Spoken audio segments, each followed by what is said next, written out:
What's crack-a-lackin'? It's your boy Broshmo. Just in case you did not know so.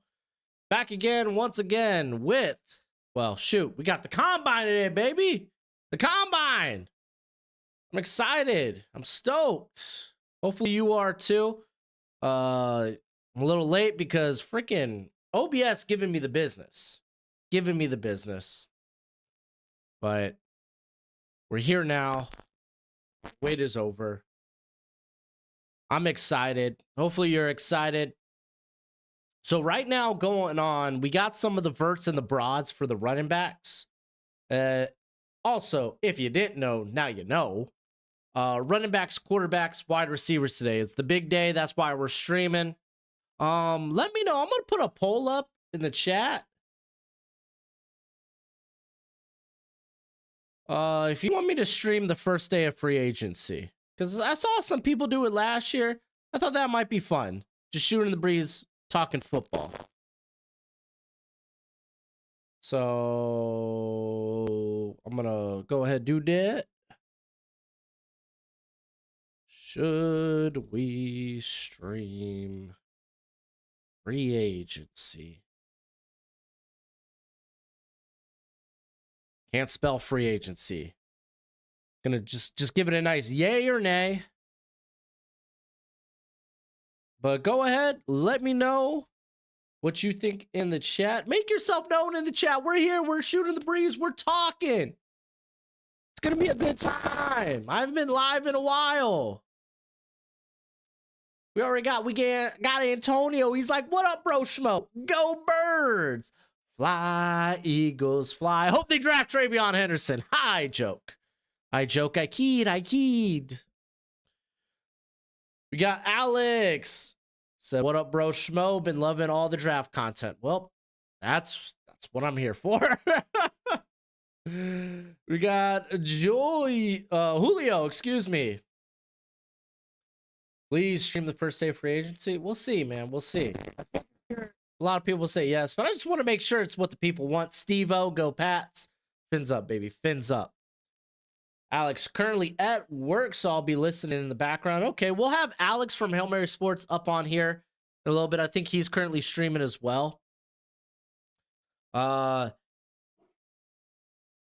So, yeah, we got Chad up in here. Fins for the win. Hasn't been recently. So I'm right now trying to put in... You know what? I'm just going to wait to... I'm here for you guys. I was going to use my laptop, and I was going to put in some of these numbers as we go, because I plan on putting a video out after we're done here. But I'm here for y'all, man. Screw that. Screw that. I'm here to talk with y'all. I got to now get this chair out of my room because I needed something to hold my laptop on. So give me a sec. I'll be back.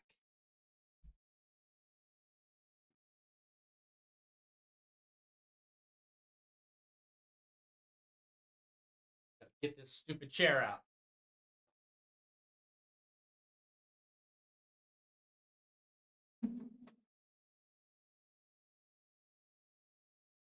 All right, here we are. We're good to go. Let's go, baby. Oh, and my seat went down. There we go.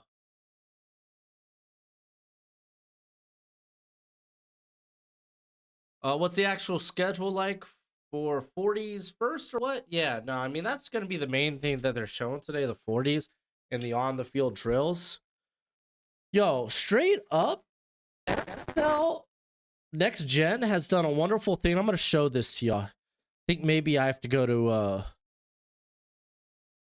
another screen. Let me set up studio mode real quick. Prime screen. Oh, I want to go to a secondary screen. Yeah, that's not going to work. Yeah, I'll just show it in here. But if you go up here and go to like Combine IQ, they actually show you the speed scores, the zebra times during the drills.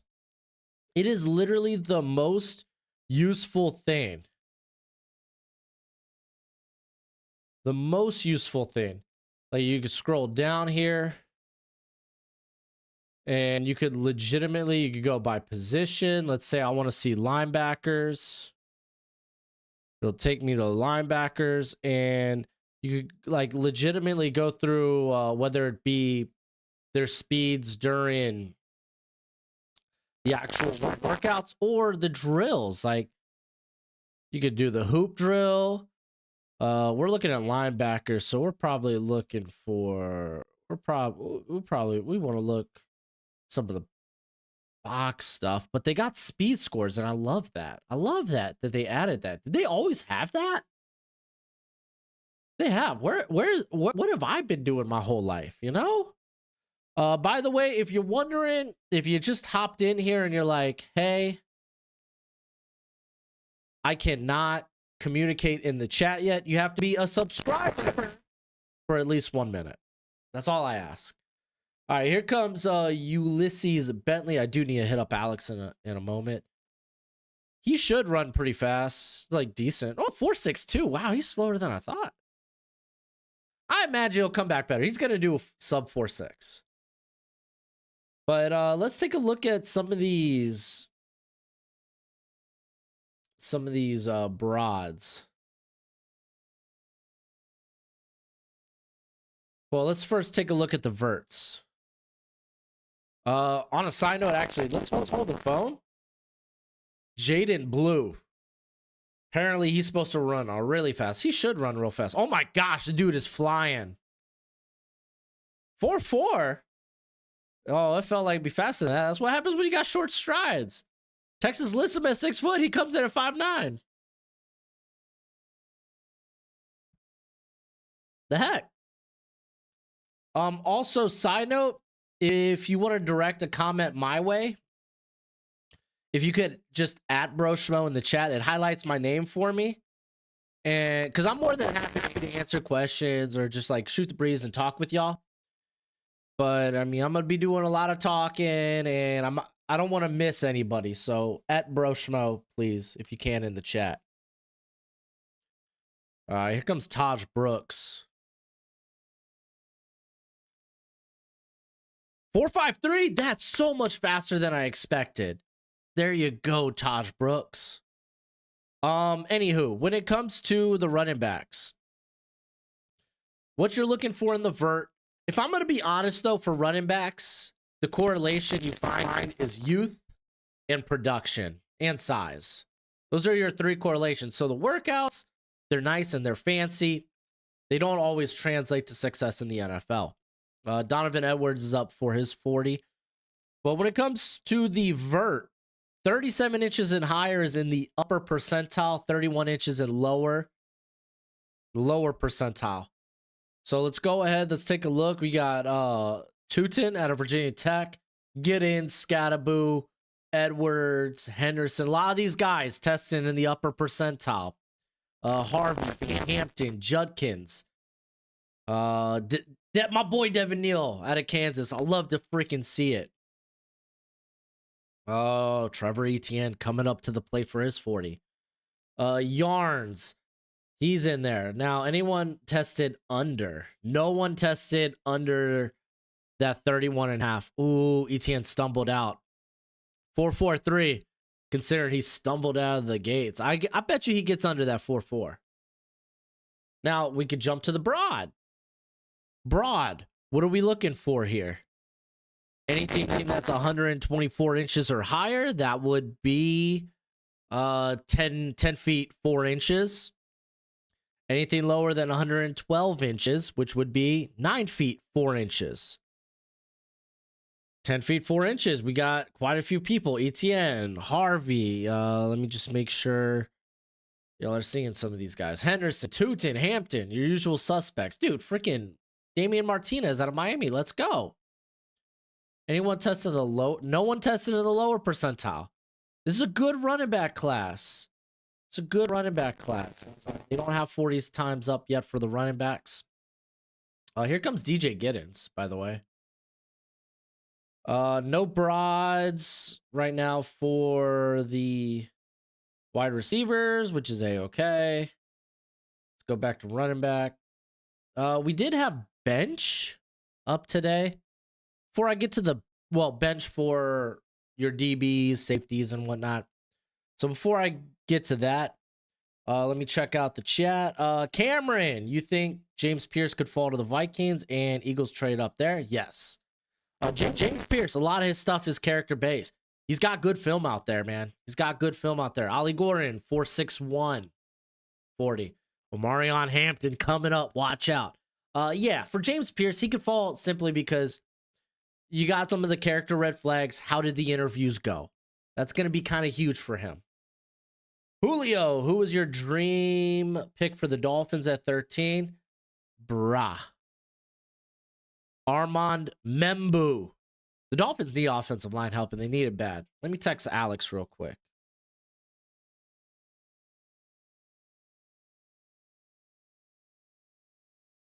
Here comes a... Oh, my gosh. Dude's flying. 4.47. Not bad for his size. Not bad for his size. Oh, shucks. I gotta hit up that. Remember, at Broshmo in the chat when you direct a question my way, because I'm not gonna be able to get all of it. I'm gonna miss some of y'all's chats, and I don't want to. I will read some of the other comments though as well. Again, try my best out here. View on Zaw Frazier. Haven't watched this tape.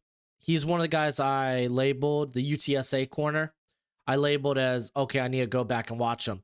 Yo, let's go, Harvey. Let's go, Harvey. 4.41. Golly, this run back class is good. It's fast. Oh, why don't I'm just gonna hit Alex up on Discord. Ravion Henderson coming up the plate here. Sleep Euphoria, Joe Horn Jr. I mean, he's just very undersized. That's the thing. Dream pick for the Chargers? Oh, no. That's a weird spot just because they're in the back end, like, of the first round. Like, Kenneth Grant would be nice. I love Matthew Golden as a potential pick. Dude. Can we talk Tetro McMillan maybe falling? All right, here comes Henderson. He's out the gates. He's going. He's flying. 4.43. 4.43. This is a good class. This is a good class. Where are you at, Alex?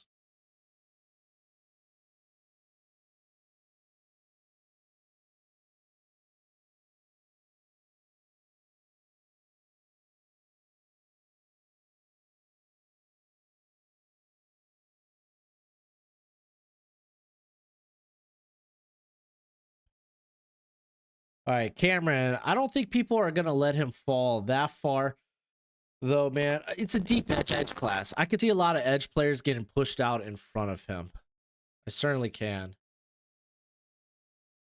Jarquez Hunter, there you go, 4.45. Dude, God, these guys are flying, dude. These guys are running so fast.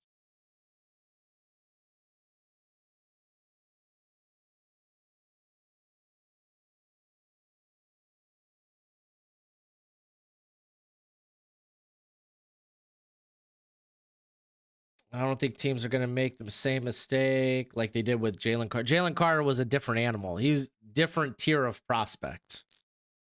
Here comes Jordan James up for his 40. Helen Keller's dog. First time catching the stream. Love the content. Who's your draft crush this year? It's Mike Green. For me, I say that and I just read. For me, it's Mike Green, provided the allegations are cleared. Well, there's nothing to clear there. This is the tricky part with the allegations. No charges. And, well, okay, go back to high school. Outside of something the Virginia Pilot wrote, it sounds like it was a stalking thing.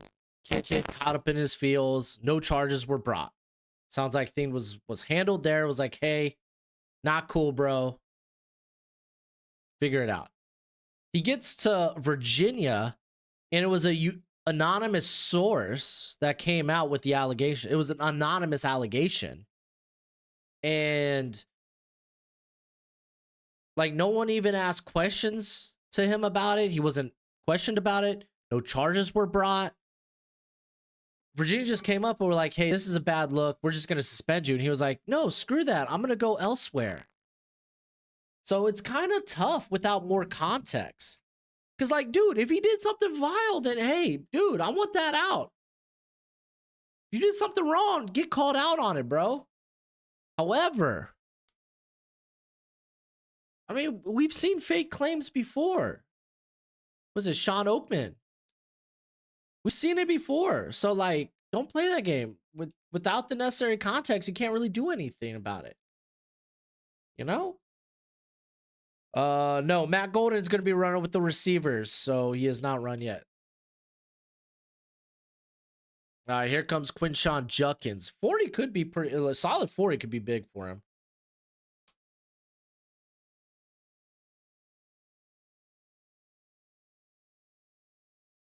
Big 40 could be good for him.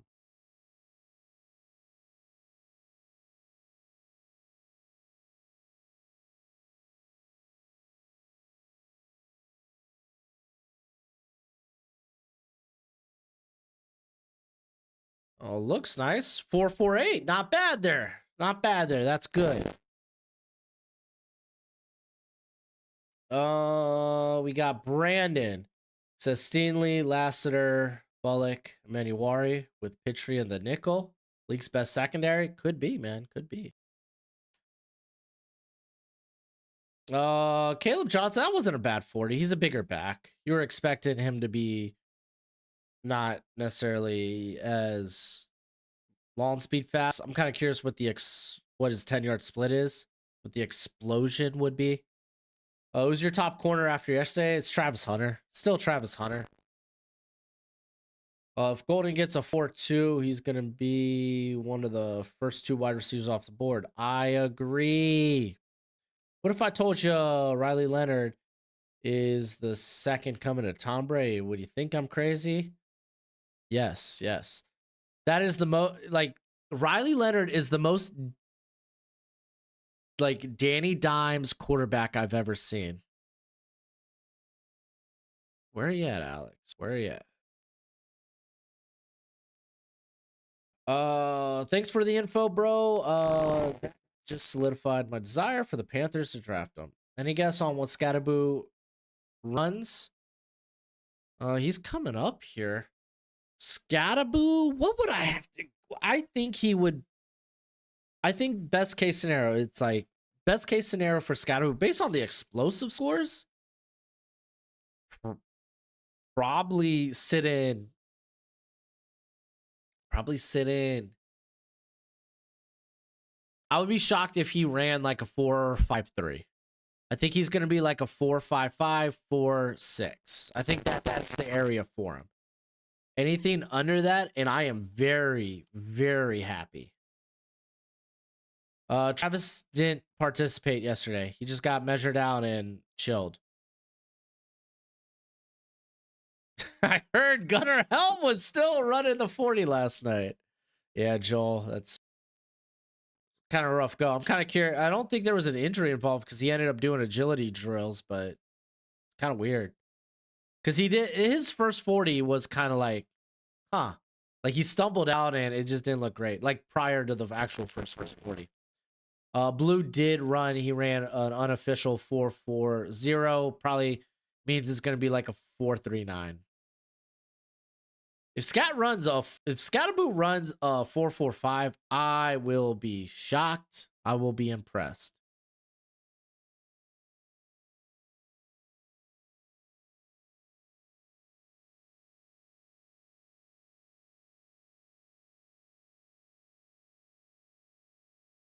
Yeah, I was running in quicksand, bro. I don't know about 6 round because this tape's still pretty darn good. I don't know about 6 round for Scatterboo. All right, Corey Kiner, smallest hands in the draft among this run back class. Ran a 4.58. What else we got? Woody Marks. Oh, I hope Woody runs well.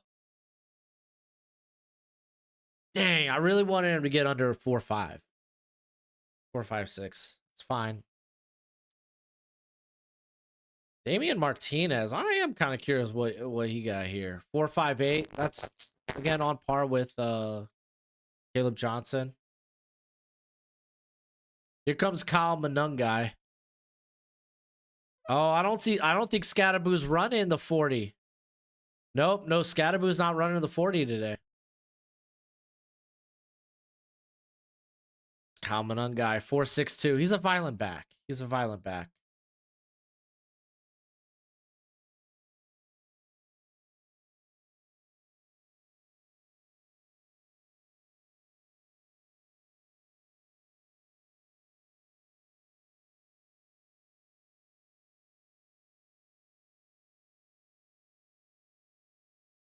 Oh, I'm really hoping Devin Neal runs really well. He's up here. Here comes my boy Neal. And they blow him dead. Moving out the gates. Son of a gun.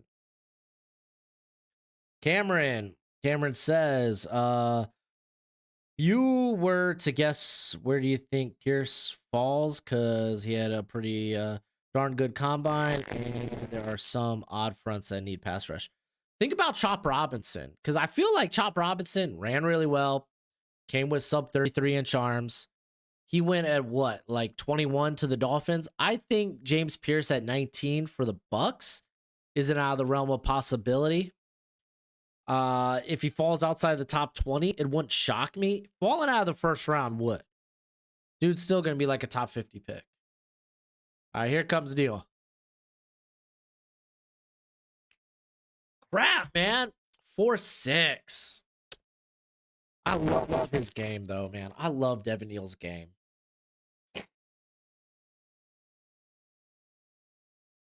Yeah, force, man. I agree. When guys skip certain drills, it's very telling. Like you're telling on yourself.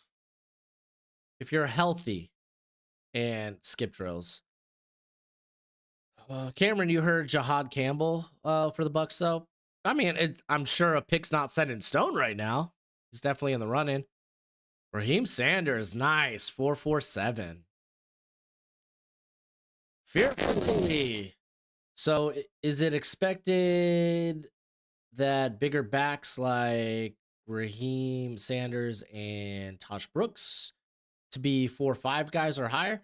It doesn't shock it doesn't shock you that they're higher. That's the thing. You set up that expectation, and if they meet that, it's like, okay, yeah, I kind of expected.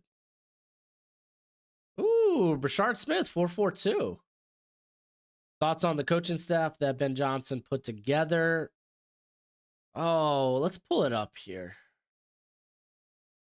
Let's see, actually, if they got 40 times up here yet. There we go. We got some 40s. They're your leaders in the 40.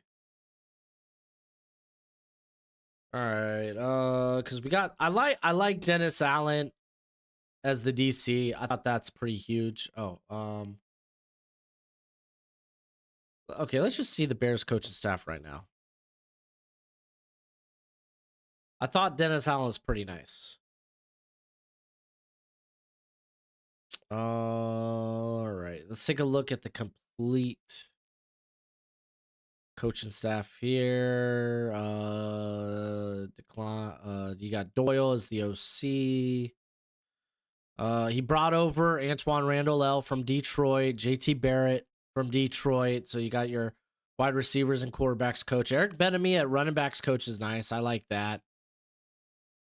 Jim Dre is an underrated tight ends coach, in my opinion.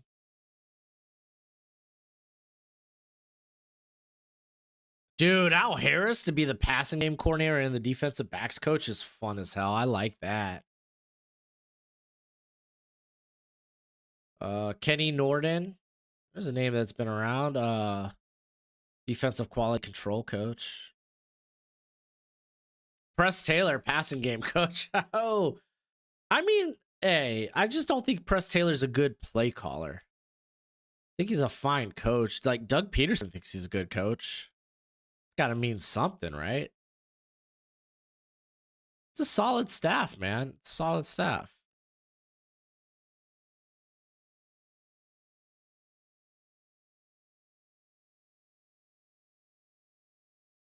Elimination chamber predictions. Golly, dude. I don't know if I have any.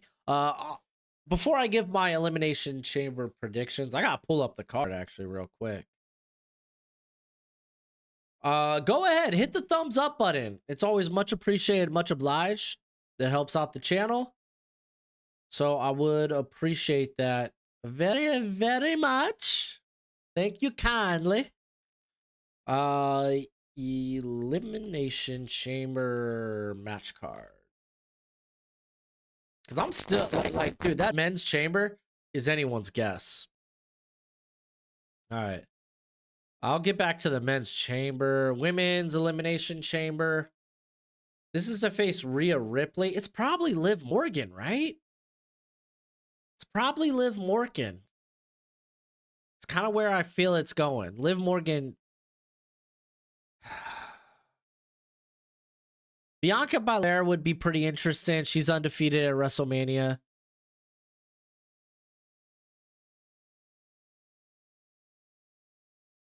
So Bianca Belair would be interesting. I do think, though, it's Liv Morgan. I think Kevin Owens beats Sami Zayn tonight. That, oh, man. That's not going to be the main event, but golly, it should be the main event. You got Trish Stratus and Tiffany Stratton versus Nia Jackson, Candice LeRae. That's going to be Trish and Tiff. That one's kind of easy.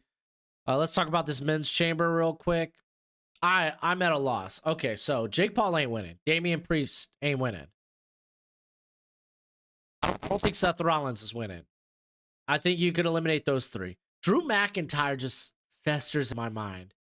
What if he is The Rock's next corporate champion, right? I think that would be interesting. But it sounds like they might be doing Priest and McIntyre at WrestleMania. I don't know if they've changed plans, but lots changed because The Rock's now there. But I would probably lean CM Punk.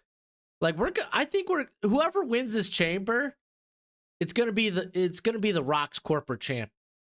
John Cena would be fascinating, but whoever wins this chamber is gonna be the Rock's corporate champion. Fun fact, my prediction, Cody Rhodes does not accept the Rock's offer. All right, so we've had a couple other 40s come in. Tooting with a 438. Let's go. He is the new leader.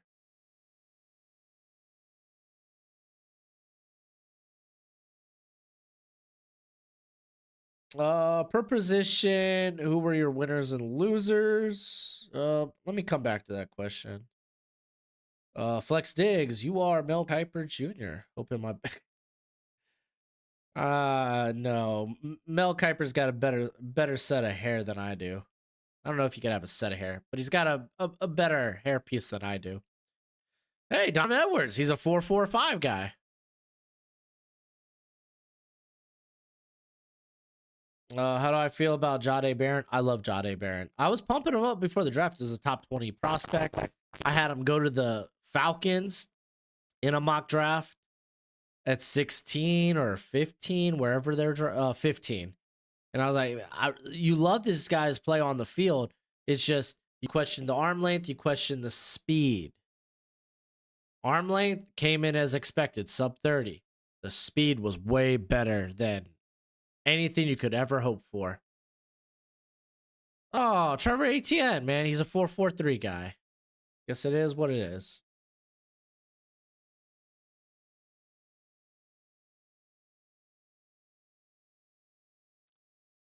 Yeah, these running backs are moving, man. They're moving.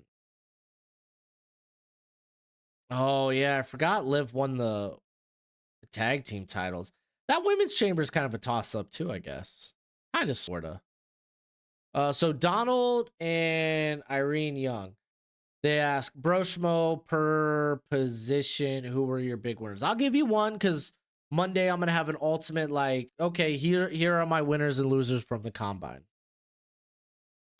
Jump in the corner. I think Jade Barron was a big winner. I think like we're talking like top 10 in my opinion. He's like the first guy that jumps to mind outside of like Maxwell Harrison and such. Loser from the corner group. If I'm being real, if I'm being honest, like Will Johnson, shorter arms than expected for being 6'2".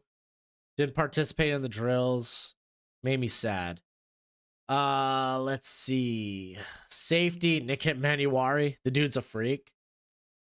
Because loser from the safety group, I don't really think there was one in particular, really. I think it kind of like, I think everyone kind of tested out how they expected. Going to linebacker, I mean, Jahad Campbell had the biggest day. I think the linebacker group as a whole were big winners just because it's a better class than people anticipated. Maybe Danny Stutzman, because maybe Danny Stutzman, because a lot of people have kind of been low on him. He's kind of faded to the background. You don't see him go in like 3-round mocks, and it's like, no, this dude's wonderful. What are we doing here? Let's see. Tight end, Gunnar Helm's kind of the easy, like rough day at the office. Dude, Josh Simon, I can't wait to get into his tape. Haven't watched his tape. Did a phenomenal job at the combine last night. Defensive line, so edge. Felt like Donovan Ezaraku may have solidified himself as a first rounder, potentially. Jack Sawyer with the short arms. And we knew he was going to have short arms, but sub 32-inch arms? That's a tough sell. That's a tough sell. Defensive interior. I mean, guys like Talik looked really good in the drills. Darius Alexander looked really good. But I mean, those were your usual suspects. I don't think anyone really let me down per se. I'd have to go back and look though. But there's the answer to your question. Match, dude, Roxanne. I can see Roxanne win in the chamber. All right, here comes Harvey. 4-4-3. Not gonna be able to break that 4-3-8.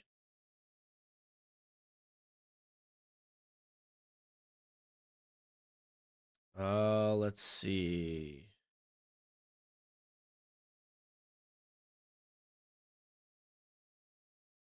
Linebacker is the most underrated position in the draft. I kind of agree, Cameron. I kind of agree. What about Kevin Winston? He's still coming back from a partially torn ACL. Hopefully he performs at the pro day. It's a shame because I think he had money to be made yesterday. All right, here comes Travion Henderson. Son of a gun, dude. Am I going to have to hit up Alex?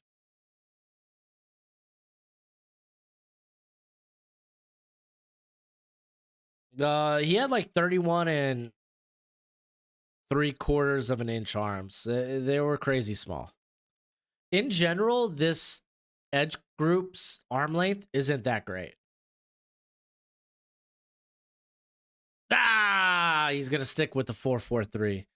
Henderson running a 4-4-5, which is fine.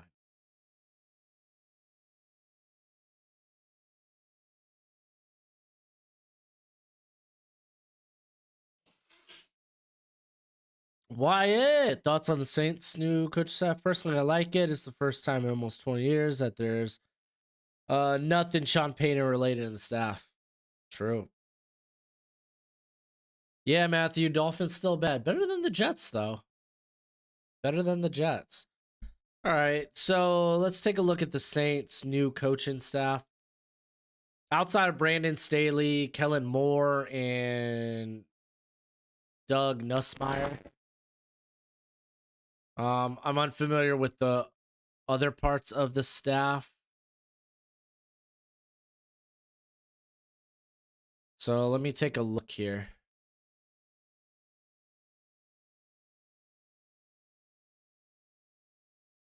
Jahari Evans is still there as the offensive assistant. That's fun. That's nice. Keith Williams, he's a legendary wide receivers coach. So that's actually a pretty good addition there.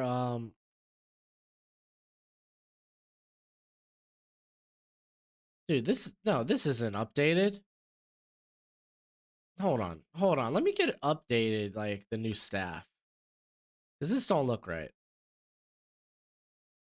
This don't look right.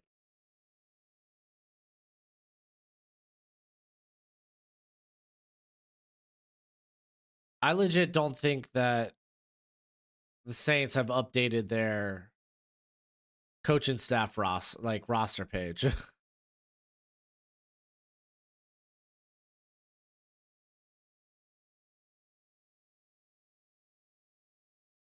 see.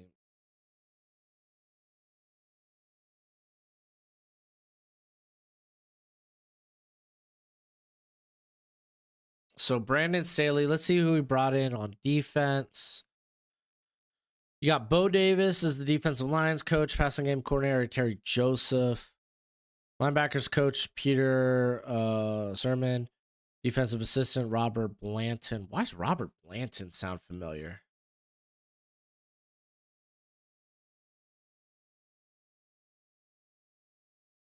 Oh, former safety in the NFL. I mean, that makes sense. NFL player. Where was he at previously?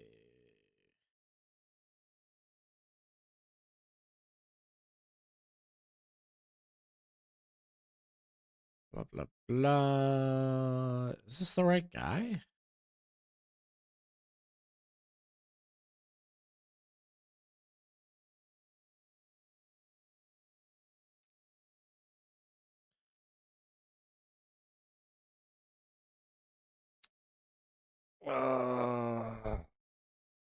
So with Joseph and Davis, they worked together at Texas. Joseph overlapped with Sermon at Tennessee almost a decade ago. Talking about volunteers? Okay. Well, that's interesting. Anywho, Dad Dean.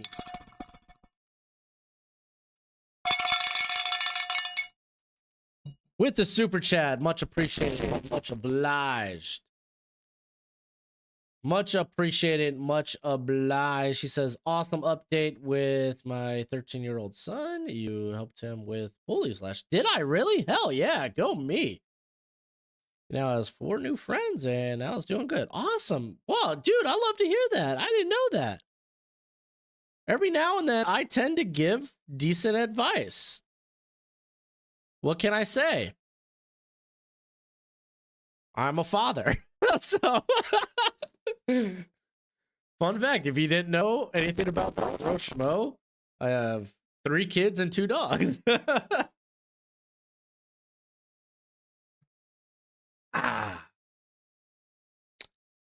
Sleeper pick for the Dolphins, Darian Porter. Yeah, that would be second round. Dude, John A. Barron at 13 doesn't seem crazy for the Dolphins either. Is there a way to see teams with visits to players? It might get leaked. Actually, hold on. So, if you don't know, Alex Katzen, he's got a Patreon. He's on the X.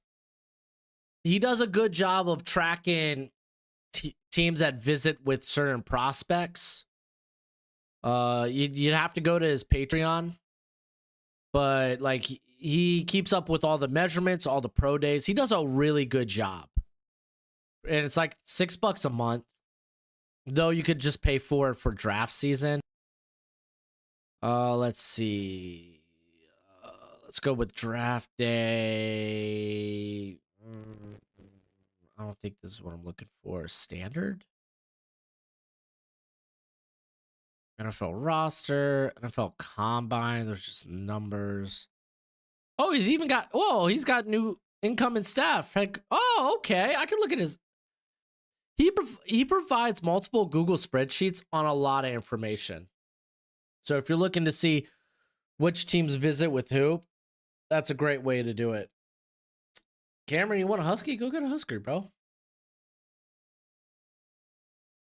Gojo's a cat because he's a Chiefs fan? Dude, he's got the agility to be a cat. All right, I'm going to hit up Alex real quick. See what's he got going on.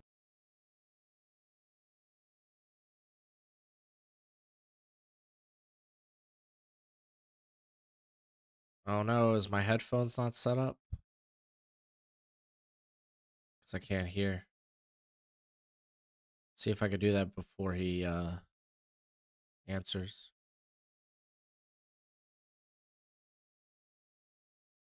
Not a mic test. I want a headphone test. How do I test my headphones?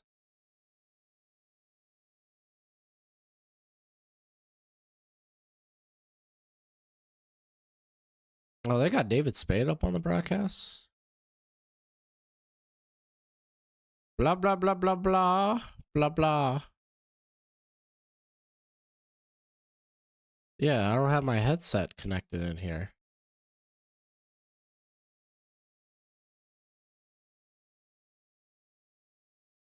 Blah blah blah blah blah blah blah blah. Oh wait, I think I just heard you. Alex?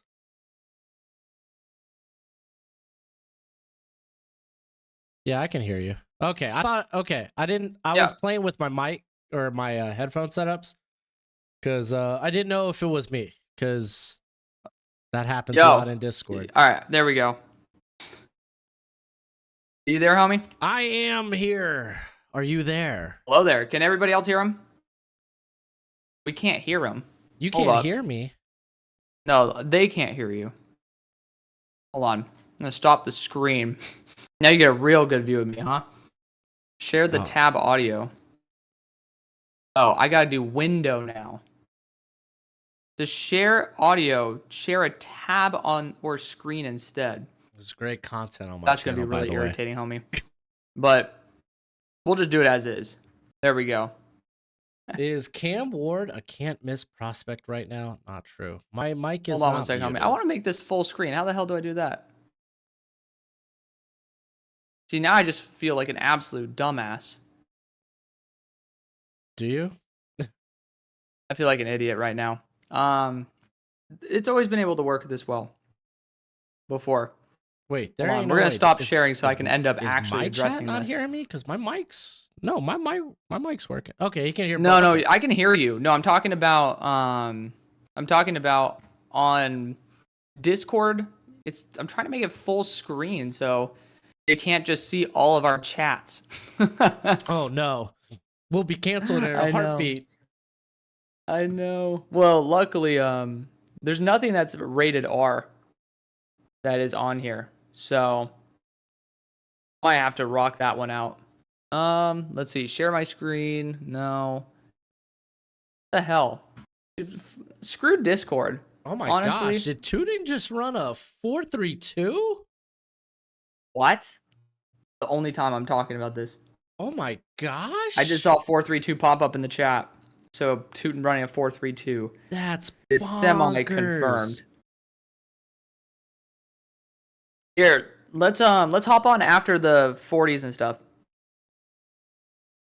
Oh, they still can't hear me? No, they can, but I'm trying to do this while like having another thing popped up. As long as we go through that, then it's not going to be that big of an issue. That's fine, Alex. If you don't want to talk to me, it's okay.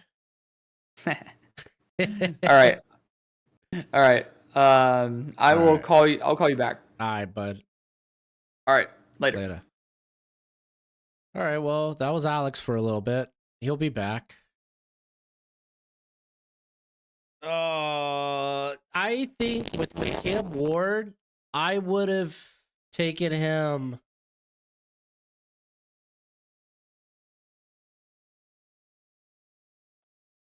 He would be in that Bo Nix, JJ McCarthy, Michael Penix group.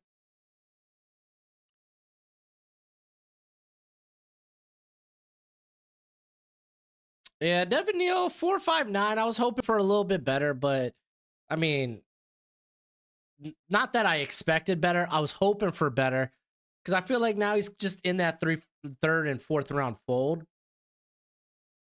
Because he was a guy that got caught from behind.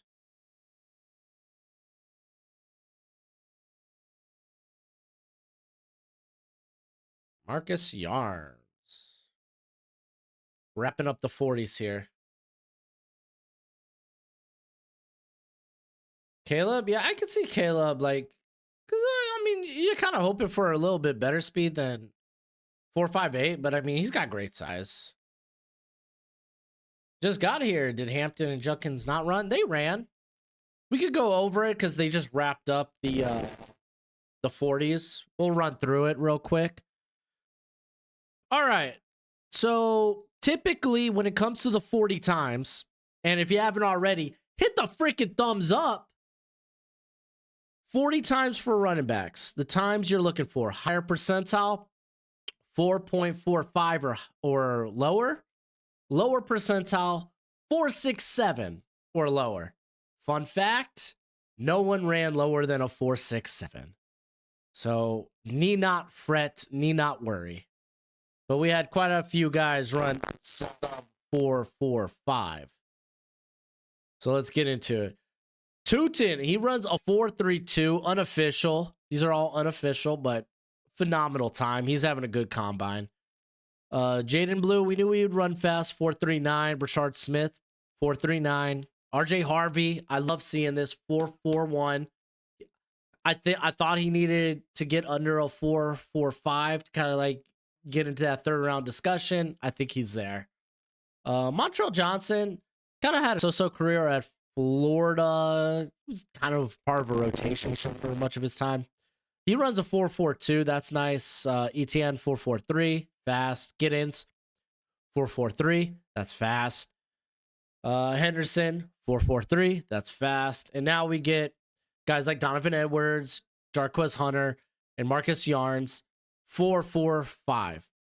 That's all your higher percentiles. The rest of these are actually really solid times, though. Omari Hampton 4.46 for 6'1", 220 pounds. That's a fast time. Raheem Sanders, he ran well, but he's always been known as that. He's kind of like a pinball between tackles, but if you get him on a straight line, good luck. I mean, that his name was Rocket Sanders, you know. So he ran a 4.47. Judkins 4.48. That's a good time for him. Didn't look particularly like that fast this past season. I think, I don't know, man. Some of that may have been just like, I don't know. He had a weird year. Kind of felt like he was very much just trying to be a north-south runner. Amy Martinez, 4.51's a pretty good time considering his size. Same with Taj Brooks, 4.53. I thought he was going to run like a 4.58 or a 4.62, somewhere in that range. Surprised me. You got Woody Marks, 4.54. That's honestly a solid time for him. Jordan James, 4.55 is a little underwhelming. He's kind of in the mold of these like Kyron Williams, Bucky Irvin, smaller backs who aren't like elite athletes. You got Caleb Johnson, 4.57, pretty solid considering his size. But if you were talking about a guy that you want top 50, I think that might be a little. I think we're talking about him in like the mid to late, not mid to late, but let's call it like midday 2, so late second, early third. That's probably about the area. You got, make sure y'all can see these. Corey Kiner, 4.58, undersized back, probably UDFA. Devin Neal, again, I kind of wanted faster, but it checks out with what you see on the field. Kyle Monungai, 4.6. We knew he didn't got speed. What is even English? Ollie Gordon, 4.61. Then Ulysses Bentley probably ends up being a UDFA. I thought he'd be faster than that, but kind of is what it is, man. Kind of is what it is. Now we move to the on-field drills, and we'll get to see how fast these guys are in actual game scenarios, not just a straight line. Because again, a lot of people are overreacting to Malachi Starks having like a 4.5 40, not bad for a safety. Lower percentile in the agility drills, but then you go watch him in drills. He had among the fastest zebra time, so miles per hour among the safety group. I'm not worried about him. I'm not. Henderson ran like a 4.43. Yeah, 4.43. Scatterboo is not running. He is not running. How often is the fastest run back in the combine the best back? I mean, he had that 1 year with Chris Johnson. But that's what I said earlier. It's like, I always try to, like, I'm not going to overhype the combine. Combine, a lot of the importance of the biggest importance of the combine, we're not going to see. It's going to be behind closed doors. It's medicals. It's interviews. Those are going to hold more weight than, honestly, these workouts. These workouts, you come in with your expectations. Oh, this guy is fast. Oh, this guy is slow. Oh, this guy is agile. This guy is a little stiff. You come in with those expectations. And if they meet those expectations, cool, everything checks out. But if a guy ran faster than you expected or slower than you expected, you kind of want to go back to the tape and see why. So that's kind of it. That's kind of the big thing of the combine. It either reassures your process or it makes you ask questions and want to go back and take a look. That's what the combine is. Remember when Brian Branch ran a slow 40? Yep. I mean, he was a first rounder for me. Dude, when it comes to safeties, like, dude, Kyle Phillips? No. Kyle Williams? Kyle Hamilton. Oh my gosh, dude. All these Kyles are messing me up, dude. Kyle Hamilton. He ran the nice S-shaped 40. People were dropping him. He was still, like, I think a top 10 prospect for me. Actually, I could pull all this up right now. Pull up my past big boards. Like, for me, again, I'm not going to overreact to Joel. You're killing me, Joel. Trump should run the 40. It would be the best 40. That's not what I'm saying. That's what I hear. That's what they say.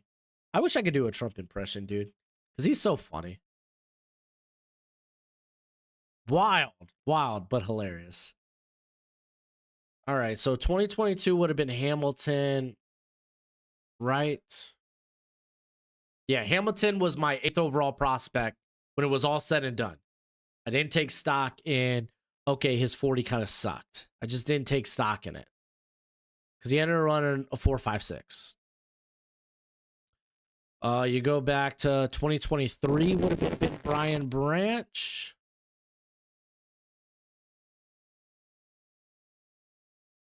Right?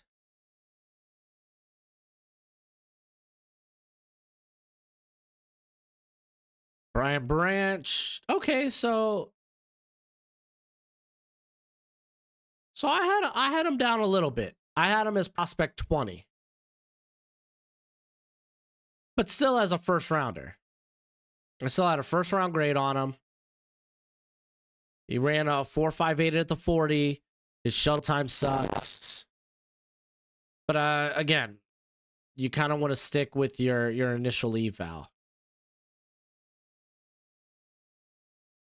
So, yeah. I'm not going to overreact to Malachi Starks. If anything, it's this past season that I'm not overreacting, but reacting to.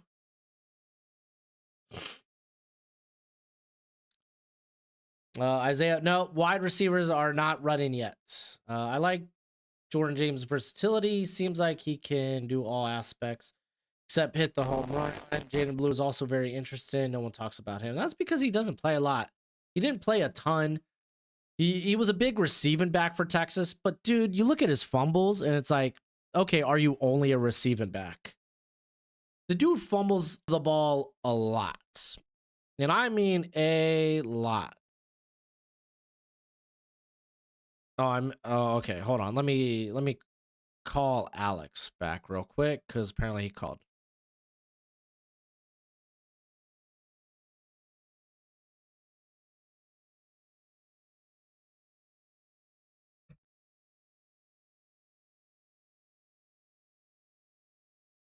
Tet's not running the 40 at the combine or his pro day is a big red flag. Probably. Alex? Are you there, Alex? Alex? I don't hear you.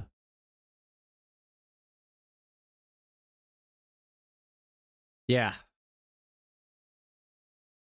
Ended up like randomly double picking up your call. Oh, you're good. You're good. You're good. Yeah. I'm literally just doing this. I'm putting you into my mic. Oh my, I didn't know I could fit. We all knew you could fit. Yeah, you can verify. You saw me in person, less fat than you expected. This is true. This is true. You were a lower body fat percentage than I initially anticipated. Dude, I did a interview at the Senior Bowl. Okay. With Titan Rossi that he made into a short. Oh, that's cool. Like legitimately, you could see me, my whole body. I was like, see, I ain't that fat. Yeah. That's good. Good stuff, man. Yeah. No, I was pleasantly surprised. Seeing you eat noodles with Garrett made me worry that you got a little too comfy. But I trust you. Dude, Garrett, that douchebag, bro. Yo, so he's the one that was late to the call, right? Oh my goodness. So I was like, I was there eating, and I was like, oh, okay, because I told him, hey, don't worry, you're good, bro. It's good, it's fine. And then bro, he's gonna charge you for the hour while I'm eating, and he was like, oh, dude, you could finish, no worries. And then I see him put his phone up, and I was like, hey, what the hell are you doing? He was like, oh, just check X. And I was like, douchebag. What a dick. Dude, I love that. I love Garrett. Garrett's great, man. He's good people, dude. He's good people. Dude, I was worried for him on the first day. Love him. Petrified for my brother. Oh shucks.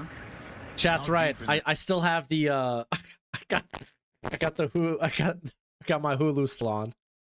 Good call, Matthew. I know you're a Jets fan, but you're getting demonetized. You still got you got a good heart there. I might get demonetized. I'm gonna report it for demonetization at this point. Because you said you didn't want to see my face. Jealousy looks good on nobody, Alex. I can't fit your face on here, bro. And StreamYard is not that big. StreamYard doesn't let me, like, okay, OBS lets me do whatever I want with my templates. OBS is beautiful. StreamYard, I love OBS. StreamYard ticks me off, man. Where do you see your chat in OBS? On my YouTube studio. I mean, I could open up they have like a pop-up option where you could like pull it out separately as a tab. Right. Yeah. But I just look at my YouTube studio. Okay. And then I just put my OBS screen over top of what the analytics are, because I want to talk the same way if there were only 2 people in here as I would if there were like 200. Yeah. So I don't even look at how many people are, unless like occasionally I'll be like, okay, let's see how many likes. Be like, okay, guys, what the heck? This is crap. Like,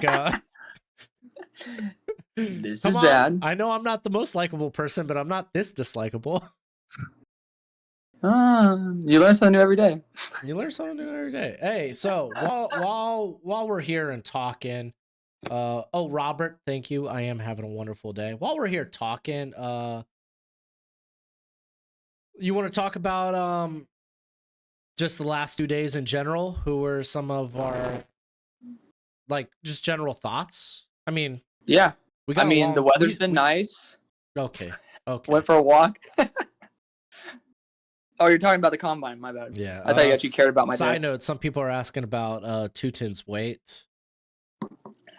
He's 5'9", 211. So Really good. close to that bowling ball build I love. Actually, no lie. He's probably about the same size as Genty. Yeah, for sure. Didn't Genty get weighed? He was like what, 5'8.5"? Yeah, 5'8.5", 211. So basically the same thing as Tutin. Damn. Genty does have shorter arms, but he's got bigger hands. Take that information. How much does arm length really, like, I'm curious because I'm still as a pass catcher. Yeah. Again, I mean, yeah, like that's catch radius. We're talking about the difference between, like this and like this, Inches matter. No, it ain't the size of the boat, Alex. I don't know, man. I feel like if you have Jackson Dart throwing you the ball, size of the boat matters when he can't throw. Oh, ha ha ha ha. Dude, did you like that? Alex is the biggest hater. I know. I am. When I'm around, I am such a nice guy until we start doing things. You bring out, this is why we are douchebag of sports. Dude, I could tell you this. I could actually tell you this. I could verify. The official is in. This is officially reported. I might be steering a canoe, but I can guarantee you I'm in the midst of a hurricane. What? Okay, I was going with the size of the boat analogy, but obviously fell on deaf ears. Listen, man, I live in Texas. We don't deal with hurricanes too often. Hey, man, you're lucky. I hear everything's bigger in Texas. That's why I'm here. That's why you couldn't fit my face on your stream. Thick boy, you and your tree trunk thighs. I do have some pretty big legs. You can attest to that too. It's so wild, dude, because like I expected it too. And then when I saw you at the airport, I was like, oh yeah. I look at that pear shape. Fuck you, man. Hair shape. All right, let's talk combine while these guys are going through their drills. Yeah, let's open it up with the first day. The D lineman. Pear shape. Call me a fat ass. I did not. Those words did not come out my mouth. I just said the boy was thick. Now calm down. And I'm saying I do got some size. Dude, 6 C's. Thick. All right. So who would you say from the edge group? I will say this, the edge group's arm length is a lot shorter than I anticipated with some of the guys. Yes. Especially if you're Jack Sawyer. Yeah, no, Jack Sawyer was big disappointment. Sorry, I was wondering if you just saw Ollie Gordon absolutely shank which hole to go through, and he just ended up has not had a great process. No. It's friggin' Amari and Hampton had to do a double juke right there. Oh, RJ Harvey stepping on the bags too. But yeah, arm length wise, yeah, James Pierce was a bit of a letdown because just like based on how he's built, you'd want there to be a little bit more Dallas Turner-y to him with the arm length. Yeah, it feels more Chop Robinson, right? Right.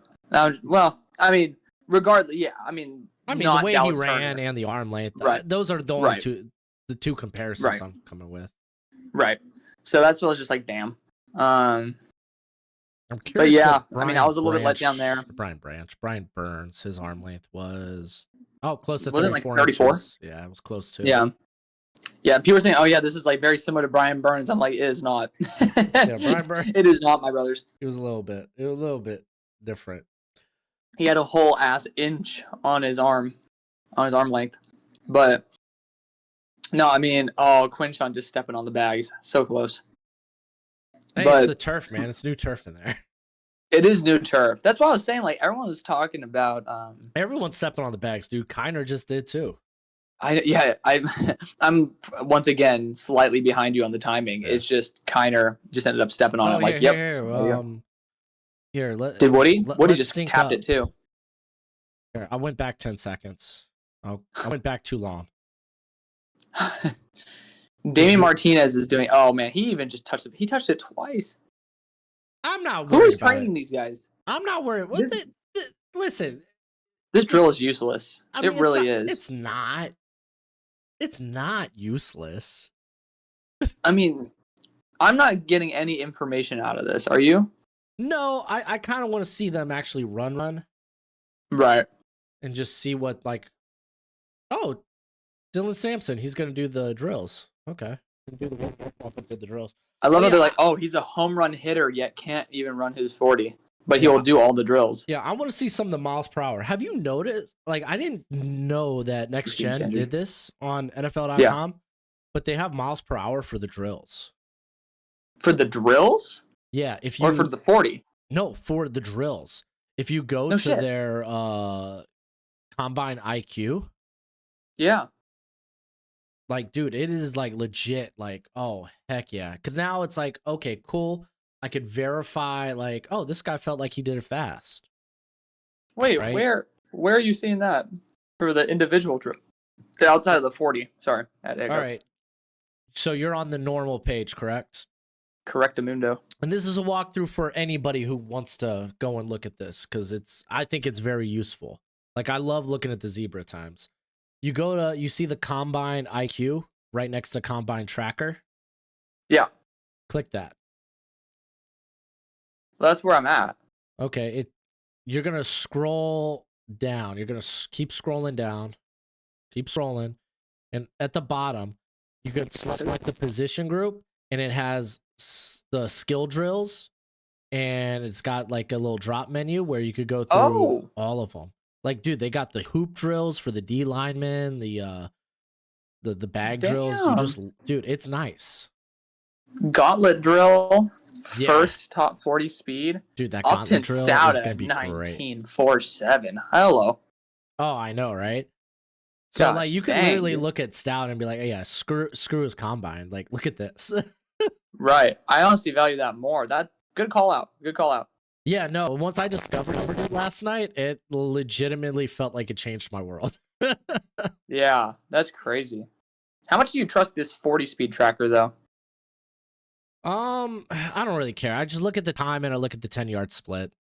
Yeah, that's how I rock it. Yeah. I feel like that's kind of what it is. It's kind of what it is. Now, guys, remember, at Broshmo in the chat, if you want to direct a question my way, that way, I don't want to ignore anybody in the chat. Let's keep talking about this defensive line. This defense. Right. Let's start with the edge. Mason Graham sucks. Huh? Well, he's not an edge, and he's had a heel bruise. You jerk. He still did the bench. I haven't checked out the bench for the safeties and tight ends yet. Yeah, I haven't done that either. But we could do that together. Oh my goodness. Okay, so we were talking about edge group. Jack Sawyer sucks. No. That was disappointing though. It was very disappointing. I mean, I knew he was gonna be sub 33, but sub 32 is kind of like, yeah. Right. I was like, ooh. I ain't dropping him out of day 2, don't get me wrong, but like, if he's not in my top 50, don't be surprised. Yep. I know, that was just very disappointing. And then let's see. Swinson did well. Swinson did do well. I wish he ran, but like, me too. He was really fast in the drills. And he did I think he did the agility testing, right? It looked pretty good. He did. He did the agility testing. I think he was second for edges. But not that many edges did them. Again, we're in this weird era where guys are going to be very selective on the drills that they do, and that really irritates me. But, you know, they have the right to do what they want to do. On a side note, I do have a question. To Papa was like, how difficult do you find it working with pear-shaped people? If you saw my wife, I have no problem at all. Are you calling me on the same level as your wife? I'm flattered. Absolutely not. You wish you were that thick. Oh my god. I will say, like, because what the notes I come away with the combine is like, okay, what guys did I not get to that really stood out? Right. Like, Fadil Diggs out of Syracuse was one of those guys. Former A&M guy too. Yeah, that's right. He was the transfer just this season. So he was a guy I walked away with like, okay, I want to go watch his tape. Sean Martin, he tested with the edge. He's more of an interior player, the West Virginia guy. Right. I honestly just call him a field goal blocker. That's what his number one role was there at West Virginia. Was it? Okay. From like how I saw him get deployed. Haven't got when I was there in person, like he was the guy that they were like pretty much solely putting in the middle for the block. All right. Hold on real quick. My wife's calling. Speaking of which, she must have heard. What's up? She heard the pair. Only good though.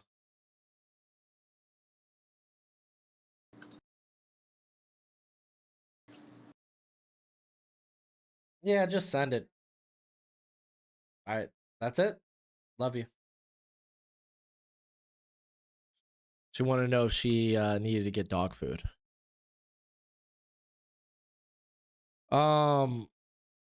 Yo, side note, Ja'Cory Brooks has blocked like 4 punts in his career, like his collegiate career. I have him as like a top 64 guy. I don't know if you know that. I don't have him there. Yeah, I love him. I think he has it. I find it hard to believe in him because he's just so inconsistent. Are we talking about drops?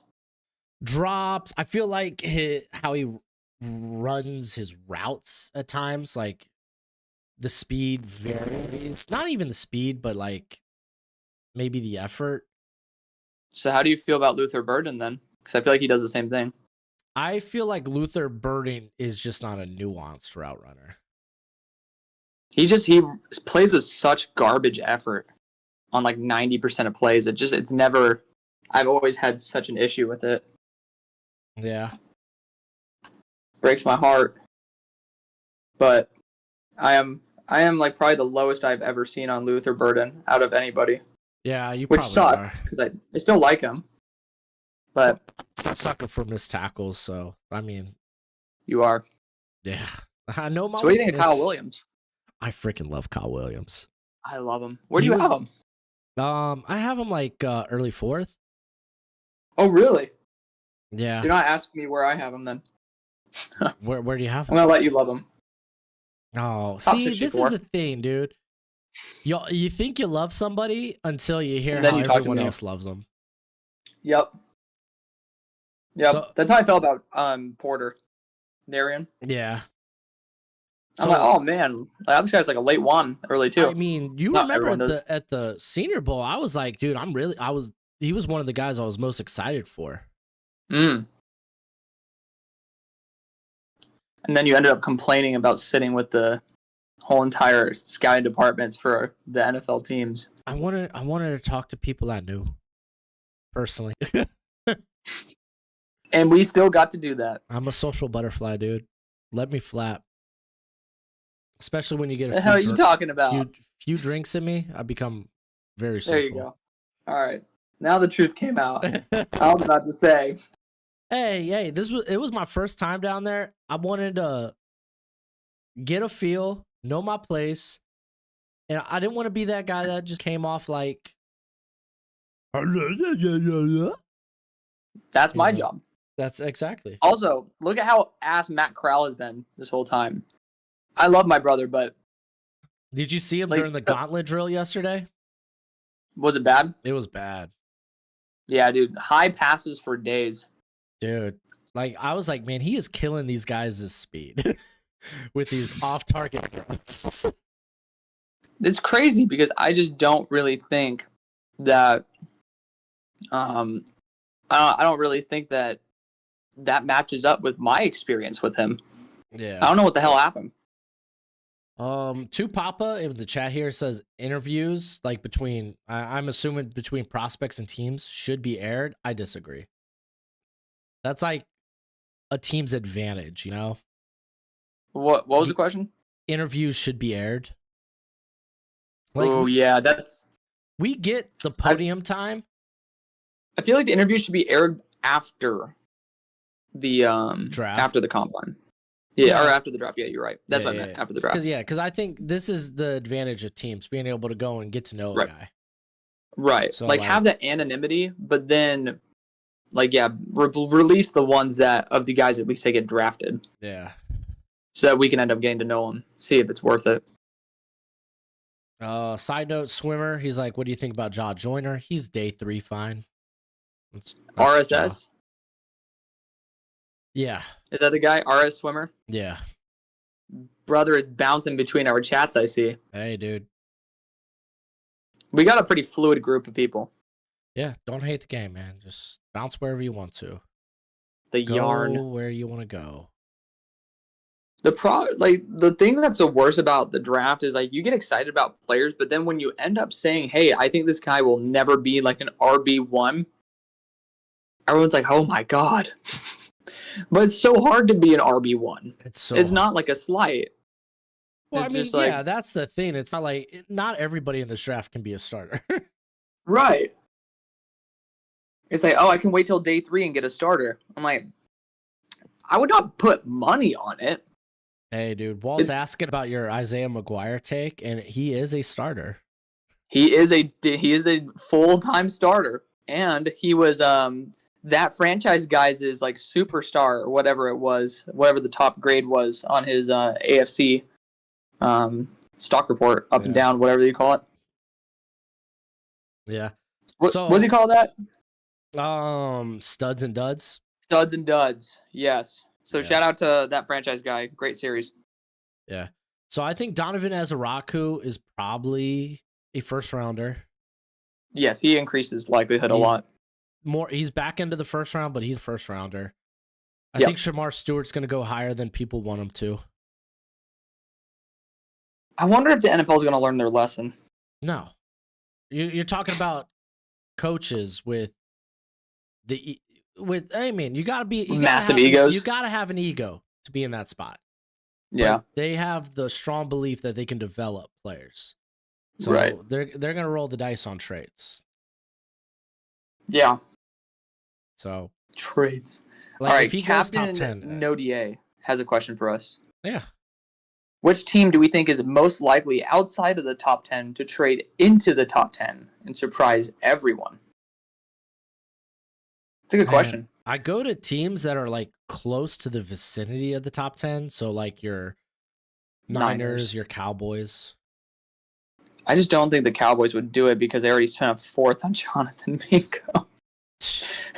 Well, I mean, they have like an extra day 2 pick if they do want to move up. They do.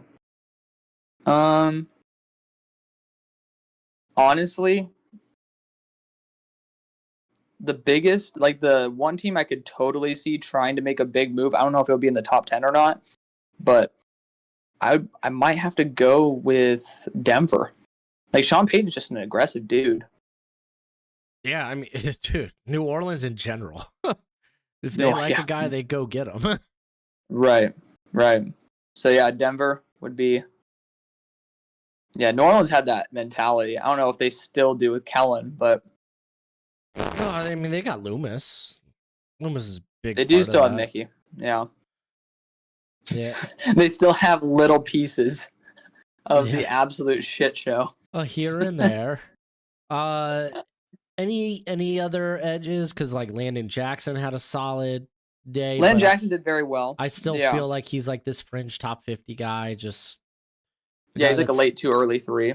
Yeah, he's still putting it together. He's a guy that's willing to try a lot of different things and see what works.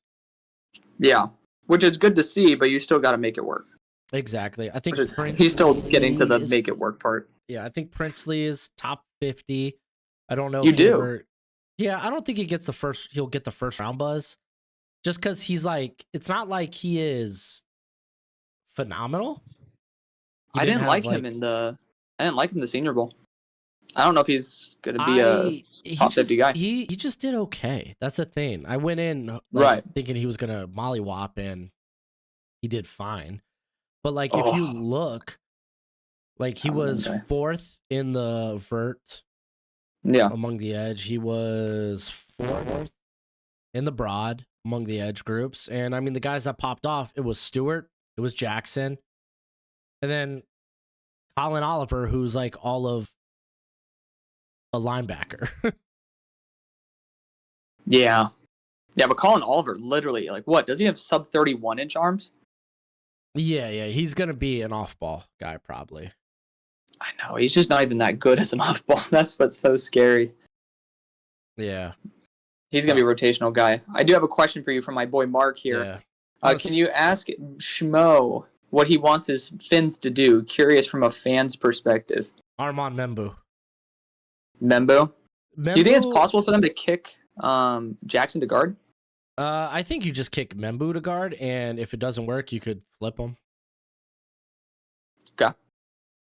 Because, I mean, Membu's been on the right side, I think, his whole career, so it works. You don't have to have that worry about moving him to the left. Walt asks about Scatterboo. We'll get to the running backs in a little bit. I kind of want to go like position by position. I think Jahdae Barron's probably a sleeper pick for the Dolphins. Yeah, because he's so flexible. Yeah, and we released Kendall Fuller. So we'll see. Dude, David Spade out here doing pictures with all the running backs? What the heck, bro? Like, low-key, David Spade is like so funny, man. I don't even. Who is David Spade? You're talking about the dude? Yeah, with Scatterboo? Joe Dirt. Yeah. Oh, I was like trying to remember what player that you're talking about. Like, huh? I saw some shade thrown at some ESPN dude who put up a report. Forgetting who it was about, but it was some NFL player. They were saying like, oh, it's something on the Carolina Panthers. Austin Corbett. He was basically talking about Austin Corbett, saying like, oh, well, he wants to be on a team with no competition at center. And he was like, dude, like, this guy doesn't know me at all. He's had 3 years to try to get to know me. He doesn't know anything. That's funny. So that was what I was thinking of. They were originally talking about. It was like some, I don't know, like something Walker guy. Yeah. David Newton, not Walker. David Newton. Okay. Oh, Ollie Gordon just ran a horrific. What is that? You got Texas route. The little angle route. The angle, yeah, dude, that was ass. I don't know if you saw that. That was embarrassing. I caught Harvey. Yeah, Harvey's running for it right now. Harvey looked good. So he flips his hips so well. You want to jump to the defensive tackles? Sure. I got there a little bit prematurely, but Mason Graham is toast. Second rounder. Oh, stop. No, but I do think that he significantly reduces his chance of being like the number 4 pick because we all got bamboozled thinking he's 320 pounds. Oh, I mean, if you watch, you knew he was going to be like not sub 300. I thought he was going to probably be around like 305, 310. Yeah, but I mean, he was 24 pounds underlisted. Yeah, and I mean, these guys come in short arms. Yeah, these guys come in lighter for the combine, like anywhere 5 to 10 Of course, pounds you're trying lighter. to test well. And he expected trying to look test. fit. He wanted to test. Yeah, but he had a little boo-boo on his heel. Hey, man. Oh, no. All the Michigan guys wussied out. It's okay. I mean, Kenneth Grant and a hamstring, like you're going to go out there and run the 40 on a compromised hammy. I get it. Oh, yeah, hamstring, yeah. But I'm going to take every shot at Michigan as possible. Golly, dude. Haters going to hate, bro. Brother, I'm an Ohio State fan. That's what's up. They've gotten enough gotchas on me. I will tell you, I think the defensive tackle, I came out wanting to watch more of these guys. Like your guy from SMU, Jared Harrison Hunt. Yeah. I was like, whoa. Should have watched him before we got to the combine. Yeah, he's fun. He's fun for sure. Yeah. Okay, curious. So Panthers Nation's asking me this question. I'm going to ask it to you as well. What position matters the most for the 40?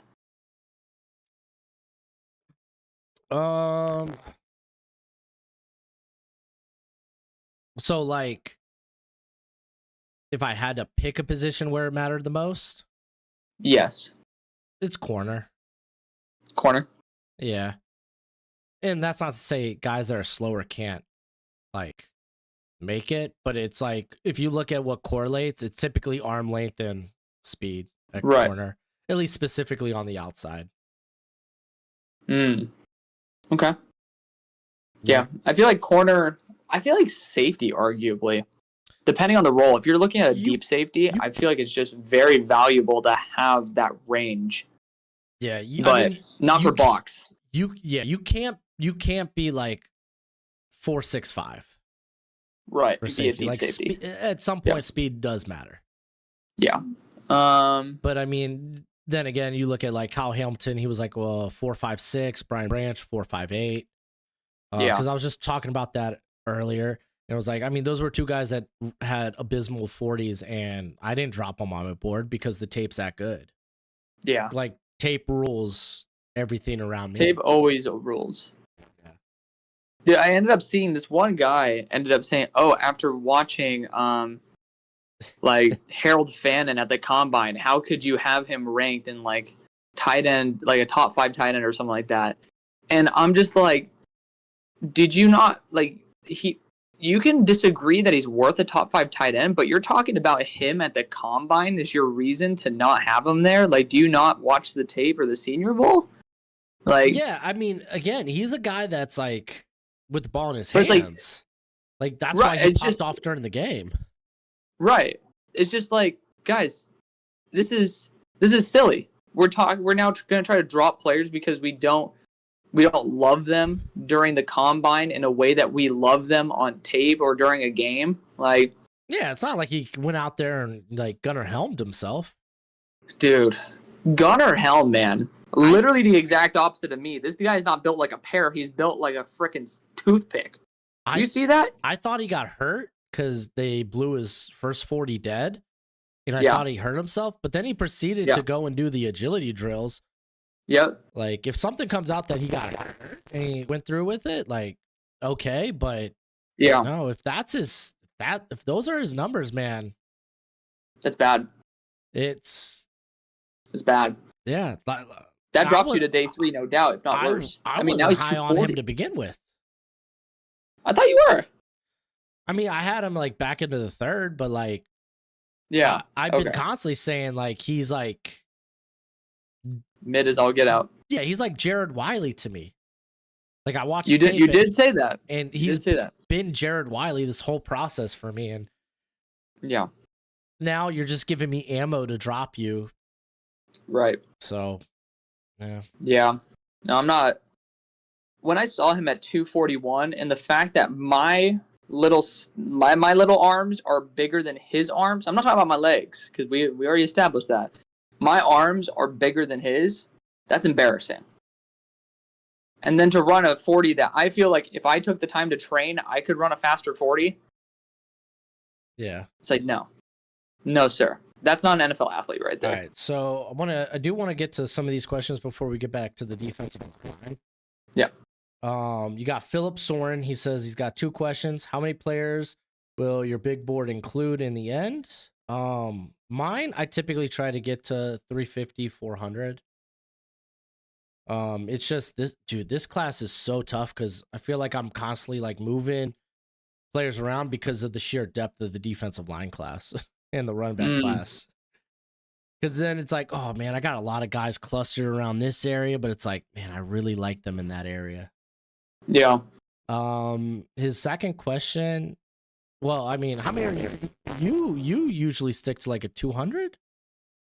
Right now I'm at 250, but I'm gonna get up to 300. Look at you.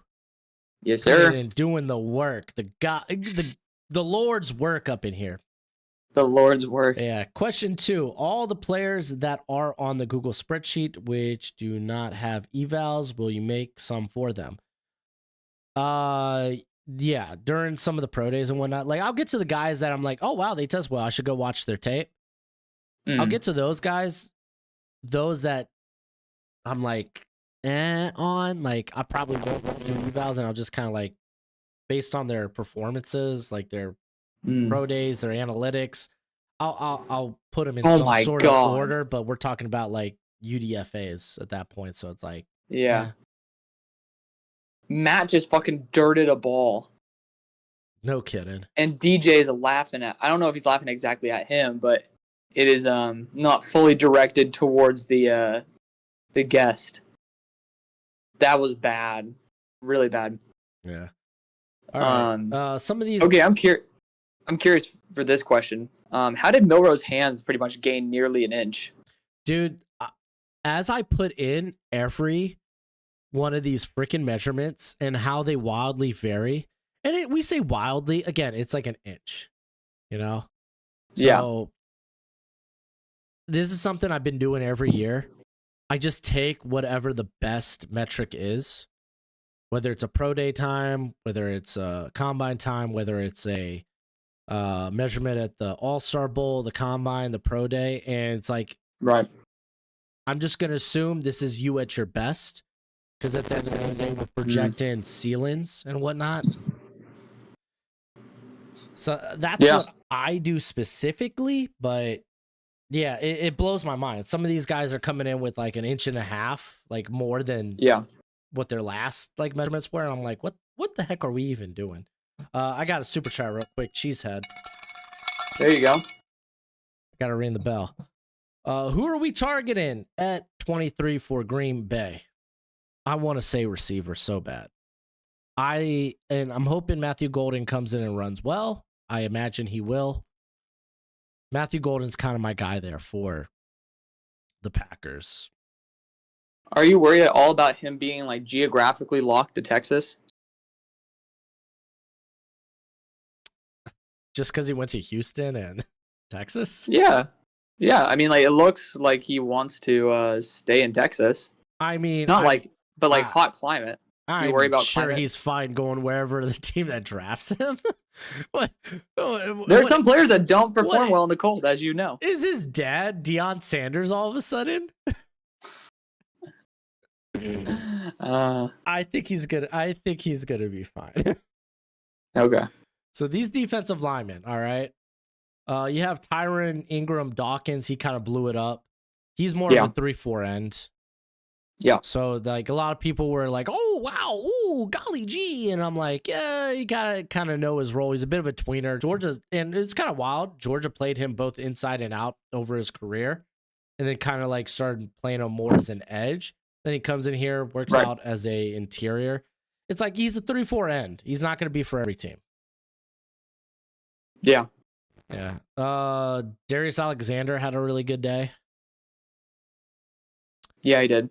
Yeah, even in the drills, like him and Tyleik Williams were like, if you look at their like speed times in the drills, they were flying. Oh, Woody Marks looked really clean. He's looked really clean in these receiving drills. He's a great pass catcher. Yeah, freaking, I've loved Woody since he was back in Mississippi State. I know, dude. Look at this forehead on Peyton Manning. My God. Oh my God. All right, question for you from Slay509. What's the realistic floor for the injured corners Revel and Morrison? Not ceiling, floor. Top 50? For both of them? Unless the hip really is a big problem. Yeah. Which I don't Nice drop by Dylan Sampson. Yeah. Bum. But yeah, unless it comes out like his hips are toast. Yeah, like, I can't imagine those guys getting out of the top 50. And if they do, I think like they're second rounders at the very least. Yeah, with medical checkoffs, I think they're both seconds. Yeah, but if there is still some issues with Morrison, he could be a seventh. I don't know if I go that far. I don't think he falls out of date. Well, I mean, if the hips are toast, you're not going to be getting them for probably a full 5 or even a full 4. Yeah. So that's why I assume I've just based on how I've seen other guys just really drop for like big medical flags. But dude, I mean, a lot of these guys like Javari Ritzy at North Carolina, Zeke Biggers at a Georgia Tech. It's like, oh man, great. This is just more defensive tackles I need to go back and watch. This is just this I don't know Zeke how was this good at the Shrine. dude. Yeah, this class just keeps getting bigger, which is wild. His analytics are awful. Zeke? Yeah, so like, Yeah. I wonder if part of that was just the defense there at Georgia Tech. Again, I mean, I won't know until I actually turn on the film, but Right. he's definitely he's on my list of guys I'm gonna watch over the next like month and a half. Why did the Steelers do an all injured, like all red flag injury team last year in the draft? Like Fontenot, Wilson. I think the other Wilson might have had some injury questions too. Like, we've got Darnell before. We just straight up do like all injury draft now. I don't know, man. Maybe that's just like the medical good now. On picking up the littlest of things. Where do you have Devin Neal? Devin Neal, he's probably a 4th rounder for me. Like, I love Really? Devin Neal, dude. I love Devin Neal. I've loved Devin Neal for a long time. You could backlog. I would say the late channel. 3, early 4. It's just, man, dude, that I feel like that speed matters, or lack thereof. Did it matter for Bucky? Now we're pulling from exceptions, though. You know? Yeah, but we know that Devin Neal was so good at pretty much everything. Just like Bucky was pretty good at everything. Hey, dude. I mean, if you want to twist my arm, I'm cool with that because I love the dude. It's just in this class, it kind of you hate him. I don't hate him. Well, you're right, man. Well, I hate him, dude. Stupid Jayhawks. Only good at basketball. Real. Walt, he asks, how much do you think the NFL has learned from blubbering? You're familiar with Walt, right? Very old school. He's an old, like the commenter. He's been in my he's in my chat a lot. I've caught him in when I'm listening. Like, Walt, yeah. Like, I'll catch him like if I'm listening to like PFF now. Check the mic. He'll be in the chat there. Very freaking love Walt. I love freaking love Walt. So he says, how much do you think the NFL has learned from blubbering about character in regards to those like Randy Moss, Warren Sapp, in regards to Mike Green? Which I think ultimately is just like, how much stock's the NFL gonna put in Mike Green? Mike Green allegedly sexually assaulting people. Yeah, well, I mean, how much? Like, so I've tried to do my due diligence, and again, I mean, even back when we were at the Senior Bowl, I was like, man, I can't. Outside of this one article, I can't really find much on it. And yeah, so he ended up talking about it. Yeah, he did. Well, not in like great detail or anything, because apparently, like, he was like, no one's really talked to me about it. But, damn. So like, just to get shout out to the NFL for not caring, I guess. Well, again, that's why interviews are going to be key, and we're just not going to know. It's going to be behind closed doors. Yeah. When it came to the high school, that was, again, I picked this up from the Virginia Pilot. I always put that out there because it's like, I want you to know where I'm getting this from. Mm.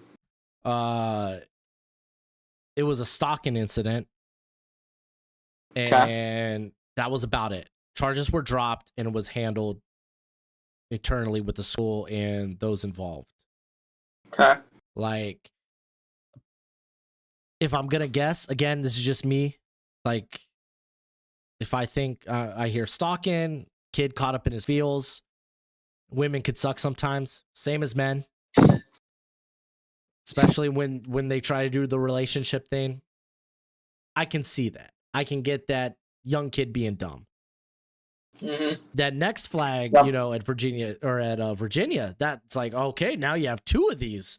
But that one was an anonymous source where charges were never brought. He was never questioned about it. And Virginia, the only thing, like, Virginia just came to him and was like, hey, this is a bad look. We're going to suspend you. To which he was like, okay, I'll just hit the transfer portal. So it's like, we have just no context on this. Like, I can't form an opinion on that. I just can't. It's not fair. Dude, Matt Corral randomly clapping after having a horrible couple days. I love my brother, but it's like, no. All right, just accept the L. You want to jump to? Do you want to jump to linebackers? I'm sure you do, because you wanna raise your flag on Jahad Campbell. I mean, I'm not that spasmodic about it at the moment. I mean, as a pass rusher. I mean, I feel like most people know that I view him as a edge rusher first, a linebacker second, and don't mind him as a linebacker. Alex. Huh? This is where you get to take your victory lap. Why? Why? Because now people are talking about him as in that aspect. Run your victory lap while you can, and do it with gusto. Come on, dude.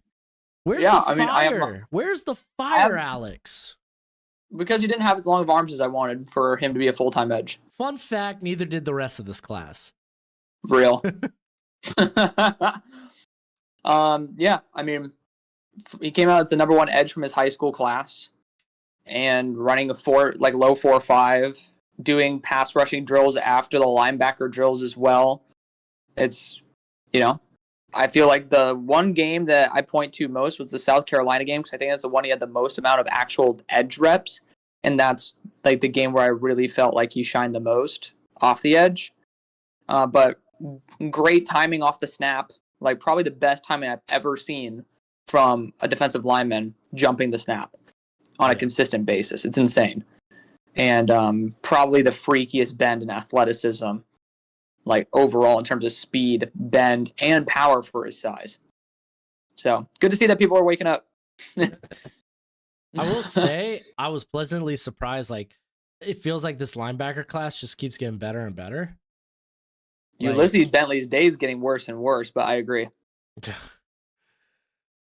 Irrelevant. So he is. I feel like the linebacker class tested out well as a whole.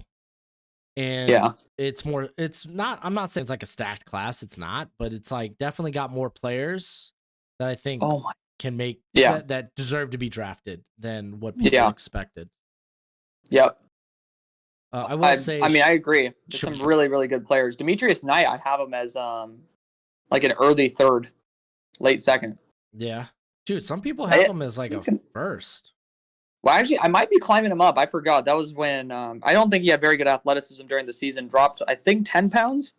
And he ended up showing a lot more athleticism, which was good. So I was let down. He might be a 2nd or 1st. By Shamar James's workouts, but then I think he was in the top 3 in speed in the drills. Yeah. So it was like, oh, okay, you know what? Maybe you're just a crap tester. Because I was like, that dude was hella fast at the Senior Bowl. He was flying. For me, like him, Kaiser were a couple of the guys that really stood out at the Senior Bowl. So it's like, so I really pushed those guys high up my board. Right. So like, I was glad to see him still. Like, I was glad to see the speed there. Right. It definitely alleviated some of those concerns with a lackluster workout, but like none of these guys were in the lower percentile. Did Ollie Gordon get injured? I don't know. He ran a crappy angle route, and then he's just been gone. I do think, because it looked like he pulled up on the 40, his last one, and it looked like he had a little tightness in the hammy. I don't know if that was something. These quarterbacks are horrible, by the way. Oh my gosh. I gotta say, like, why are they having these guys do this? Why not just have the normal quarterbacks throwing the ball? Quinshawn, you gotta catch that, bud. All right, let's. Ollie was apparently already running this drill. Okay, I didn't pick up on that. Oh, okay. Let's jump to yesterday. You want to stick with the defense, or you want to go tight ends? Let's stick to the defense. We're in defensive mode right now. All right. So the benches are out.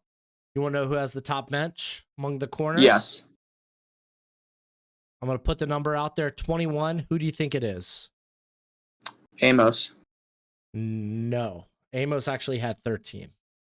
Seriously? Yep. Brother has longer arms, though. Yeah. What if it's Baron? True. It's not. He didn't have that much.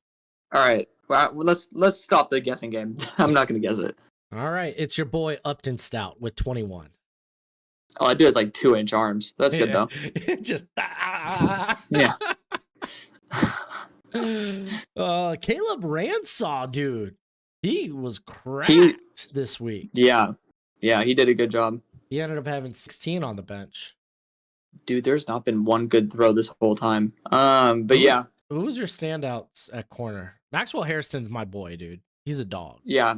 Hairston. I would say Amos, man. Amos did really well for the athletic profile that I showed on tape.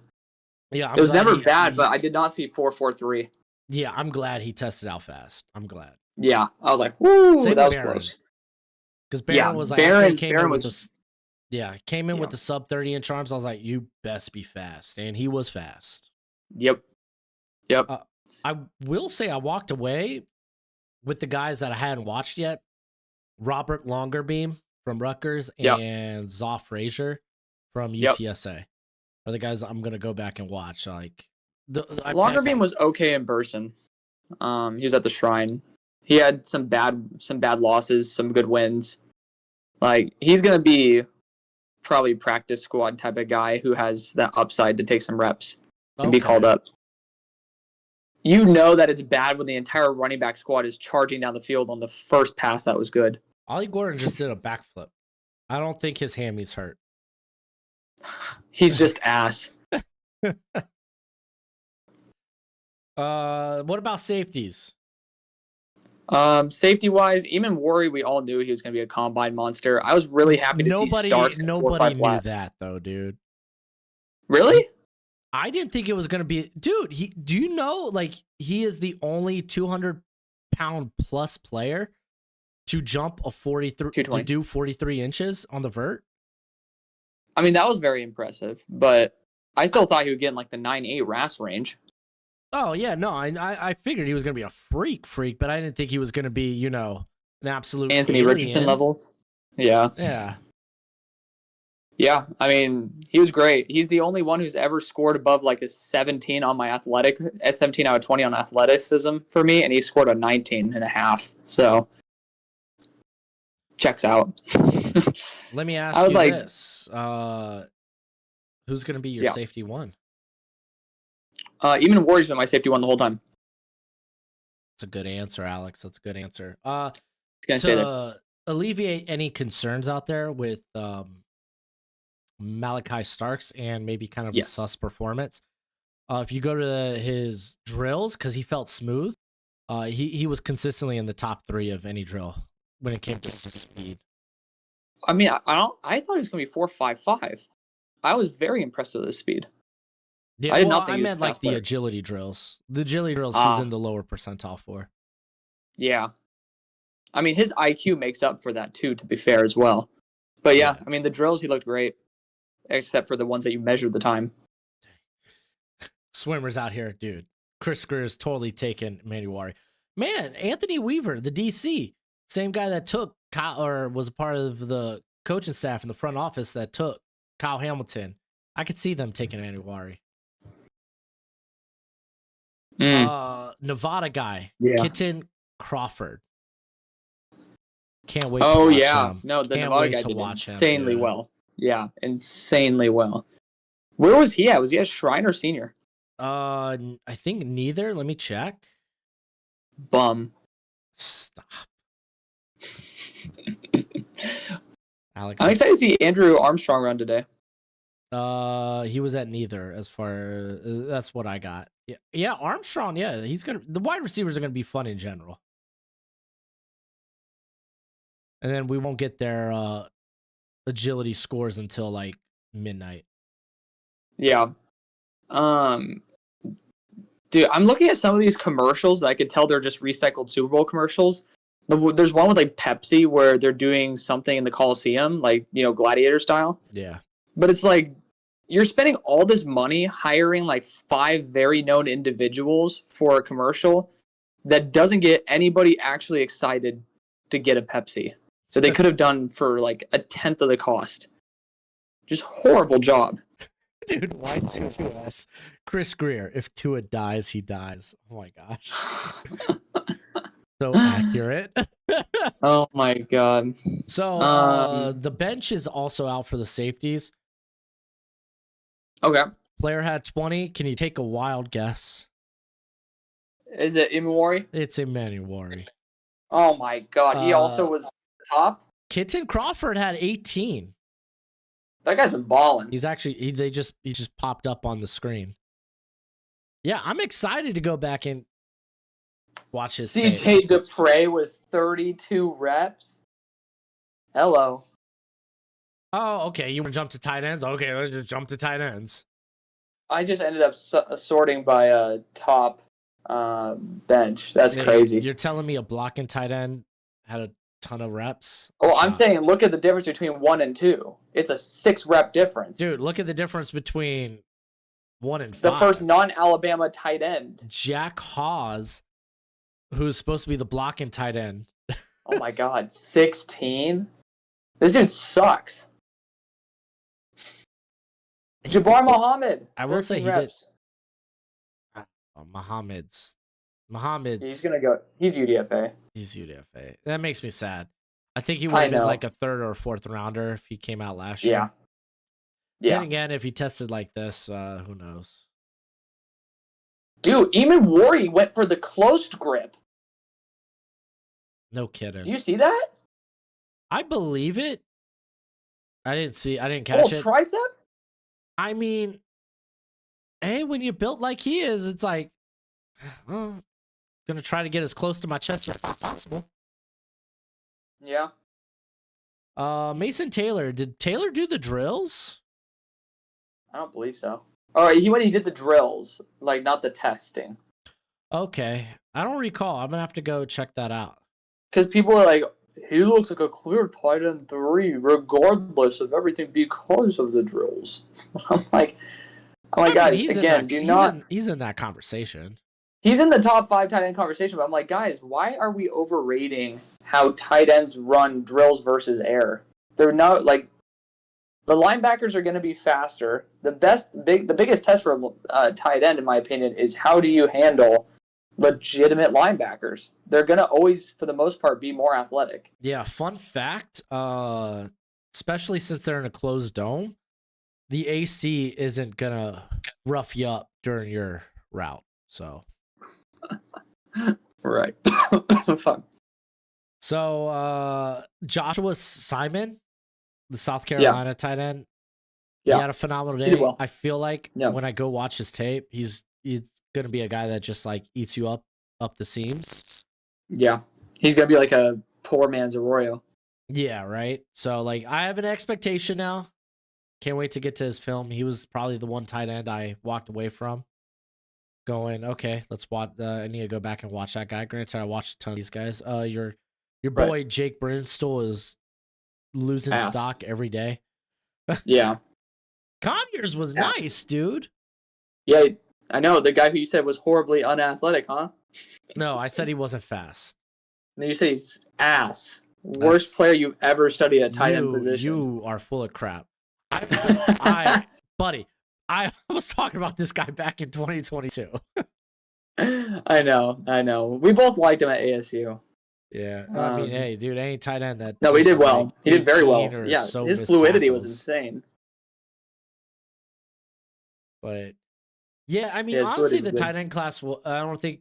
I mean, you didn't have, like, the 3 or 4 of the top 5 guys participated.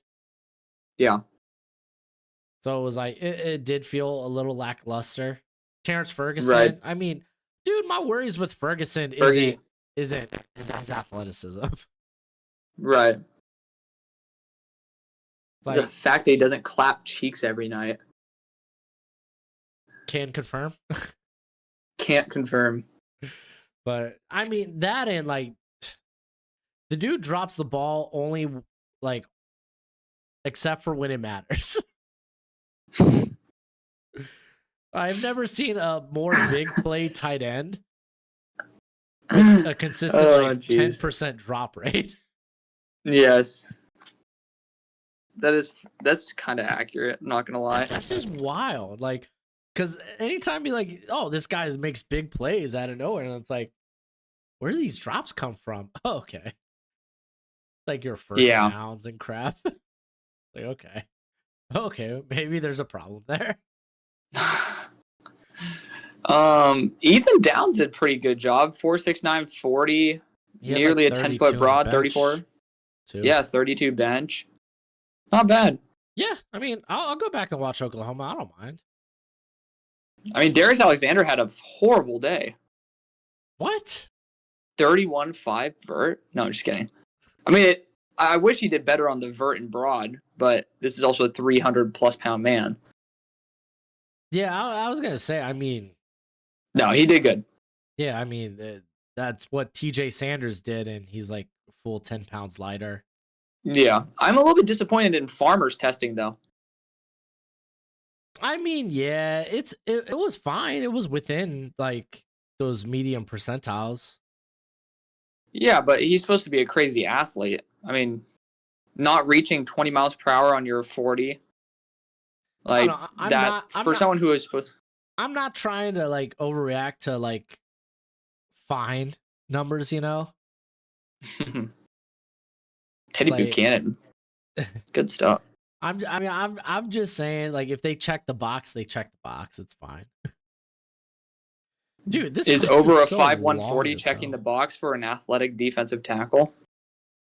I mean, it's not a 5.27, which puts him in the lower percentile. It's very cleanly underneath that, so I'm okay with it. This is true.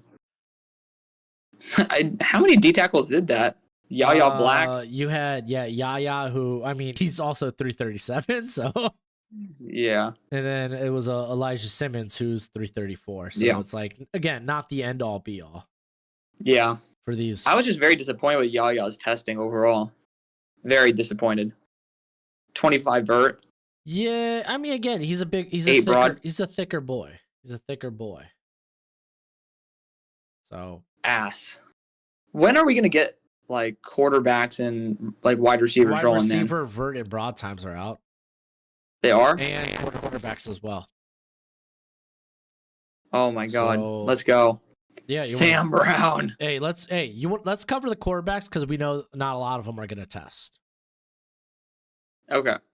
So weirdly enough, the one drill that correlates to success in the NFL is the broad jump. The one thing that does or does not? It does. It's literally the one drill that actually matters, or the one workout that matters the most when it comes to quarterbacks. Which again, that's not saying much.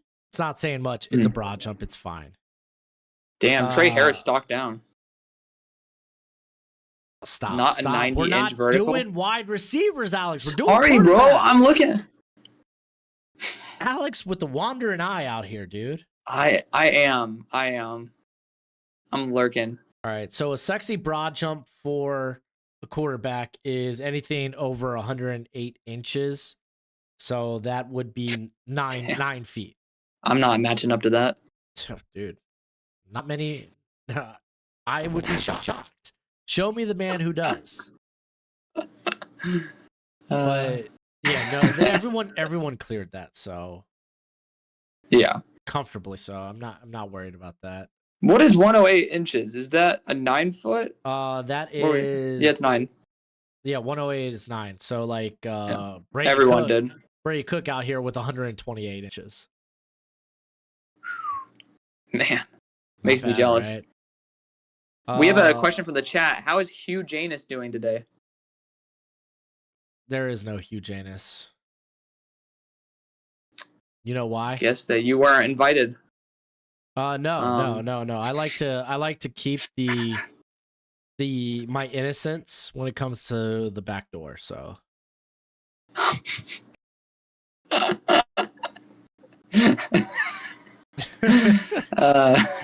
I'm a modest. Okay, let's get. I know there's not many out here, but I am a modest YouTube content creator. Let's do the wide receivers since you wanted to burst your Holy bubble. shit, Brady Cook with a 37 vert as well. Dude, Brady Cook's a sneaky good athlete. I say sneaky good, like dude That's legitimately not can sneaky. run. Dude, Andrew Armstrong, 37.5 and 10.4. Very nice. Yeah, when it comes to the wide receivers, vertical, anything over 30. Oh, nope, that's quarterback. I was like, that sounds low. Hold on.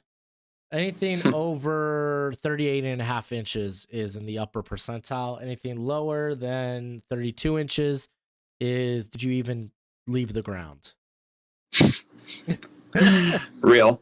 Besh is a little unimpressive with 34.5 on his vert, but 10.5 in the broad is perfectly fine. Well, you only had Trayshawn Holden being the only guy in the lower percentile. Mm-hmm. So, we don't care. I think that's a good indication to the class. Pat Bryant with the really nice, same testing as Andrew Armstrong. Yeah. Good to see Torrey Horton's healthy. Dude, Trey Harris, that's a sick vert. I hope he runs fast. Yeah. Because Jimmy Horn, very nice, 38 vert, 10.8 broad. Yeah. These guys with short legs being able to get that. I hope Ty Felton has himself a day. Dude, you see Jaden Higgins though? Dude, did I see Higgins? Yes. Holy crap. And then there's this bum named Bam Sound. The hell? Who? Sam Brown. Sorry, dyslexia. Oh my gosh. What a beast. I was like, hold on. Alex, excuse me. What a beast.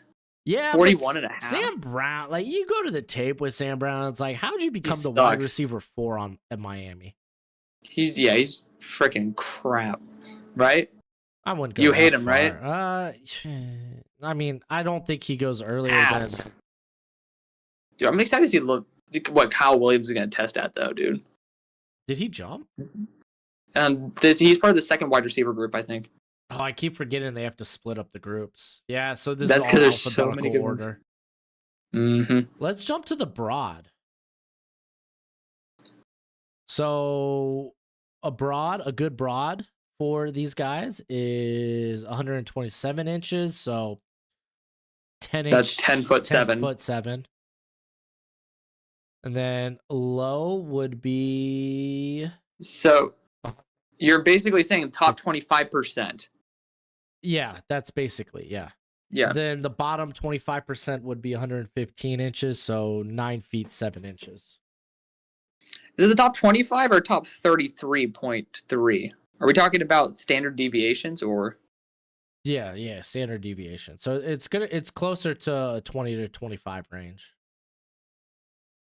Or at least that's what I pulled. Like as far as like what percentile you're in. Okay, so top 25 percentile starts there because I know that PFF does it by percentile. Yeah. That way. Okay. Jimmy Horn with a good day. Tez 37 vert, 10-11 broad. No one cares. On a side Stick note, bug. Y2S asks how confident I am in Patrick Paul. Very confident. I thought he was very encouraging during his rookie season when he had to step in for Armstead. Paul. Oh, I thought you were talking about Pooh Paul. Oh, no. That's Chris Paul. That is Chris Patrick Paul. Paul? Yeah, the same one in the State Farm commercials or Allstate. I forget which one. Is he really? No, Chris Paul in the NBA. He was in the Yeah, the league that doesn't exist anymore. That has to fake trades in order to remain relevant. Dude, one of my favorite memes is that Chris Paul hits a big 3. Now they're only down like 40. Yeah. Dude, did you see Ben Dover's jump? Stop. I got 5 people talking about 12'4" for Ben Dover. Huge riser. Golly. Is there did I see Wiener go yet? Dude, they're talking about the Star Wars pod racers, like the Ben whatever the fuck his name is, the little bug. Like those are a whole stream of dudes just like going off about all these Star Wars like random characters. Mackenzie, Chris Paul Jr. is not related to Chris Paul at all. Paul is actually more of a common last name than you may think. More common first name, but also common last name. Do I remember Nakobe Dean? Yes, I do. I don't know. Do I remember Nakobe Dean? I mean, I know he's hurt, but He's cooked, dude. He's done for. Did anyone get under 9.7? No, look, dude, this whole wide receiver class. I think I've been pleasantly surprised by this combine. Yeah. Yeah, we haven't had like bad testers. Yeah. Last year we had some bad testers. I think that's legitimately the class. Like, you don't have elite talent. Like, there's not a grip of like blue chips or like surefire top 50 guys. Or that's not fair. Like top 25. Yeah. But like it's a hefty class. It's a girthy class. Yeah. It's girthy. Very wunderbar. Very, very pear-shaped, I would say. Very pear-shaped. The most pear-shaped. I'm gonna get a drink. I'll be right back. Entertain my people while you're at it. All right. I suppose I will. Let's just run through some of these. I'll just say what they recorded out loud. Tez currently has the longest broad for the wide receivers at 10 feet 11 inches. Ty Felton right behind him, 10 feet 10 inches. Guys that tested in the upper percentile are your Chamari DK, Jaden Higgins, Jimmy Horn having a nice day. He should run fast. And then Alec Manor also testing in the higher percentile for the broad jump. When it comes to the vertical, your top testers above that, I think it's 38 inches, is Sam Brown Jr., Ty Felton, Jaden Higgins, Alec Manor, Chamari DK, Trey Harris. Trey Harris having a nice outing. I think if he runs really well, he's in that top 50 talk. Right now, it's just like with him, I need to see the lawn speed. I just need to see it. I just really do. With that, and also you worry about, he's got kind of the T Higgins injury history, right? Missed a couple of games because of a groin, missed a couple of games because of this, and it's like, you ever gonna stay on the field? And honestly, his big outings, like 500 of his yards this past season came in that squishy cupcake schedule that Ole Miss opened the year with. So it's like, Tetero McMillan is not going to be testing because he's a bum. He's a bum. He won't be testing his pro day either. He's going to go with the Marvin Harrison Jr. approach, which, I mean, it worked well for Marv. And I mean, I get it. If you feel like you're the consensus one at wide receiver and you don't want to put out any excess information out there that might complicate teams' decisions, I understand it. Right. Do I like it? Well, no, but I understand it. I'm excited for my boy Elijah Badger, man. I feel like he's gone so under the radar. Hula Bowl legend. Dude. Arizona State legend. Man stepped up when who's that Florida wide receiver? He's going to be eligible next year. Ricky. Oh. I was saying like from ASU to Florida. I was going to say Ricky Pearsall. Oh, no. What are you talking about? He got hurt this past season. That's why Badger got involved, because he was kind of just like the slot only. It's like it's like Eugene Moore or something. I don't know. It's a name. I'll say that. It's a name. You didn't. Yeah. Know. I thought. Are you sure you're not talking about like the Moore kid on Clemson? No. There's a Moore. Yeah, that kid's good, by the way. That true freshman. Oh, that's why I have no idea who he is. I did, because I bet under on like 30 yards for him versus SMU, and he had 100 in the first quarter. You know what? I can't wait to get these pro day times and realize, oh wow, this guy went back to school. I didn't even know that.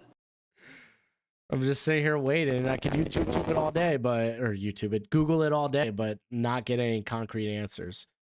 That player's name, What guy are by you the referencing? way, was Who do you think that could be? Like Ernest Green? That bum? Wait, did he return? I mean, I saw an article about a coach saying that he's going to be very valuable for them, but I've not seen anything official. Huh. Eugene Wilson. Eugene That Wilson, was yeah. the Florida name. He's a good player. Do I have Ernest Green still on here? You do, I do. if I'm not mistaken. Last time I checked. All right. Ernest Green. But it's not confirmed that he's going back. I just saw a quote from... It is. It should be now. Turn into Yeah, I guess he's not getting a combine invite. School. I don't think that he'd be that bad. In 2025. Here is... Yep, he's returning. Son of a gun, Alex. You've done it again. Who said that? Like, where is it official? It's 24/7. Mm. I'm gonna be going through this whole list right now of like Georgia players returning just in case. Yeah. I forgot Dylan Everett. Yeah, he's in next year's class now. It's a good player. Who's Dylan Everett? The corner from Georgia? Oh, Dalen Everett. Okay, whatever. Okay, well, you said Dylan Everett. Yeah, I mean, there could be a I Judy. get it. I mispronounce names. I get it, Alex. Golly. Get off my back, Mom. I do it all the time. Do you do it all the time? We've been saying Savone Revel's name wrong for the last like 4 or 5 months. It's Shaven Revel. Savone Revel. It's Savone. It's like, man, that just drops you a full round. Siobhan Revel sounds so sick. Savone sounds sick too. Revel. That's sexy. Savone? Savone? Why would you put the H in there? Sounds like saxophone. That's Yeah, all Dalen the sex appeal, dude. Savone. Dude, nothing gets me going like a good saxophone. Yeah, but that's not Savone. There ain't no H in saxophone. Well, apart the phone part. But Savone. Gosh. Mm. All right, we got some questions. We got a question here. It's Walter. Walter thinks Olympic sprinter Bernardo Nehemiah raises his draft stock. I have no idea who that is. Sholo man. I really hope Elijah Badger does have a great day. I agree with you. That'd be great. A question for you. Yes. How irritating and how horribly done is the combine? Genuinely speaking, it is the most slow and boring event I've ever watched for football. I don't mind it. Like, I don't mind that they take their time with it. Like, it's just like, if I decide it makes these streams so boring. If I decide not to stream it, it would be okay. Like, I'd be really okay with it. But since I am streaming it today, because I mean, it's wide receivers and running backs, we have to, right? I streamed the past 2 days, and I'm just already so fed up. And I just want to see. Dude. I'm glad I had kids to watch out for. Like, just had to. I know, dude. Yeah, I was just watching my kids, and I had it playing on the TV. Yeah. When I was able to put my littlest one to bed for a nap, I was able to actually input some of this stuff. So. Yeah, I mean, Sholo Man brings up a good point. The combine can't be fast paced.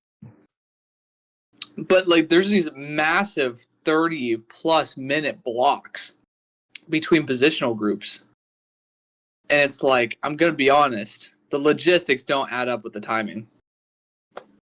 I mean, I don't run this stuff, dude. I don't know what it takes. But most importantly, it's not just the timing. The quarterbacks are starting to get into I see on the field, which is good. Warming up. But the first group of quarterbacks. Yes. But I would say I think this is the biggest misuse of Daniel Jeremiah and Rich Eisen's talent in the history of mankind. Because they talk like it's a golf event when they're both very charismatic, very energetic individuals that can talk at a very high level. But they talk like this, like it's a golfing event, and they say, "Oh, that's a good run." Like, brother, you have some cojones. Get me locked in. Yeah. Do you know who Renardo Nehemiah is? Negativo. He's a former sprinter who formerly holds world records. Damn. Yeah, I'm sorry that I don't know a guy that ran like 30 or 40 years ago. Damn. It's just, I'm sorry. Like, I'm not a part of that world. I'm not a part of that sprinting world, man. We're a part of this world, though, because I have a question from Dexy. Lexi. He says, what are our thoughts on the wide receivers the Bills met with? They met with Arian Smith, Xavier Restrepo, Savion Williams, Matt Golden, and Isaiah Bond. That is that is variety. That is. Well, there's 3 deep threats. All of them are pretty much boundaries except for Restrepo and Williams. Hot take.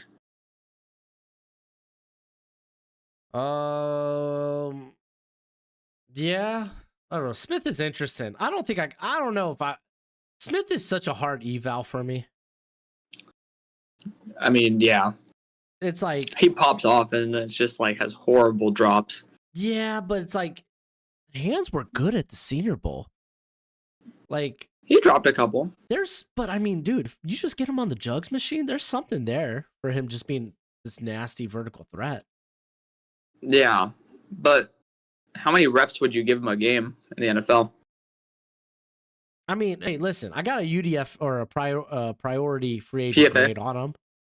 Yeah. So, like, I'm not here floating the boat, but I'm just saying when guys can run like that and then suddenly they develop the receiver aspect, it makes me nervous when I call a guy UDFA. Yeah. All right. Well, do we think that there is a chance that Genty will slip to the Chargers? It's the NFL draft, man. Anything can happen. BS answer. Slipping out of the top 20, I find it hard to believe. I honestly think his floor is 12. His floor? Yeah, so like the Cowboys would not pass on him? Yeah. And I mean, what if Tetairoa McMillan's there with Genty? There's a world where I could see Genty getting drafted ahead of Tetairoa. I think he should. Hot take. That is a hot take. Elaborate. Yeah. I don't think Tetairoa is as good of a player as Ashton Genty is. By a noticeable margin. Yeah. Swimmer, which offensive lineman do you think could run a sub? Oh, dude, it's Armand Membu. Sub 5-second 40. Armand Membu is going to be out there freaking flying. Gray's able to. Yeah, Walt asks, I'm confused. Who's the best DT? Darius Alexander or TJ Sanders? They're two very different style of DTs. That's the thing, man. You get into styles and not every team's like, it's hard to put together a rankings with guys you think are different fits. It kind of depends on the team, you know? Right.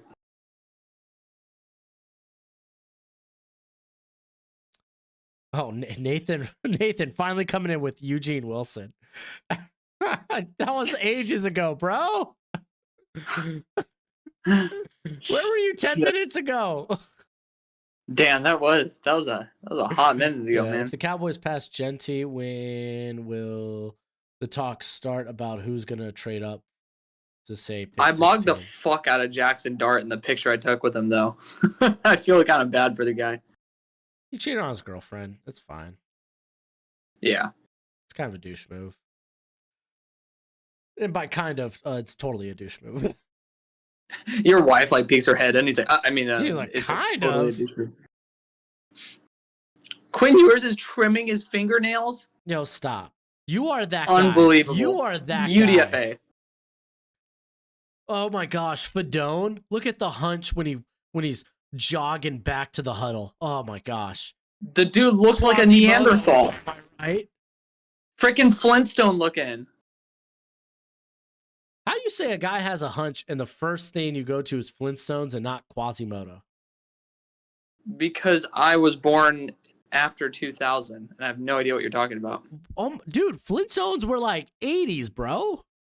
Yeah, but my parents raised me right. I don't know what the hell are you talking about. Flintstones came out way before the Hunchback of Notre Dame.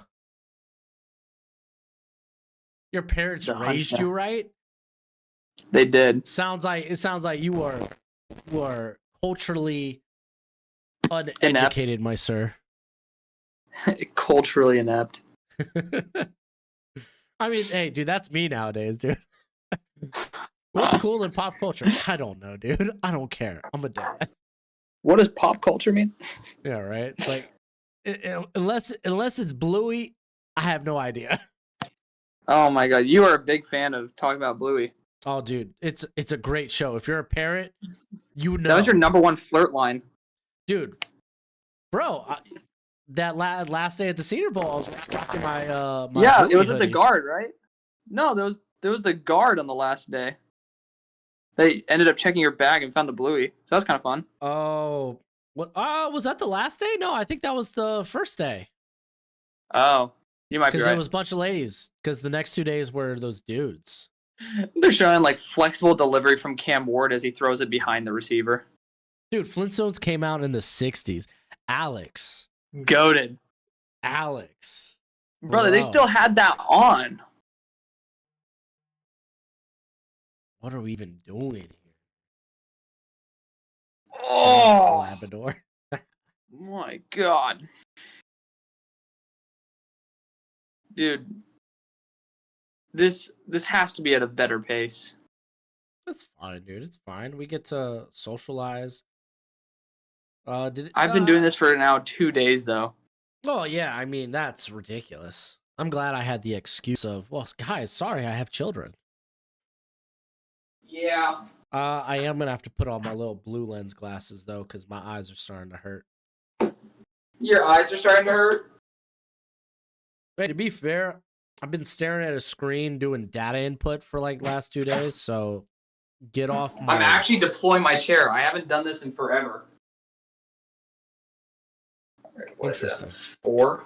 Hello. So let's just do a quick little vibe check. A vibe check? A vibe check. Who are you now vibing as? Who may be inserting themselves into the top 10? Into the top 10? Jade. Yep. That's the name I wanted to hear, Alex. I haven't sat down at this desk once. This whole entire event is killing me to the point where I'm legitimately sitting down. I was a little sad that Scorton didn't do the drill or didn't do the workouts. He did the drills. Yeah. But you see, he came... Oh, look, it's the guy who cried in Starbucks. Oh my gosh. Alex, What's his name? Stop. Coward. Alex, you are going to be like red listed or blacklisted everywhere. You know what? Shout out to Jordan Schultz. I'll take his side. I will say the memes that like popped up after that, like, dude, just about like Starbucks. Was it Shefty? Shefty ended up coming in being like ready to go or something. Dude, that's hilarious. That's why Schefter will always be better. Like always. Yeah, Shefty has had his moments. Yeah. Oh, dude. Where do you think Mason Graham goes? You want to With do a quick his alligator draft? ass? I mean, yeah, we can. I mean, we're not doing anything anymore right now, so... Yeah, there's nothing else going on. DJ's randomly, once again, wasting his amazing talent. With Rich Eisen wasting his amazing talent. Talking about nothing. I have broadcast turned off since I'm talking to you. I mean, I could turn it on my phone, but All right. Yeah, let's do this. It'll be more enjoyable than the rest of the stream. Thank you also to the 430 of y'all. Oh my gosh, who are hanging out. How many of those are on X? A lot. 368. Yeah, that's what I wanted to hear. See, I'm not doing this for the money. I'm not.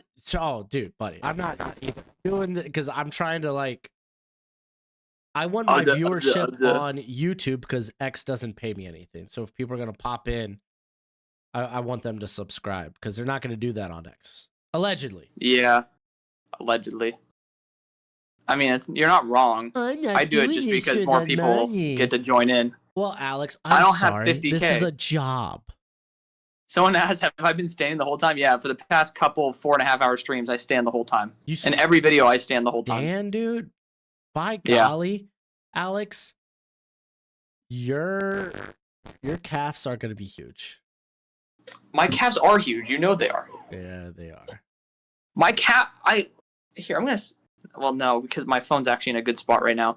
I was going to send you a picture of me next to Anthony Belton.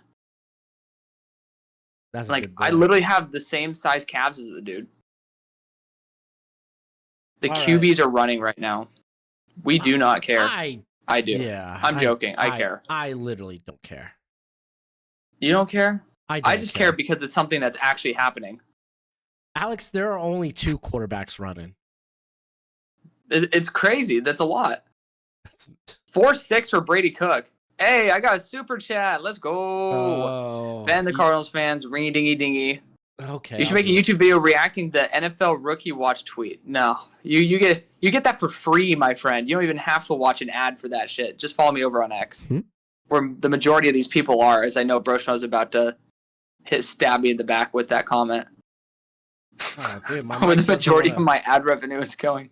My mic doesn't want to pick up the bell. Maybe it's the red bell. Maybe my mic's racist. Ringy dingy dingy. I always say ringy dingy dingy. Seth Hennigan. No disrespect, this dude is not a looker. You look at him a little too long, you turn into salt. News alert. The Niners are open to trade in Debo, which everyone already knew, but Brandon Ayuk's name being thrown out there is kind of wild after extended him.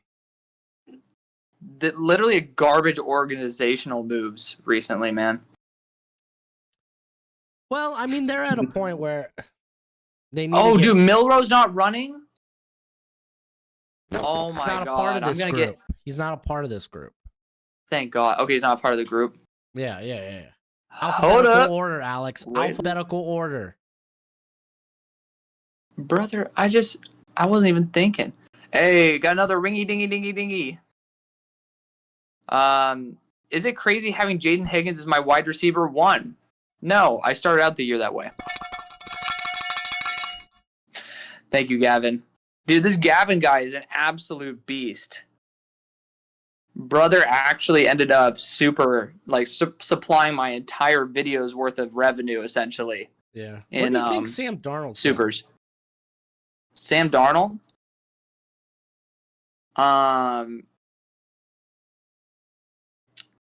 Honestly, Vegas. Yeah, that's the first team that comes to mind. I don't know many other teams. I mean, you could say the Steelers. I feel like there's a good chance the Vikings maybe. Well, if they haven't tagged him yet, what's the deadline on tagging? Deadline on tagging? I assume it should be like the day before free agency, yeah? No, it's a little earlier. Can you tag post when they're a free agent? No. Yeah, I was about to say. Or maybe it's like a couple days before, like maybe it's like March 7th. Yeah, March last day 4th. That you can tag. 4th. Oh wow. Yeah, I knew that there was a deadline. I just couldn't remember when that ends. Huge heinous. All right, you want to do this mock draft real quick? Yeah, let's do it. Dude, I'm just so excited to see an accurate football being thrown. And it'll only be like 1 or 2 of them. All right. All right. So. Uh-oh. You still Uh-oh. there? I'm here. I got. Where are you? Oh no, I'm just checking because my Where you at? YouTube live stream cut out. It just died? Well, no, I'm still up. Oh, okay. Thanks to Blue Chew. Dude, dead ass.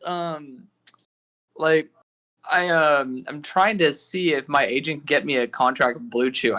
Remember I contacted them for us, and they're like, no. So, is this agent who you're currently working with? Yeah. What about him?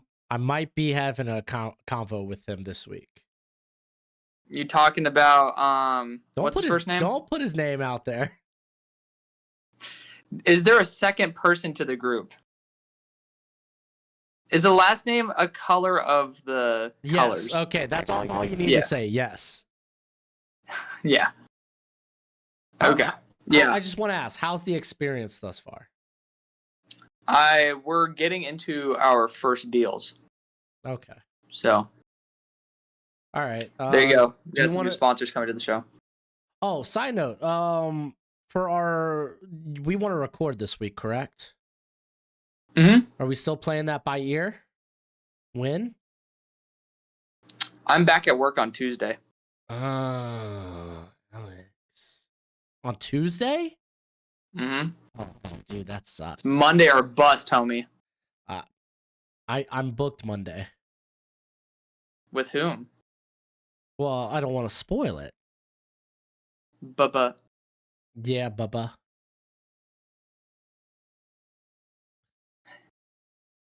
Engel. Okay, you're a douche. What? I was just talking about math. Anyway, yeah, all these angles out here, right? Obtuse, acute, right? Ugh. Yep. The B one as well. Yeah, I've been working with a few guys trying to get a schedule, like a mock draft with. Like, I already talked with Marcus and Trev about, hey, after free agency like cools down after like a week and a half, is it cool if we do a mock? And they're like, nah. No, they were actually very kind to me, Alex, because I'm not a total jerk. They are doing 40s, by the way. Yes. So, I guess we're putting this mock draft on hold. Oh, wow. They're doing the wide receiver 40s too? God bless. Yeah, here's your boy, Andrew Armstrong. Finally! Let's go. Oh, shucks. I forgot. Friend of the show. Drew. 4.52. I'm not going to lie to you. That's faster than I expected.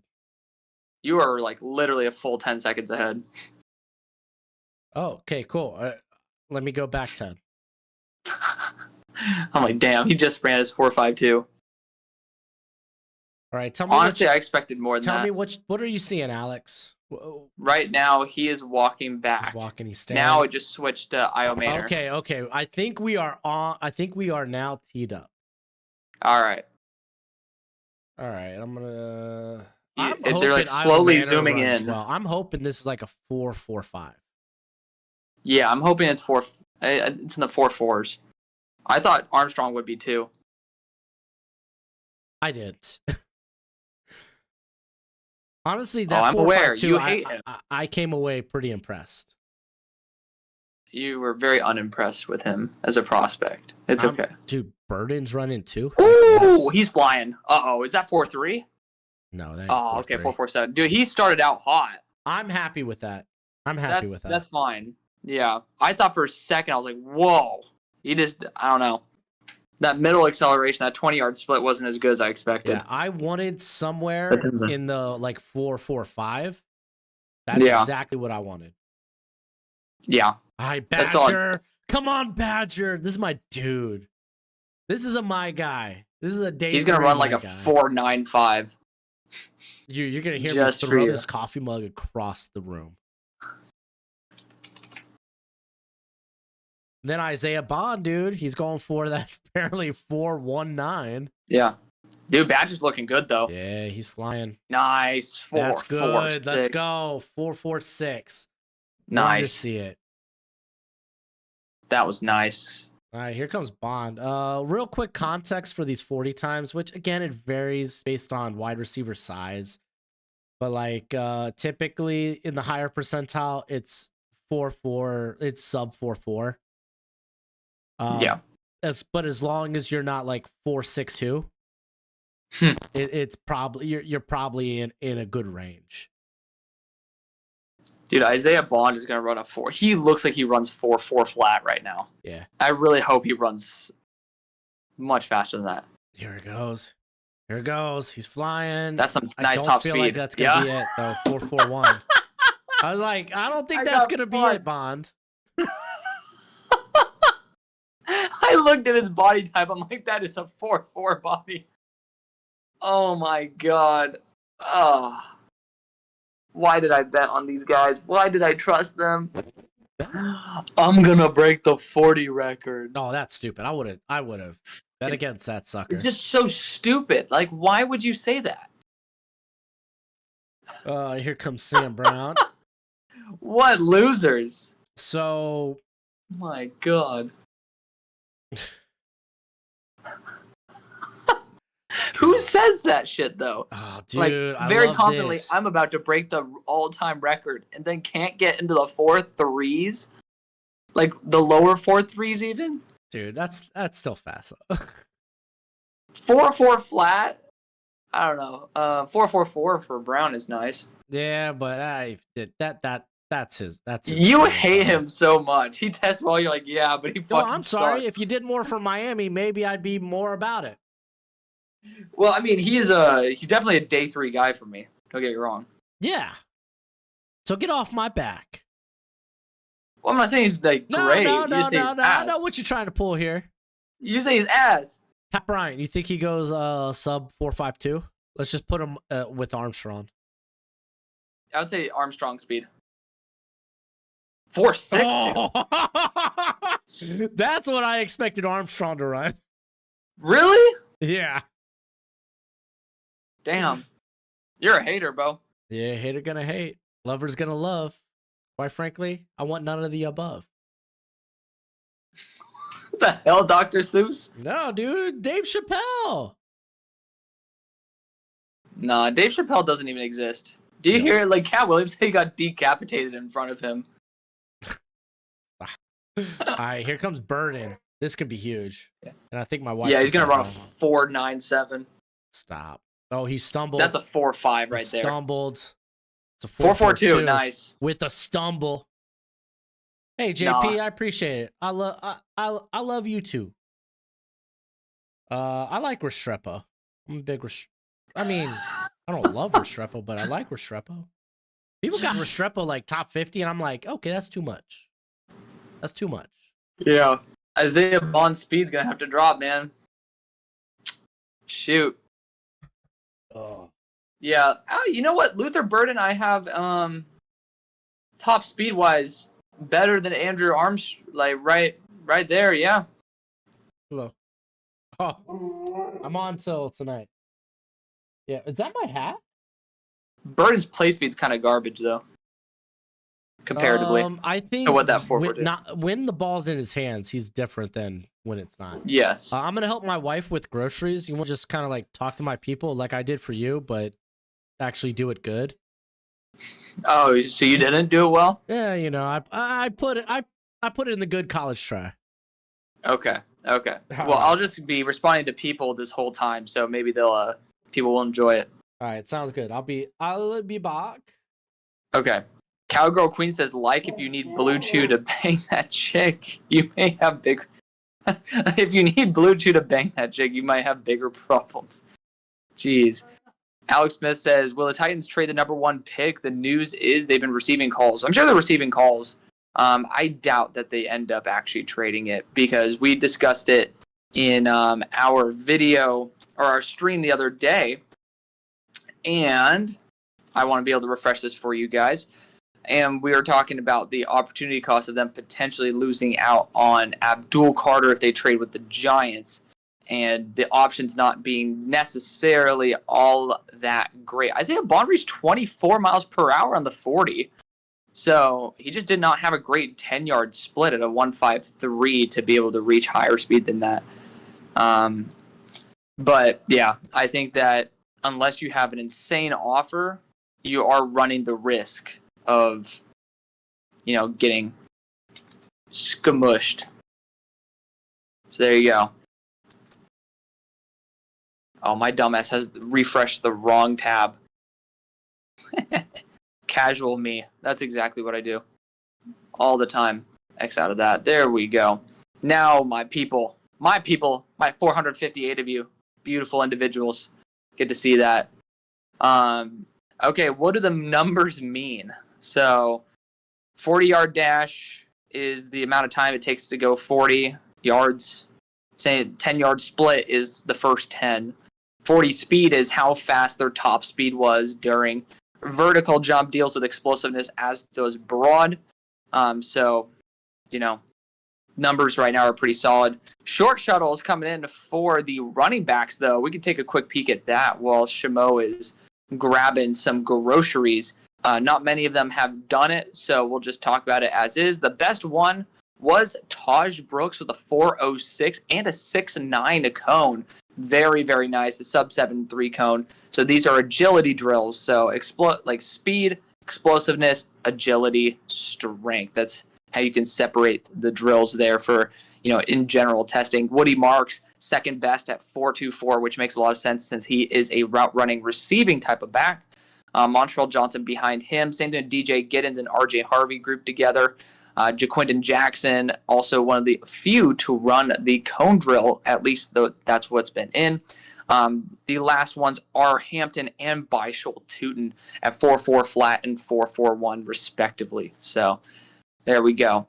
So that's what the numbers kind of mean. Speed, explosiveness, agility, strength.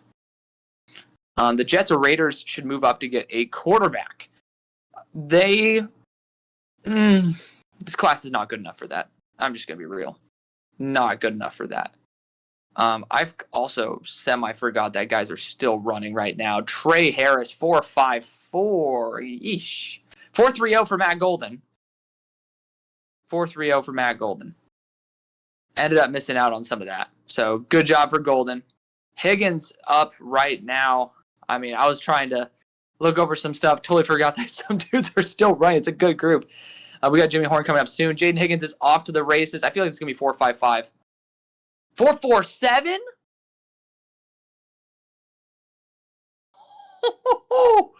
Jaden Higgins, hello.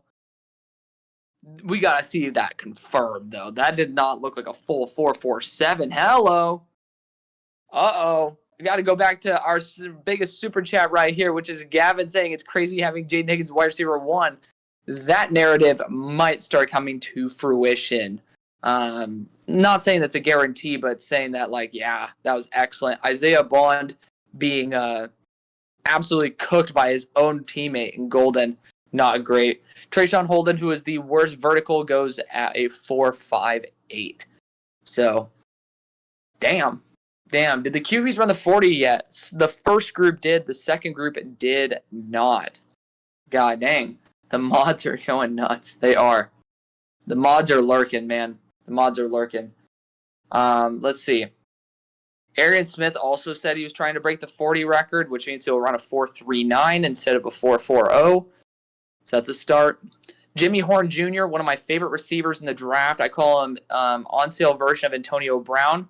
Off to the races. Let's see, where's he going to go? 4.47. He has the same speed as Jaden Higgins? Excusez-moi? What the hell is that? That's crazy. Shadur Sanders is in disbelief. Damn. The hell's going on? These fast dudes are not running fast. That's kind of sad. Oh my god. All right. Well, is Marcus doing any combine stuff? I'm not sure. I think he's at. Oh wait, he ended up telling me he's not at the combine. Torrey Horton is running, and he is 4.46. So everybody's in the 4.4s today, apparently. Yeah, I'm a big fan of Jimmy Horn, so that's a little bit disappointing to see him in those 4.4s. I would expect him to be in the 4.3s. So, Golden kicking some ass. He was well above Isaiah Bond in the most recent 32 receivers video. Feel free to go check that out. But regardless, let's see. I want to be able to get the Texas guys are jokes. They are. Kobe Hudson's off to the races. He gets 4.58. Yeesh. Hula Bowl champion. I think he ended up going also to the Shrine and to the Senior. I don't know. Tez Johnson, the stick bug, 5'10", 154. Yeesh. For context, I am 5'8", 170 pounds. It's just like, if I cut down to his body weight, his body fat percentage, maybe I'd be 155. But it's like, I don't know where the weight is. Does not have big legs, does not have big arms. He better run the 4.3s. He looked like he's taking off, though. No way. 4.55? There's no way that's possible. What? No fucking way. What? 4.55? No. 4.7. For the stick? Why, Josh Kelly? No. I hear a I'm schmo in the back. background. Yeah, I'm agonizing over freaking Josh Kelly. How are you ahead again? Oh. Let me go back 10 He seconds. just finished his run. Ew, 4.7? Yeah. Dude, Tez got a 4.55. Did you see that? No, He's stop. done. 4.55, brother. I mean, he might be more just, I guess, quick than fast. That's embarrassing. I don't see it. That's on here. embarrassing. Maybe they haven't updated. 4.55? Well, we'll see if it's official. I mean, again, we are very at risk of, being deceived by a stopwatch. Hey, Matthew Andrew Armstrong's Golden, second run starting. 4.30? 4.30? Trey 4.53? 4.54. Kind of what I was expecting. Yeah. Yeah, I don't see it 4.53 on for Armstrong. NFL.com yet. Oh, 4.53. That's okay. I would say for receiver, 4.55 is the big mark where I don't like you being below that. 4.5 is where I really want you to be above, and 4.45 is like really where I love you, where I really get excited. Yeah. And then obviously sub 4.4 is great. Io Maynard getting ready to do his run. Wait, how am I ahead of you again? I don't know. You're 10 seconds ahead again. I've literally already went back 10 seconds. And he just finished 4.44. All right, we're back on the same page. Walt wants me to tell America that Alex isn't 5'8". You're taller than 5'8", aren't you? You're like 5'9". I'm 5. I feel like I'm just 5'8". Dang. Thanks, dude. Yeah, because we're about the same height. So. Yeah.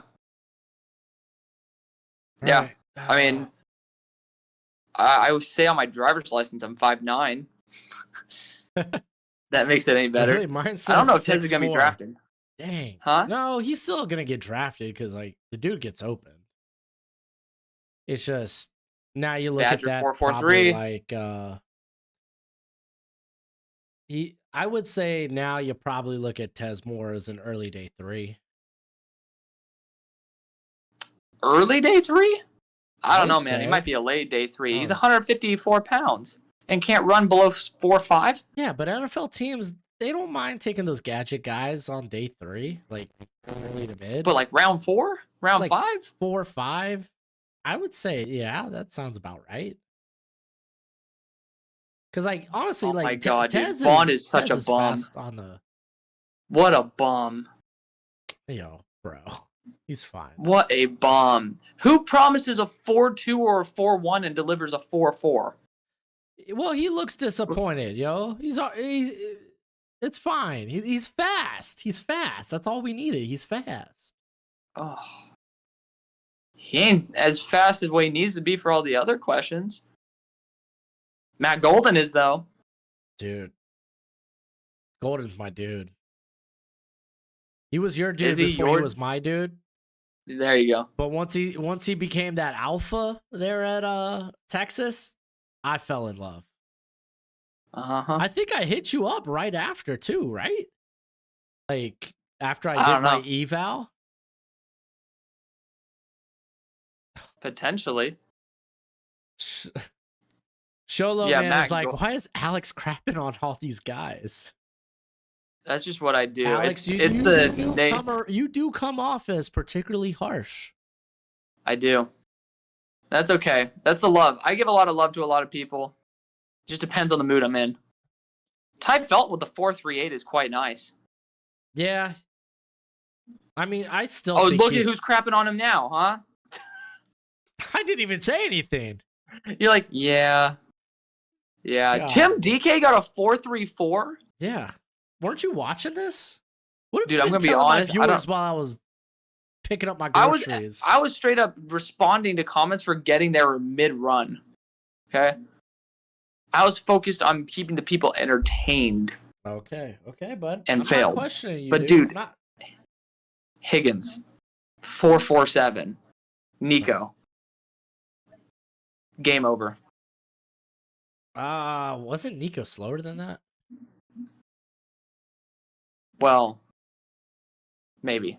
I'm But pretty 6'4", sure, 'cause 215, I remember 33. loving Nico Collins. Well, yeah, Nico for these taller, bigger guys. Nico's a fun comp, but like I loved Nico coming out of Michigan. It was just like, man, so much of his game was like intermediate, long. Can he get open like consistently? And it was just like, oh yeah, no, he's fine. Ooh, Nico's actually not a bad comp. Did he run a 40 at the combine? I think he ran his pro day. Yeah, I think he did. Look at you, tippity tap. That's me. Oh, it was 4.5. 4.45. So yeah, Nico's not a bad comp at all. I like it. It always has been. Why are people saying this is from Eric Douglas? How you doing, Eric, by the Dude. way? Why are people saying James Pierce is day 2? Because apparently he might have a crappy personality. Yeah. Which, I mean, again, that's a bit hyperbolic. See, they liked his boobs, but not his personality. Yeah, right. He was arrested in late December for he was pulled over for reckless driving, and then he was arrested for not following officers' instructions. Charges ultimately dropped, but then rumors came out that he butted heads with the coaching staff there at Tennessee. So it's like there's some character stuff there. Does he slip to the second round? It's possible. I'm not gonna lie, Daquan Felton, that 4.5, I'm kind of, I don't want to say I'm like blown away and impressed, but like, I didn't think he had full waist speed, which I guess that 4.5. I didn't see 4.5. I didn't see 4.5 flat. That's really good. Dude, he's Tez. pretty shifty after the catch too. Like he's kind of a fun prospect. Yeah. Sigma's Cy saying Felton. Mike Green will slip because of the SA stuff. I mean, I don't. He's not slipping out of the first round, and I will be shocked if he makes it past 19. I'll try to do it tonight. If you're gonna. Oh, I got you. Yeah, I'll try to finish it tonight. But yeah, there's so much cloud and there's like just so much like actual. There's no context with those charges. They're not even charges. Just what do you call them? Allegations. Like Yes. there wasn't any charges filed for the high school one. It was dealt within the school. Sounded like a guy caught into his wheels. The Virginia pilot reported as a stalking. Do you want to consider that? Again, do you want to consider that essay? I don't know, because someone says, oh, sexual assault. They assume physical. That's fair. So, but with the one with at Virginia that led to him transferring, it was an anonymous source. He was never questioned about it. No charges were brought. It was just Virginia was like, well, this is bad luck. We're going to suspend you. He was like, okay, I'll just transfer. So it's like, there's just not enough context, you know? It just makes it tough to try to, without being a team that interviewed him with like for analysts and people like us. Oh man, Trey Harris sucks. Stop. No, I'm just kidding. I like Trey Harris. Wait, dude. did he finish it? He did. Okay, so now you're ahead of me. Okay, good. I'm ahead by what? I see that name Jaden Higgins just popped up. Okay, now I'm back. Okay. All right, but like again, without being without That's good, having Johnny. that actual interview with him and getting like a gauge on it. I know he was pretty open at his podium, but like there's not enough context there to make an educated guess on what could have happened. You know? Yeah. So it's like I don't know. I'm not gonna have that play a part in my eval. But it is troubling that there were 2 of these allegations. Hey, look, NFL Network, they're even doing the Nico Collins comps. Mm-hmm. Nico the Freako. He did 4.45. What a beast. I think Jaden Higgins, I might boost him up to wide receiver 2 territory. I might slip him in. Matt Golden ran his 4.3 and said, okay, guys, I'll catch you later. Is he done testing? I mean, he's probably going to do, I don't know if he's going to do the on the field drills, but he's done with the 40. Dude, Higgins just picks up speed. Yeah. 4.54 in the second run's a lot closer to what I expected, but he had a little bit of a stumble at the beginning. Yeah. Again, you're always going to take the faster time. So. Right. I mean, like he still ran the faster time. Brandon, you're going to get that 4.29 after the officials come out. That's just how it works. Yep. Texas Roadhouse Lion Cook Johnson. So the Dude, officials are out for the running backs. Yes. And they are what you expect. They're all Trayshawn Holden. UDFA. Yeah. UDFA Trayshawn. Why do these guys why do they not like pin their hair down, put a cap on, like a swimmer cap on or some? Like they have all this hair that acts legitimately as a parachute. Alex, like it creates additional drag. I know how you can view that. Let me talk to you as a bald man. If I had hair like that, ain't no way I'm pinning that sucker down. I'm gonna let them locks flow. I ain't judging nobody for their hair decision. Dude, Jimmy Horn, 4.46. What's up with that? I mean, he's more quick than fast. And That's very Antonio Brownie. Those are still good numbers. I mean, small receiver, I get it, but ooh, is Jinky Higgins, minus. No, MVS didn't really have a lick of route running to him. He was just big vertical speed guy. Higgins is more than that. Yeah, Ben Quadinaros. That's the name to know for the draft. Is that a innuendo? I have no idea. No, it's one of those Star Wars pod racers. Oh, I'm not a nerd, so.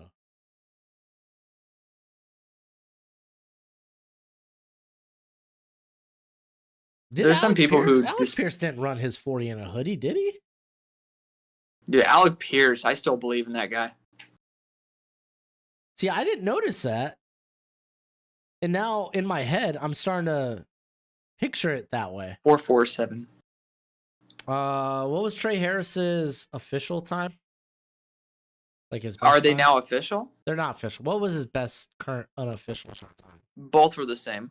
4.54. 4.54. That's fine. That's kind of where I expected it to be. Bum. I like him. That's why I'm saying bum. I like the guy.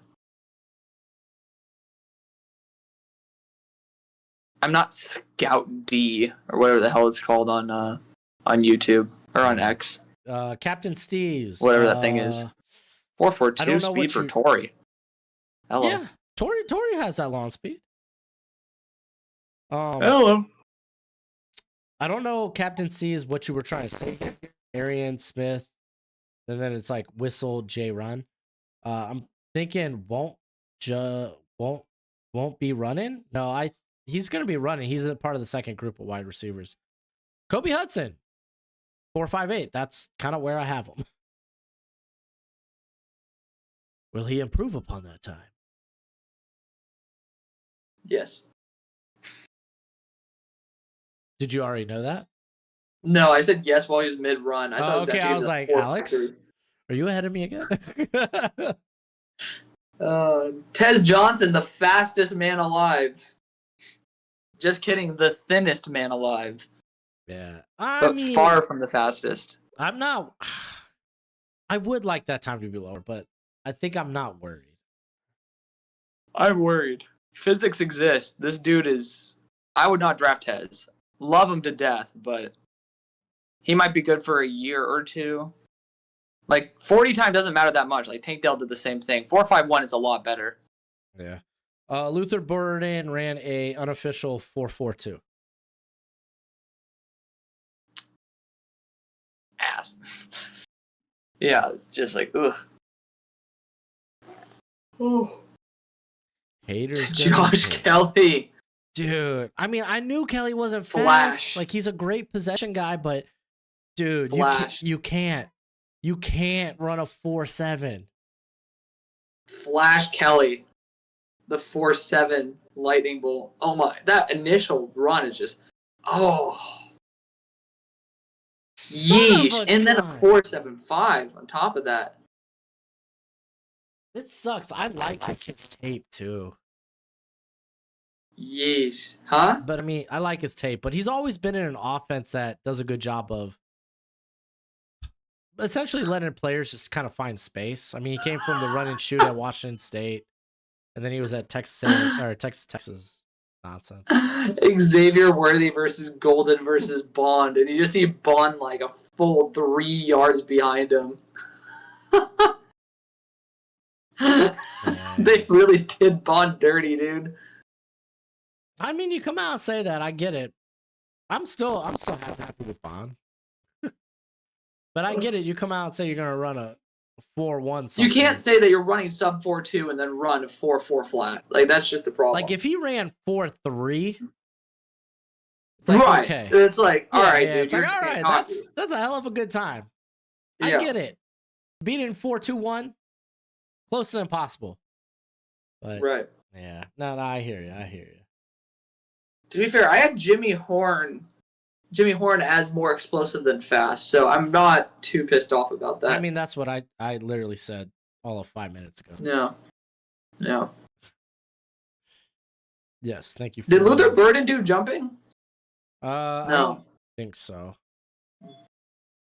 Ba-bum. He built up speed, though. Like, he had a 1.54.10. He didn't do jumping. I see a ball in the UDFA.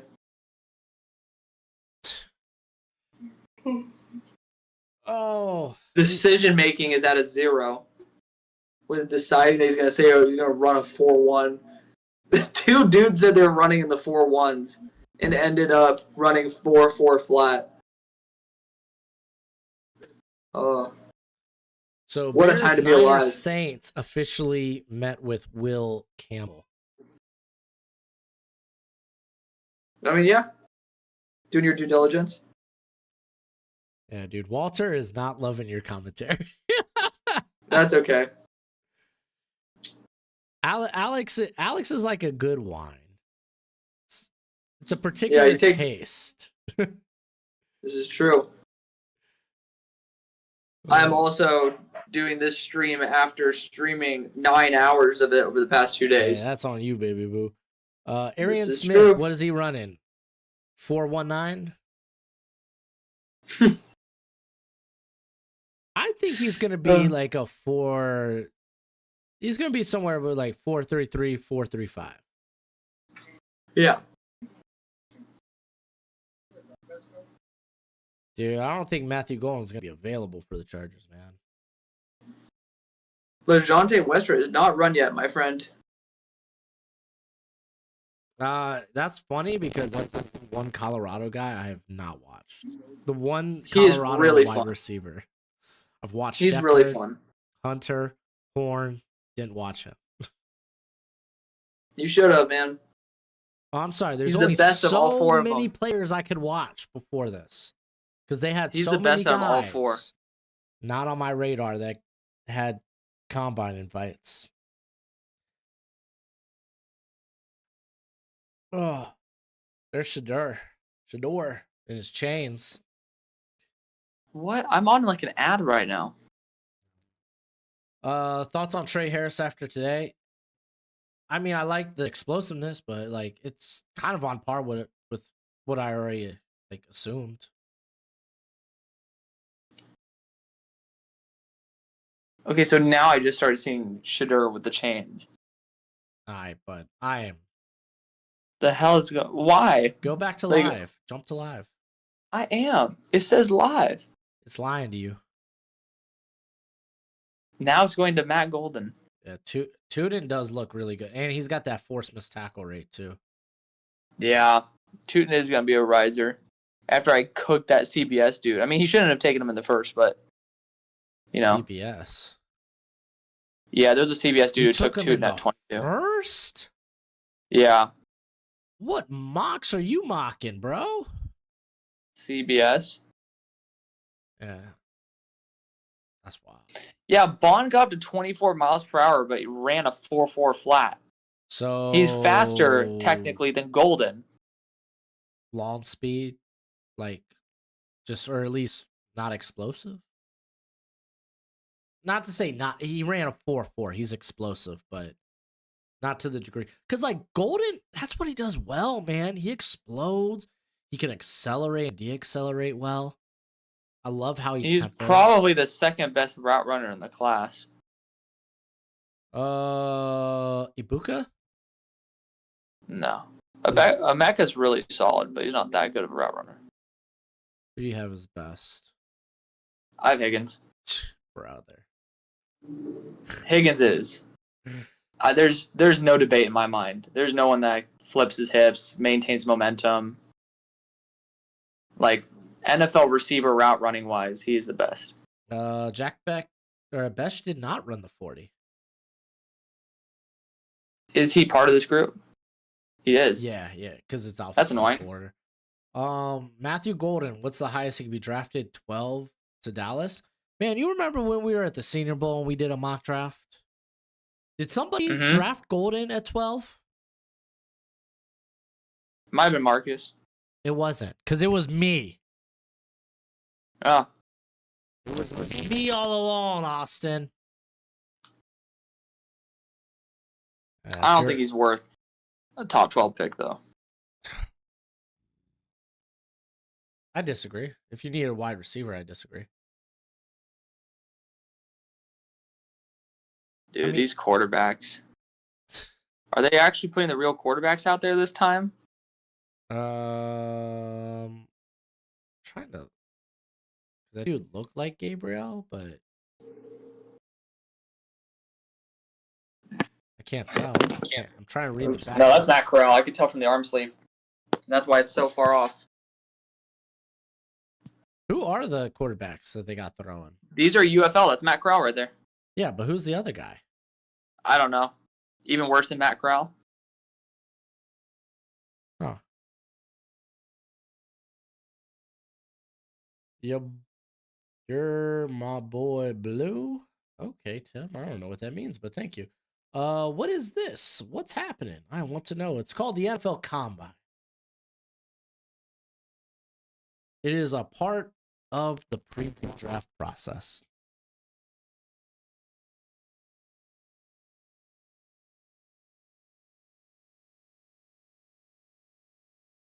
So if Golden is 149 to 151 and he finished 0.08 faster, how is he 0.6 seconds slower in miles per hour than Bond?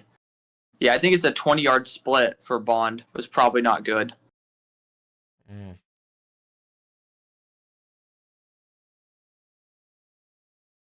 The release on the second quarterback that's not Matt Corral is just so funny. Yeah, I mean, they're just kind of walking through these drills, so. Yeah, they're doing warm-ups. Is Golden done for the day? I don't know. I didn't check to see if he Jacoby was... George didn't run. Which shocks me. He's fast. Yeah.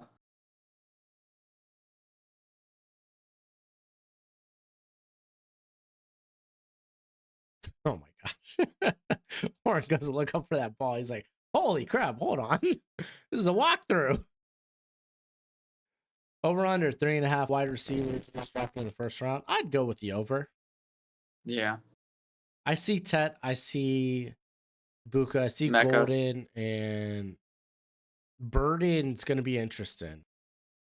Because I would say Higgins might have a better chance. Oh, I thought you were going to say over Burden, and I was like, I disagree. I think it's possible. You're never going to debate the two. Yes. I don't think it's likely. It's never. Yeah. Your hate for Jaden Higgins is insane. It's not even hate. I have him as a top 50 player. You never treat him like a top 50 player, though. Well, I'm sorry. I'm sorry, Alex. You treat everyone like crap. How about that? Well, I'm the one who's hyping him up this time. Jacoby Ford. I do recall. I recall Isaiah Ford as well. Former Dolphins great.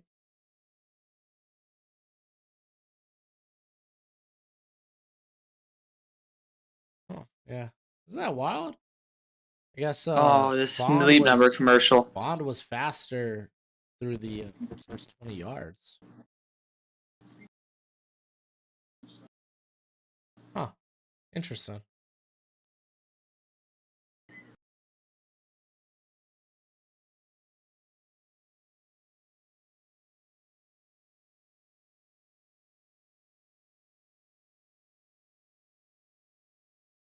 How do you feel about Xavier Hutchinson? I think he's a good wide receiver 4 or 5. Just like Luther Burden? How? Dude, Hutchinson wish he was fast.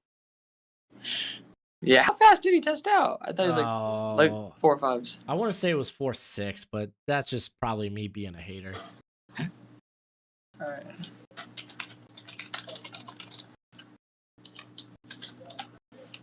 Uh, 4.53 actually. Look at me. Yeah. I'm a hater. You are literally such a hater. Haters gonna hate, man. Unless it's Isaiah McGuire, Alex treats them like crap. Hey, or Jack Besh. Or Braden Swinson. Yeah. Who are your top 3 wide receivers who didn't run a 40? Who do you think would be the fastest? Who are my top receivers that didn't run a 40? That's hard to say since we haven't seen the second half yet. Let's go to these wide receivers real quick. Did Ibuka run? He didn't run, huh? Is he part of this group? Yeah. He didn't jump either. The letter E. Huh. Interesting. I mean, to be fair, they also they just won a national championship like a month and a half ago, so. Damn. I imagine Kyle Williams and Ricky White will run. I imagine Savion, if he's healthy, will run. Jacoby George jumped to 32.5. It's I quite mean, surprising. he's like 5'9", 5'10", dude. Well, I mean, it's not like they set it up at the same height. Yeah, but I mean, too small. Oh, here comes the gauntlet, and Bond looks good. Here comes the gauntlet. Do do do do. Ja'Cory Brooks didn't run. That's not shocking. Bash. I am really behind you, aren't I? Because I'm looking at Bond right now. Oh, okay. Yeah, you're like 10 seconds behind. Yeah. I mean, for the most part, all these guys ran. Ibuka didn't run. Hunter Oh, didn't Brooks run. needs to stay close to that line. I think Hunter's faster than Ibuka. I mean, Tet's easily like I would put behind Ibuka. So there's your top three: Tet, Hunter, Ibuka. What position groups are today? Wide receiver, running back, and quarterback. Yeah, That was there's a good another drill by guys. Burden right there. Sorry. Good compliment. Yeah. Yeah, they do the wide receivers in halves. They split it in alphabetical order. So there's going to be another group of guys.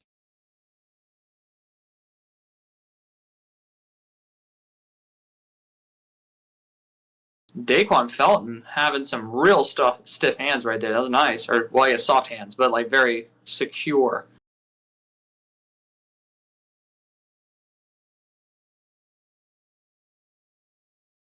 Okay. Ty looking good too. Yeah, they're all looking pretty good. People aren't going off the line either. So, like, this wide receiver class isn't bad. It's just it's filled with like wide receiver 2s, 3s, and 4s.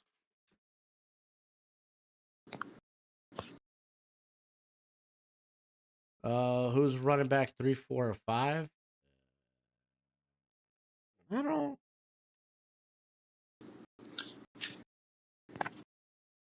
You got Henderson. Since you're like 10 seconds ahead, how about we regroup after? And then we'll What? discuss overall thoughts. After what? Like after the wide receiver drills when they start running their 40s again. Okay. Like after the next 40 I get it. group. If you don't want to talk to me anymore, that's fine. Oh my gosh, Kelly, you I just keep you're getting having a rough spammed with a day. bunch of comments and I respond to all of them. So it's like Okay. I will return at a later date. All right. Get out of my stream. All right. All right. I'll talk to you soon. All right. I'll see you soon, bud. All right. Just the two of us. We can make it if we try. Now I get to listen to the broadcast. Awesome. Top three or top my run backs 3, 4, and 5. You got the Ohio State pair. Scatterboo's somewhere in there. I feel like maybe. I don't know. Tootin? Tootin, I'm gonna have to be higher on, but how much am I really gonna go pump him up? We'll see.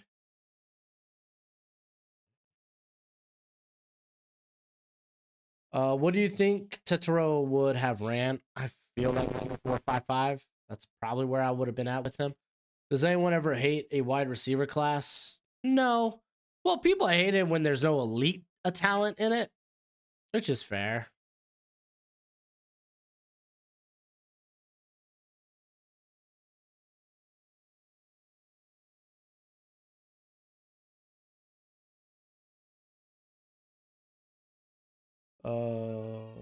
Alex, no, nobody runs Broshmo's channel.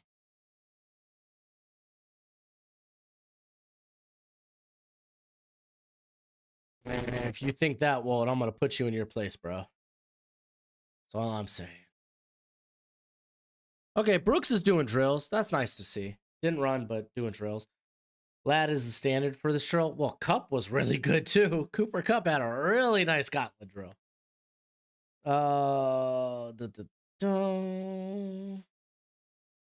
Was 4.440 Bond's best time.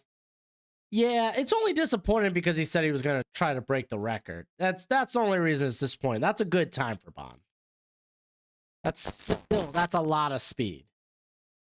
Feels like every wide receiver class is loaded or deep or both. Yeah, no, there's a lot of good wide receiver talent consistently in and out. Is Tet in a high first worth better than University of Illinois Pat Bryant? Yeah, because Pat Bryant is probably feeling like a wide receiver 4 at this point, 4 or 5. Tet gives you, I think Tet, the comp I like for him is Drake London.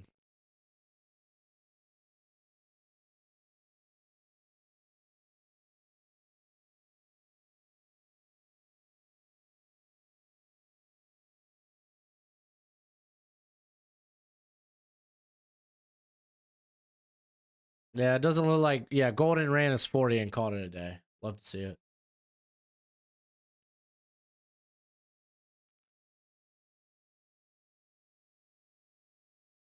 Yeah, all these guys are running pretty good gauntlets. Can't wait to see the actual miles per hour after.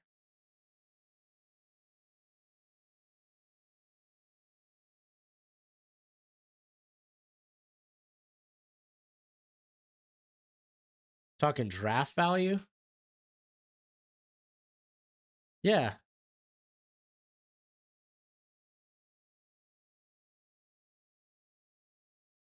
Yeah, no, draft value. Yeah, no, that's better draft value.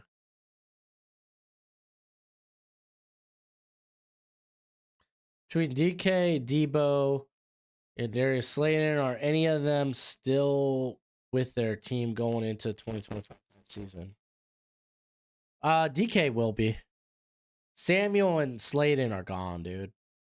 Why is Jackson Hawes getting so much love and CJ Dupree is getting none? Hawes was kind of a hot name coming into the combine. They're both blocking tight ends with Hawes. I don't think has much receiving upside, but he tested out better as an athlete than I expected. Dupree was a good receiving option at Maryland, and then goes to Alabama. They don't do much with him as a receiver. Yeah, I think I would take Ted in the top 10. I think his tape's that good.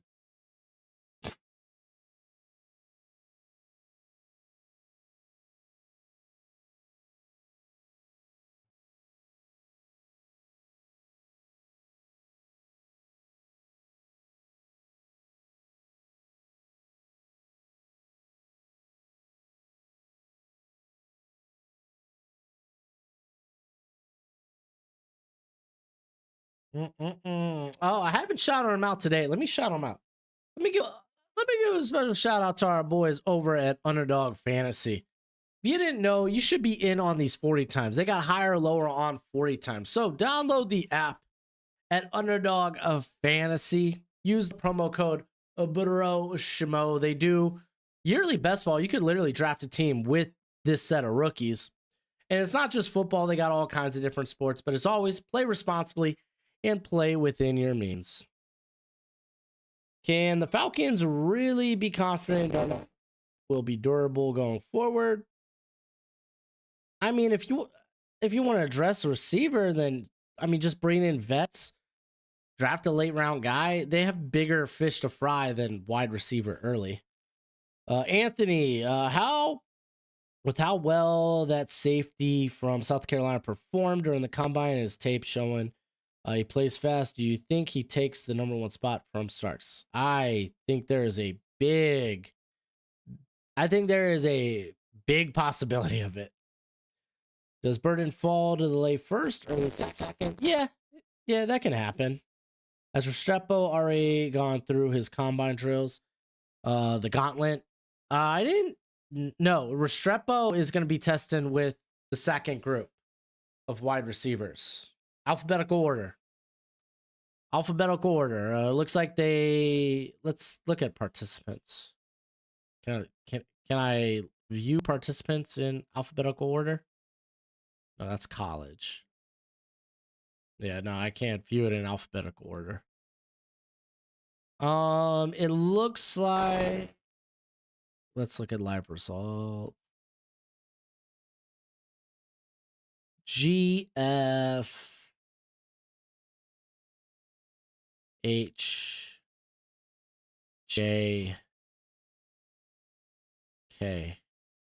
So K, you had A through K at the very least. A through K go. And then we're gonna get the remainder of the alphabet later on. Which guards do you think will drop to 37? Guys that are gonna be there: Jonas Avenea, Wyatt Milam, Donovan Jackson could be there. Golly, Hudson looking fast in the actual wide receiver drills.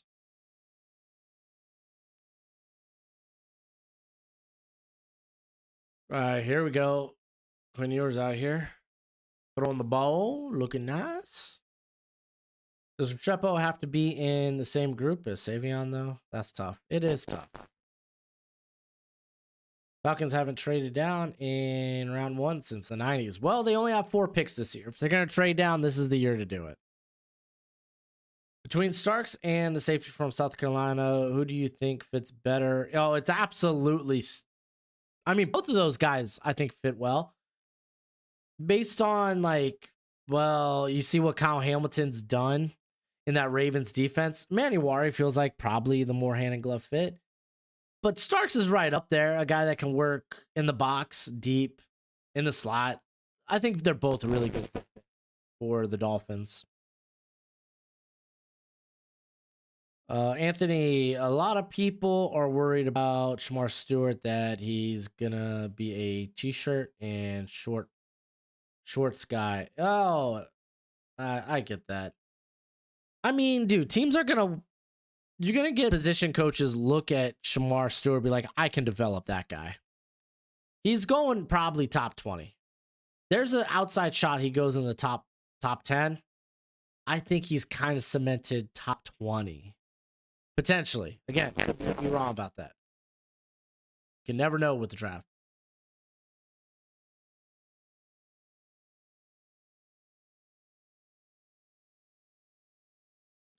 Disappointing, T-Mac didn't run. A lot of mixed options on his expected time. Yeah. I feel like he's fine enough. He struggled, like, he doesn't separate like a guy. He doesn't separate like it runs a 4.4. He's big. He makes contested catches. I'm not incredibly worried about that. My gosh, dude, that's some good speed. He ran that route. But this is Dart out here throwing.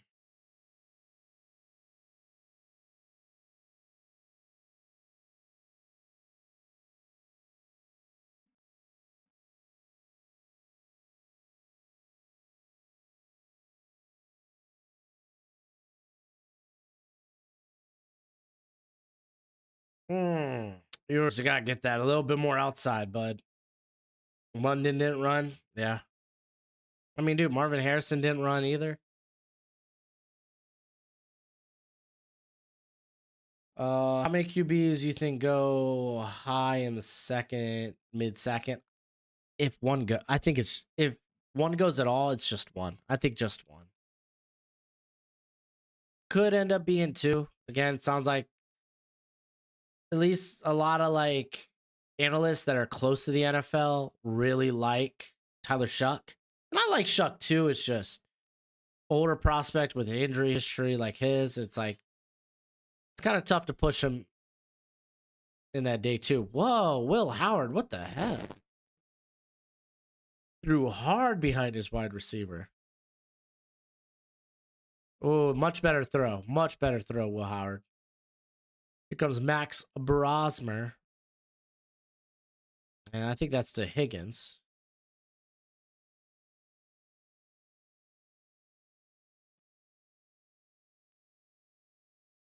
Little behind is what it is.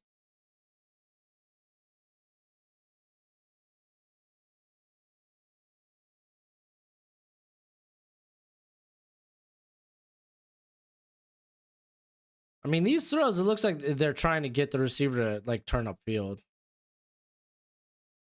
It's hard to really tell, but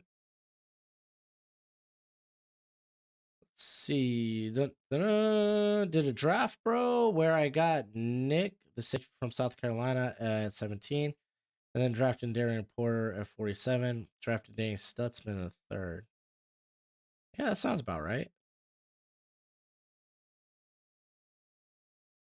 The AFC West is gonna be like the battle. Yeah, no lie, Sholo man, no lie. All right, Will Howard back up. Man, I wish I knew who the receivers running were. Trying to read the back of their shirts, but it's kind of hard to tell. Just gonna have to check out those zebra scores after.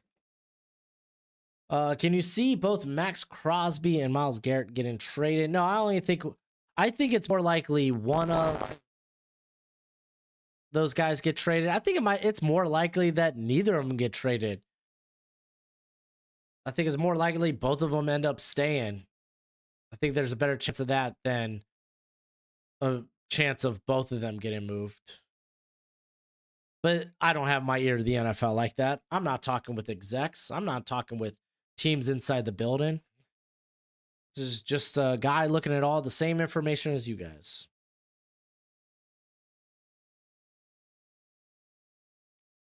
Here, let's refresh, see if we got official 40 touchdowns yet. Nope.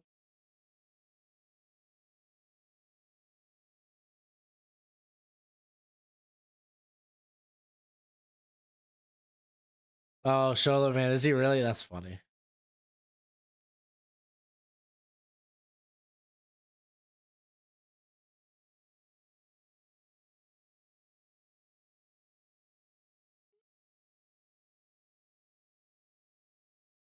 All right.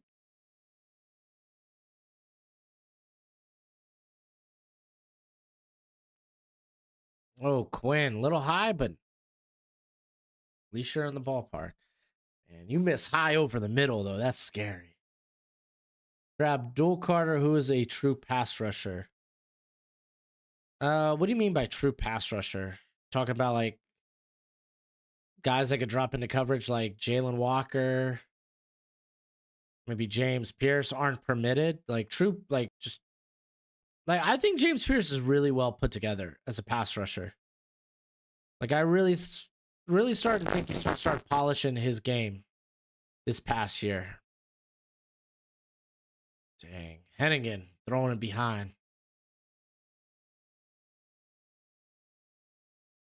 Trade Garrett for Crosby, problem solved. No kidding.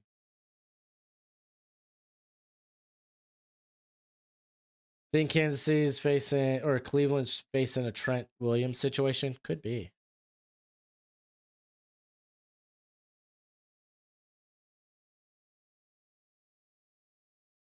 Dude, these quarterbacks are missing, man.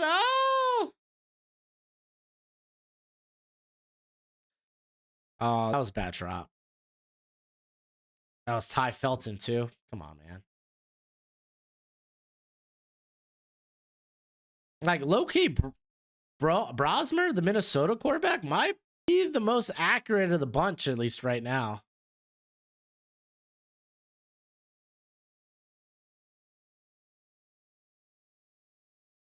Sacks? I don't know, dude. Well, when it talk about true pass rusher, I don't consider sacks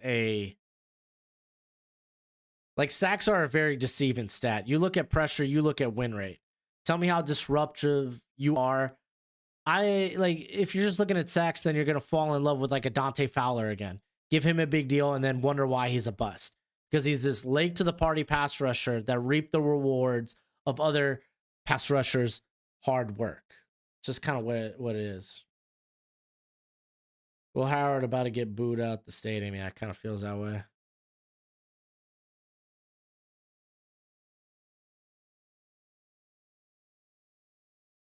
Oh, Hennigan Loading that sucker. What the heck?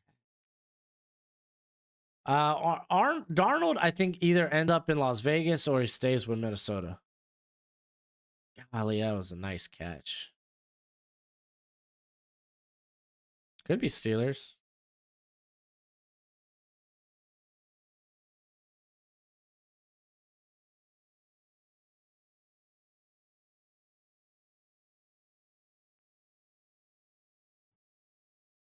Nice snag. It's Kobe Hudson. Nice.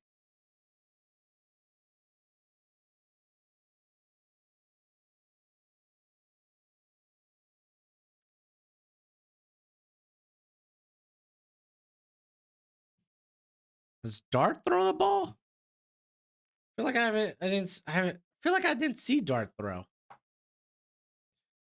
I mean, these guys are throwing on air. Milrow will be Anthony Richardson, Josh Allen in 2025 and go top 10. I don't think so. I think he could sneak into the first just because like the tools are really, really nice. But he's far and away from being NFL ready. I don't think you can't start him year one, man. You just can't.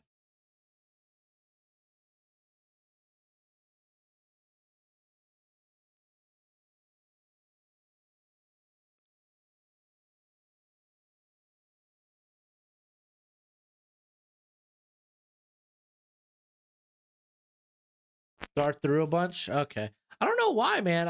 I saw Ewers inconsistent. Hennigan, golly, his touch was all over the place. Will Howard was inconsistent. And then honestly thought Broshmo was probably the most accurate. I don't remember seeing Dart. That's wild. Which could be a good thing. Who do you think tanks for Arch Manning? I don't think any team tanks.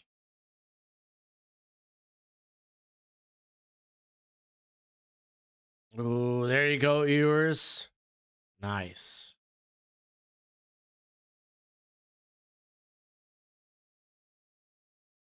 Oh, Higgins almost got there.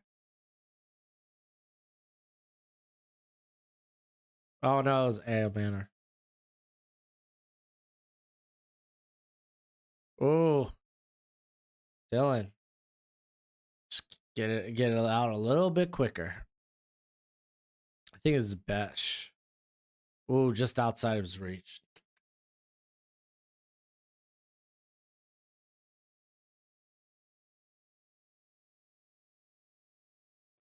Oh, is that Bond? Nice footwork. I don't think that catch made it in, but not bad. I like that he went for that toe slide. Walt, what do you want? I don't think teams tank.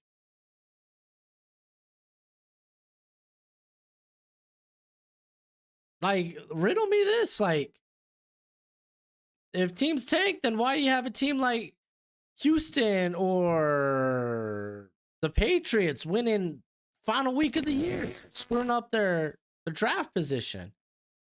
Dude, players got a lot of money on the line. They want to go out there and perform well because, shoot, either they got to hit bonuses or you're playing to remain on the team. You're playing maybe for a contract. Like, players don't intentionally go out there and just tank. That's not a thing.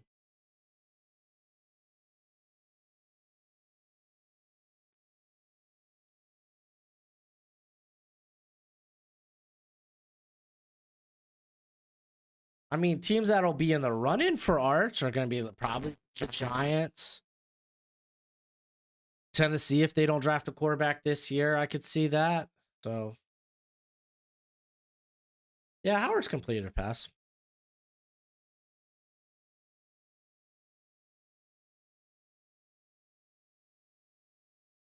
I mean, the Saints could be in the run-in.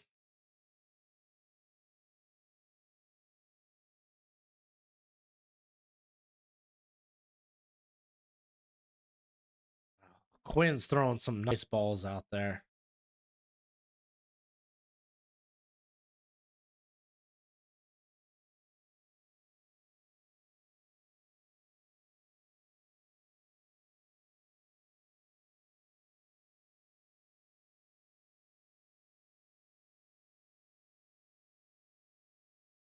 Hennigan, you gotta get that out sooner, bro.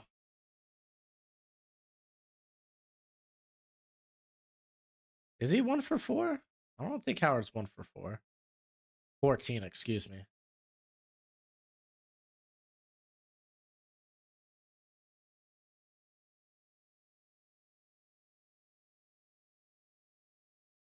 Oh, Bosmer.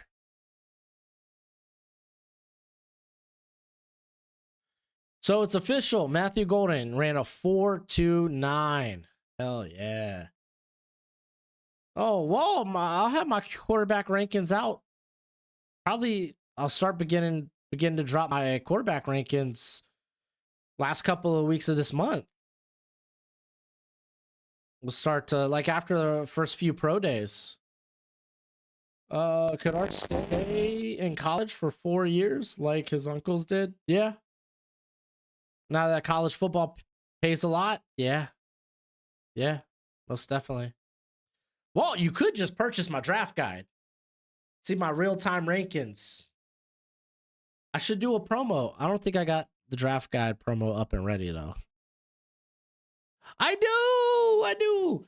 Walt, if you want to know my real-time rankings, if you want all the combine numbers, the pro day numbers, what are good numbers, what are bad numbers, my Senior Bowl, my Shrine Bowl notes, my full evals, Horrid analytics on their stats from the last 2 seasons, then you might want my draft guide. It's a one-time purchase of $30. You send me that via PayPal, Venmo, or the Cash App. PayPal at Broshmo, Venmo at Broshmo, Cash App, $ realbroshmo. Include your email in the purchase because it's a Google spreadsheet. And as always, your support is much appreciated, much obliged.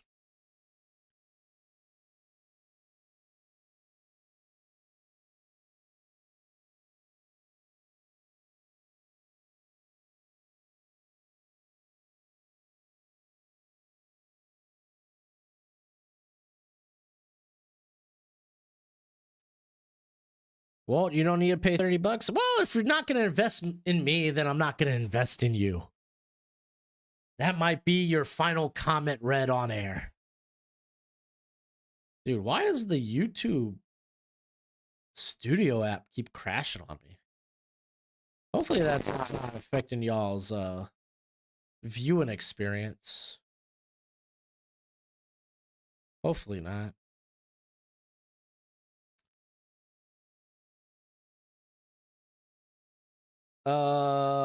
Give me McCord over Howard. I don't care. They're in the same ballpark.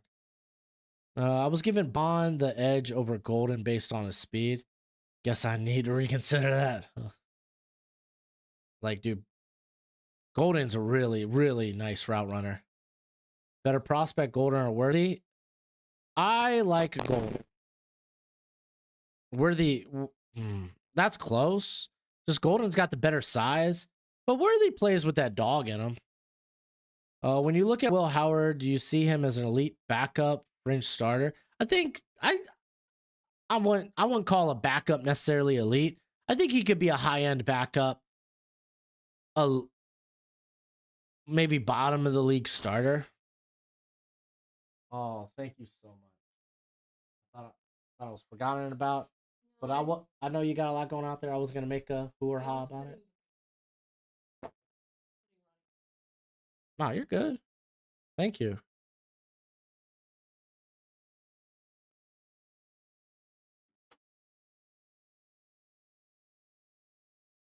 Let's see. Will Howard is an NFL player? I don't agree with that.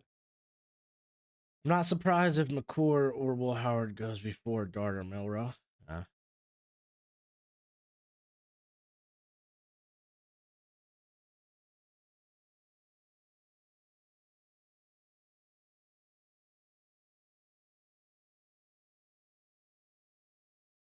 Kyle McCord's got a decent arm. Let's not pretend like Kyle McCord's got a bad arm. He don't.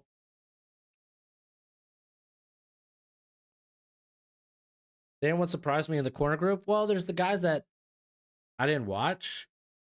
coming into the combine that I'm excited to go watch after. Like, you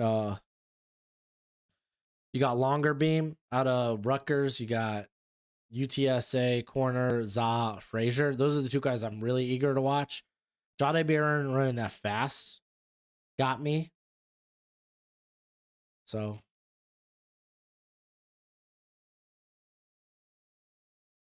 how many were saying 6 foot Drew Brees was a backup?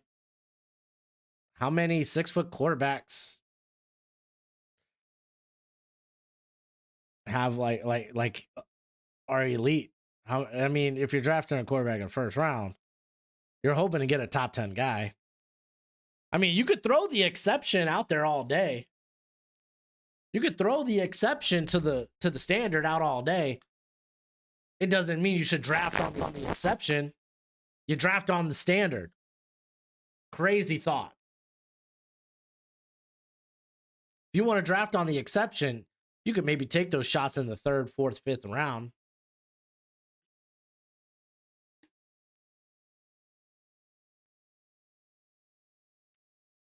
I personally won't want to do that in the first 2 rounds.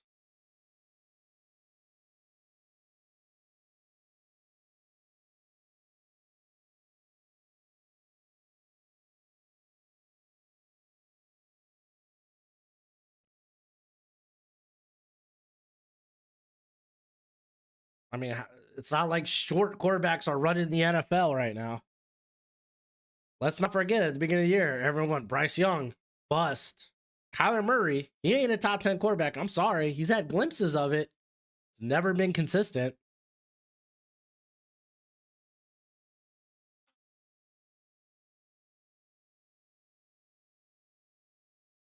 Yeah, McCord definitely puts the ball in harm's way a lot. Yeah, I agree with that. I think his arm's fine, though.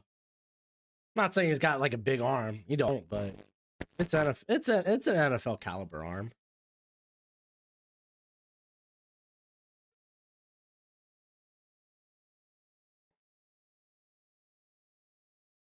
I'm impressed with Mike Sainristil's rookie year. What are your thoughts? Absolutely, dude. I didn't expect him to play like that on the outside. And he stepped up when Washington needed somebody to step up on the boundary. And knowing that you could kick him back in the slot too. Knowing that he gives you that type of versatility on the outside. Hell yeah, dude.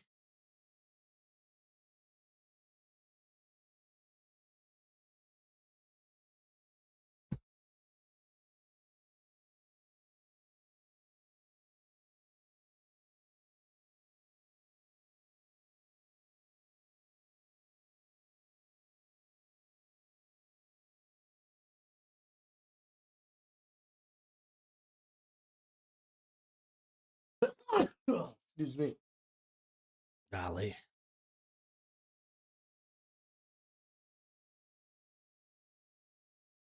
Who's the best, Kyle McCord or Will Howard? Who won a championship at Ohio State?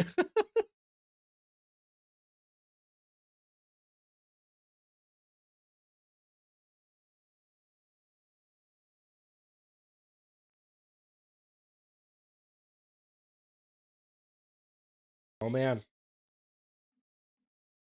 Where's football analysis to take a picture of me eating noodles? Do you need to spend $30? If you want the draft guide, you need to spend $30.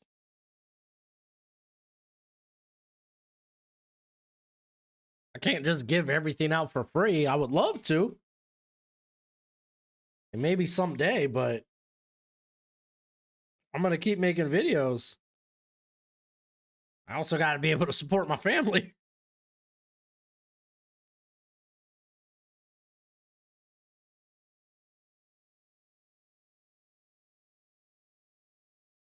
I haven't seen what you see in McCord's arm. What game should I put on? Help me. Okay, well, Lethal, let me ask. Like, do you think he's got like a below average arm? No, dude, it's just well, it's just ramen, dude. It's just ramen. Like Lethal, like what's your stance on McCord's arm? Because I'm not saying this dude's got a big arm. I'm not saying he's got like an above average NFL arm. I think it is a It is an NFL level arm. You want to put it on a scale of 1 to 10, it is like a 6. It's a 6.5.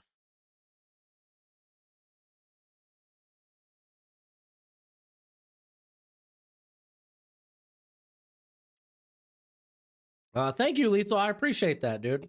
I put in a lot of work on that draft guide because it's what I use to keep up with the NFL draft. Like all my notes, or at least all my evals, barely functional in NFL arm. Ooh.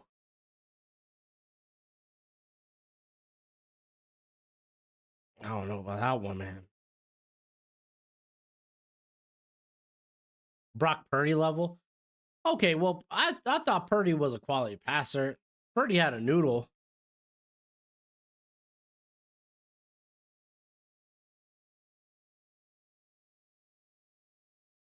I think it's bigger than Purdy's.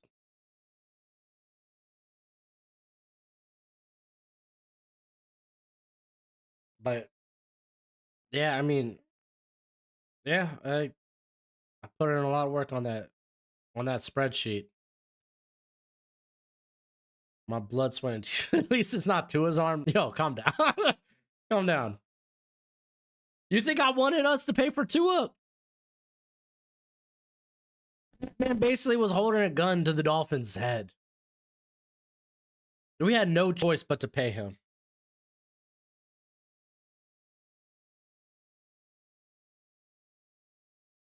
It was either pay him or trade up to get like Bo Nix or JJ McCarthy, which, you know, in hindsight might be all right, but it's expensive.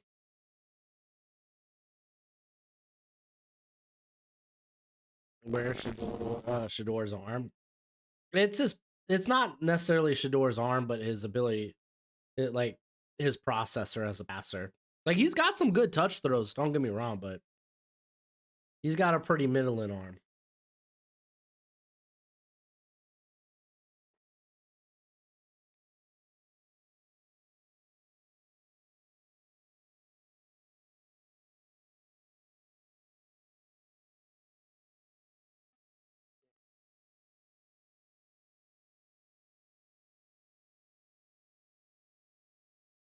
Yeah, JG. That's the thing. I wanted like the minute I update stuff, I wanted y'all to be able to see that. I'm hoping eventually. I don't know if we're gonna be able to do it next year. I want to put this all on a website. That way, it's a little more cosmetically pleasing. It's easier to kind of like see things all at once because I know you gotta like scroll over on the spreadsheet and whatnot.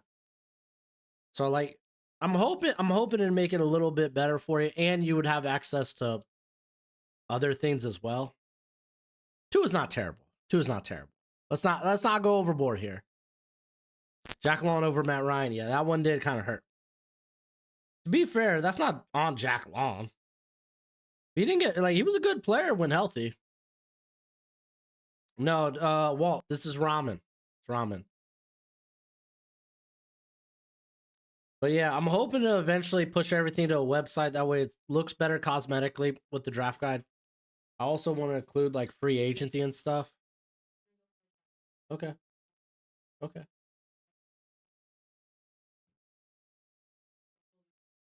Okay.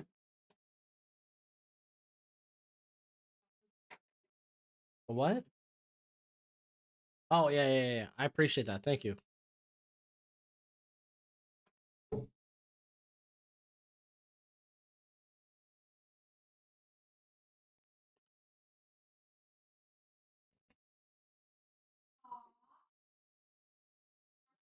But I want to have like all kinds of stuff, man. Orange cream noodles. Yeah, that's right, baby. Oh my gosh. Rosemary, dude. I'm loading that sucker up.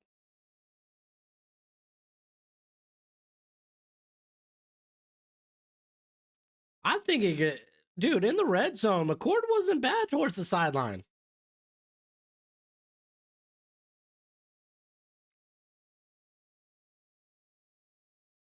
I mean, to be fair, he had the horses. Like, he had the horses. out there to throw in the red zone. Like Meeks was huge, Gatson was huge. This is Tanketsu ramen. Tanketsu ramen.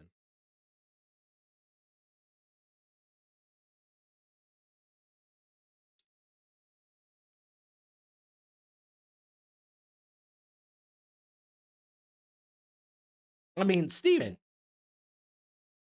we're arguing over a day 3 prospect. I'm not gonna die on the hill that is Kyle McCord.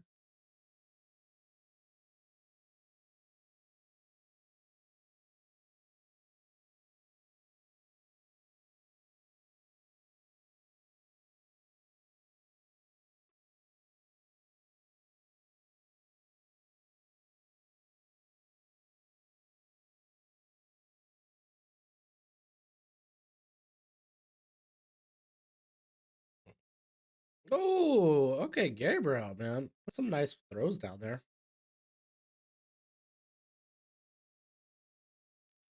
Yeah, no, ramen's good, but yeah, I feel you. Not necessarily the healthiest thing you could put out there.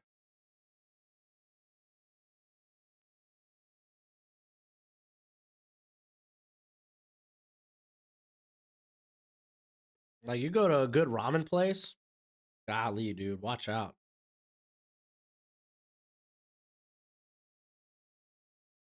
Dude, yeah, just bomb that sucker out there.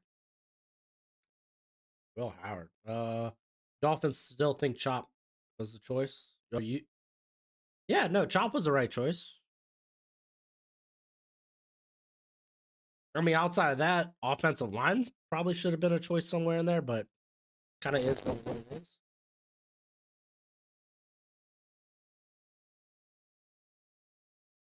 At the end of the day, we're looking thin when it comes to pass rush because of injury, so it's kind of tough.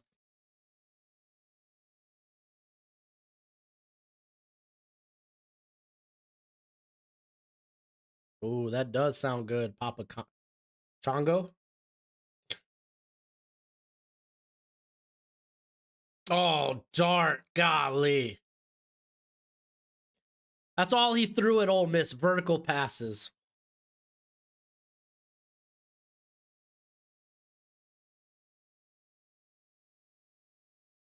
Yeah, man. Ewers is floating that sucker.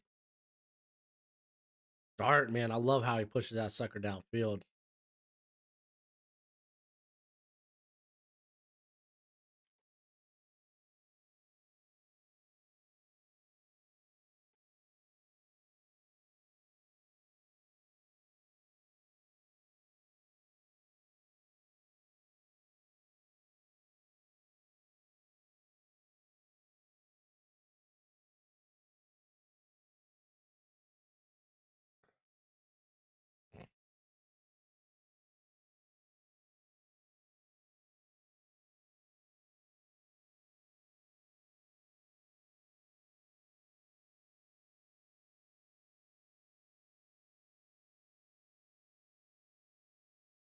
All right, last drill before we get to the next set of 40s.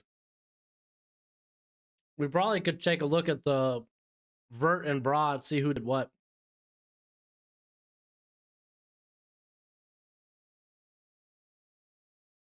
All right, I'm going to go toss this. I'll be back.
All right. Let's see. Yep, here we go. We got the next set. Oh, let me drop this in the sink.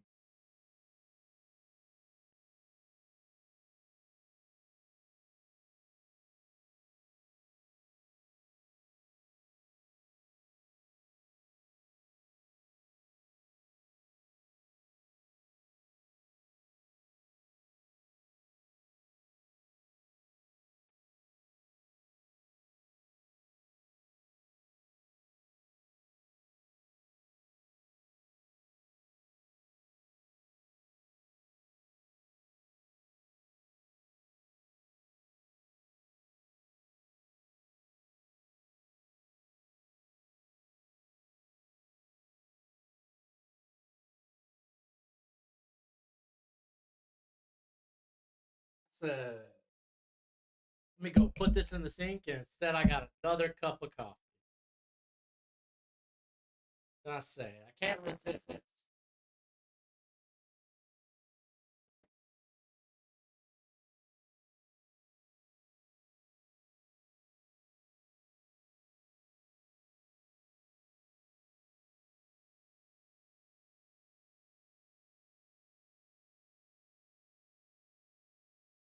My crazy thing, Ewers has the highest potential. Ewers has a ton of potential, man. It does. Just never seen that consistency. All right. So run through this next set of times. Oh, do they got new broad? I don't think we got new broad yet. Or excuse me, new vert, but we do have broad times. Or broad numbers as Isaiah Nair and Jalen Knoll, dude, jumping out the gym. So is Jalen Lane. Golly, dude. Clipping 11 feet. Hell yeah, dude. Let's go.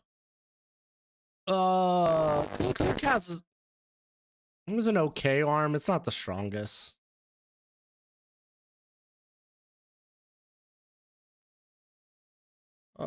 Let's see any of these other second group of guys. You got Keandre Lambert Smith, Conta Mumford with decent jumps, Nick Nash with a good jump. There we go. And Jacoby George was part of the last group, but Dominic Lovett, what, 120? That still puts him in the lower percentile. Oh, then we got Caden Prather, who with the new lowest jump. Okay, so they're jumping right now. They're jumping right now. Okay, they're doing the jump right now. So we might as well put this up. Dude, Jalen Knoll. I've been very, not low, but I've been very hesitant with Knoll. He's starting to go from undesirable to undeniable with me. Yeah, Tez had a very good broad as well. Scouting report makes it sound like he has a great arm. Who's scouting report? Here, let me read what I got with Brady Cook. I'll just read you the points. Pros for Brady Cook: absolute gamer, solid enough arm, sneaky fast. Those are kind of my high points. Okay, let's read what I specifically said about his arm. I didn't expect to like his arm as much as I did. Sure, mechanically, he's a bit all over the place. Okay, there we go. He throws with some zip on the short to intermediate, and he has demonstrated good touch. I imagine I go into a little bit more about his mechanics and the cons. Take a look. Struggles with accuracy, Cook's ball placement, took a considerable dip in 2024, which maybe you could blame on the wrist injury. However, even in 2023, He had some problems with ball placement, especially on open targets. He also throws from a low release point. 6 batted balls in 2024. Choppy footwork. He takes some quick mini steps after the snap and keeps his feet too far close together. It's very unusual, and this affects the rhythm and timing in the quick game, and then mindlessly throws scripted balls. So basically just take shots on plays that might be like covered well, but it's like, no, this is supposed to be a deep shot play. I'm going to take this deep shot. I do have a priority free agent grade on Brady Cook. So there it is. There's the scouting report on Brady Cook.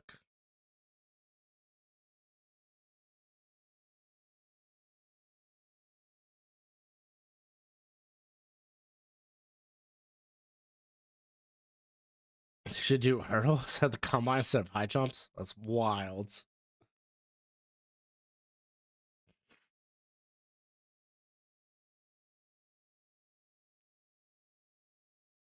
Yeah, look at that Cook. That's a decent throw downfield.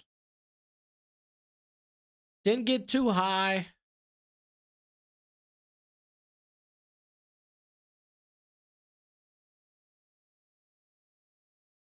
I mean, when you're trying to throw deep here against air, you might want to put a little bit more air under the ball for the receiver.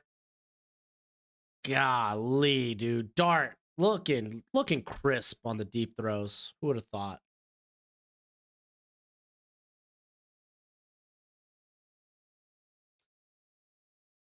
Yeah, no, there's gonna be another quarterback group that'll throw with the next wide receiver group. So you're gonna get Chuck, Milrow, Sanders would have been in that group.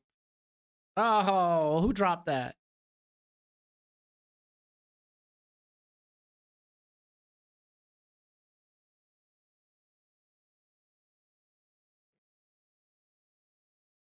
No, Hennigan. What the hell? I one floated and changed the trajectory in air. And yes, I mispronounced that word and I don't care.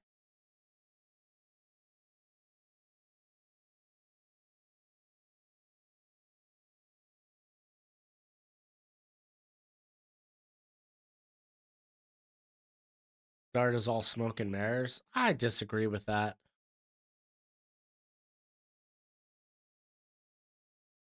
I mean, if people want to treat him like just the second coming of Matt Corral, that's just incorrect.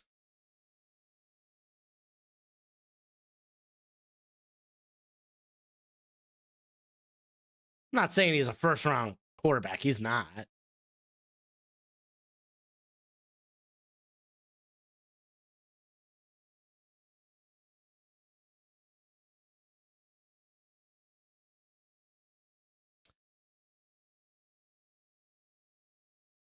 How many sacks did he take this year?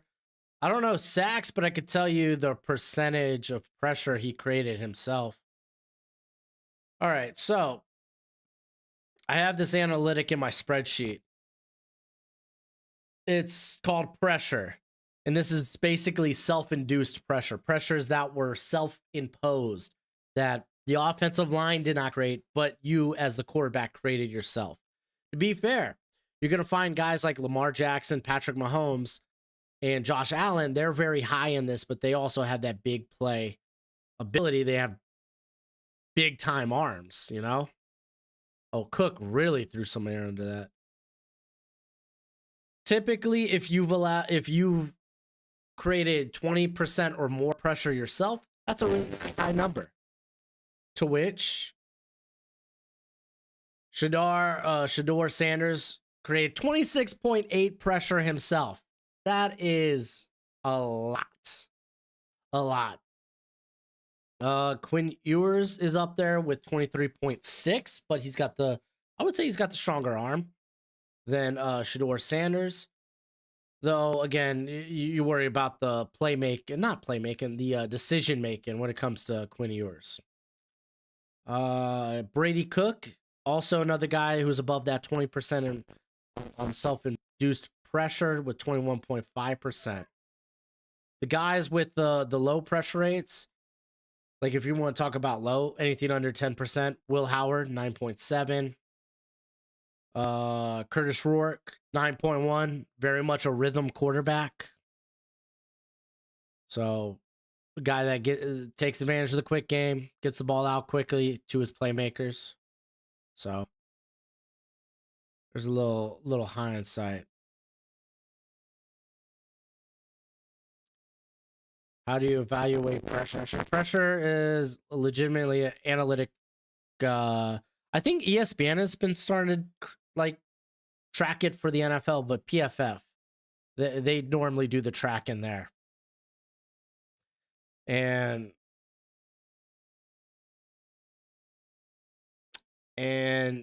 it's not always going to result in a sack. It's not always going to result in a tackle for loss, but whenever you apply that pressure, whether it's a hurry, a quarterback hit, sacks are considered pressures as well. So it's basically just takes all that into account. So even when you don't register that sack, which are the numbers people like to see, it's like, okay, well, he got a hit on the quarterback, or oh, he got a hit, or he forced the quarterback maybe outside of pressure or outside of structure and whatnot. That's how you register it. Kyle Williams he's in the combine. He performs with the second group of wide receivers.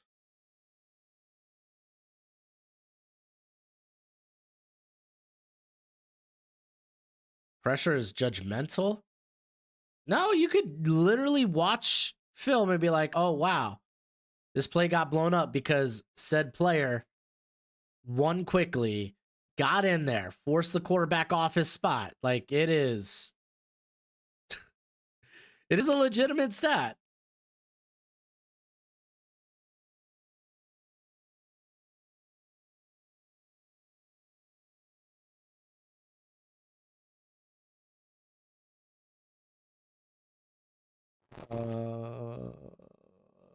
I agree with Steve-O. I think Sanders, he's got a good enough arm.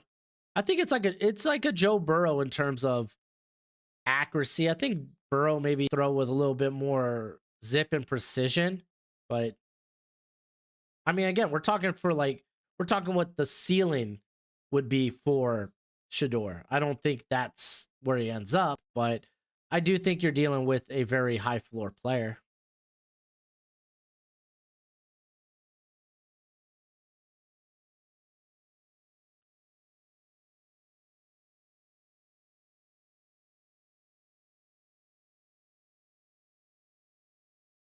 I don't get the low production talking point pressures or more consistent. Yes, quite literally.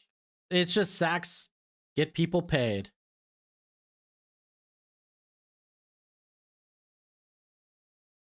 People pay for the sacks. Teams pay for the sacks. That's why, I think pressure and win rate. How often are you winning one-on-one? Or in general, how often are you creating discomfort for the quarterback? Is that Tez? That was a nice catch.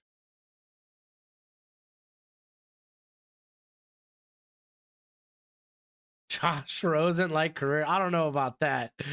CC, that's kind of wild. It's kind of wild.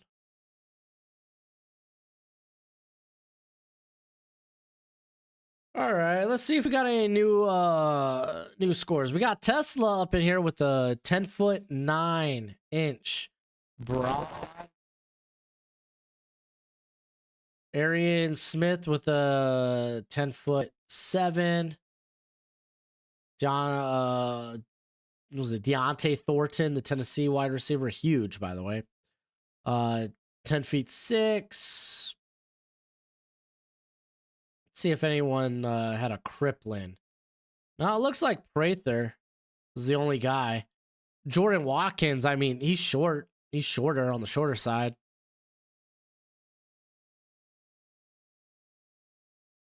Let's see if they got vert. Oh, yep, the verts are coming in. Jalen Lane, Virginia Tech, 40 inches. Did we get one from Jalen? Oh, Ricky White did the vert. 36. Not bad. All right, we got a few sub ones here. I think it's like 32 or lower. That's the lower percentile. You got Rock Taylor, Theo Weiss, LeJontay Wester. Holden, we already knew. So.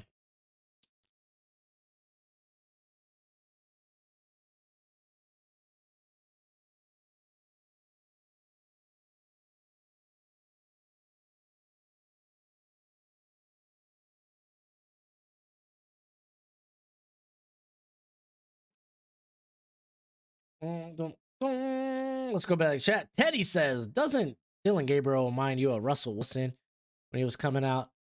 No. I think Wilson had a bigger arm. Shadur is just what the Giants need. Yeah, I still don't think he doesn't start right away if the Giants draft him. I still think they bring in, speaking of which, Russell Wilson. Hugs the Golden 429. Yep. Always hear low production win about Shamar, but never with Mikal. Mikal has less pressure. Yeah, Mikal was also fighting through a high ankle sprain that he is legitimately still recovering from. He played through it. So, like, I mean, I like that, playing hard for your team. Ooh, Cam Ward, Steve McNair. Whoo! I loved me Steve McNair back in the day.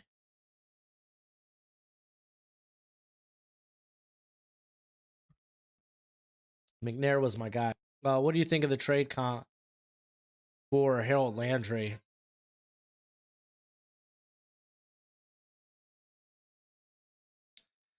Trying to think of maybe who would be comparable? Who would be comparable?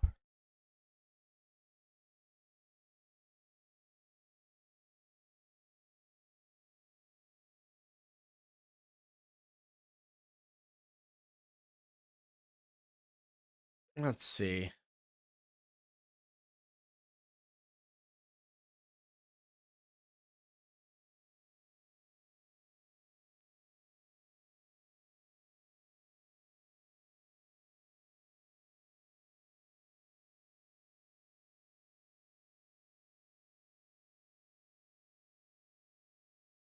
Oh man, more people are saying if Harold Landry's to be moved, it's expected just to be a cut. Could be the case, man.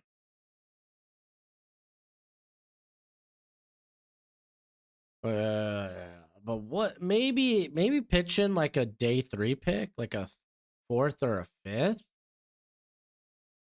But you also keep in mind, like, you're taking on the contract. There it is. Jalen Noel continues to blow the combine up.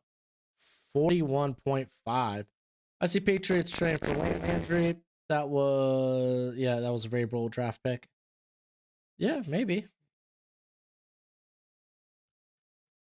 Gabriel would be the first quarterback taken if he was 4 inches taller. I think I would want a bigger arm as well. Besides Warren, Loveland, who are your top tight ends? I mean, you got Mason Taylor. You got Harold Fannin Jr., Elijah Arroyo. I mean, those are kind of the top guys there. Hey, Smoking Aces. I appreciate that comment. It reads, "Hi, Broshmo. I watch your content all the time. Thank you for all the draft insight. I never get enough of it." Hey, thank you, man. I appreciate you. Appreciate you viewing my content.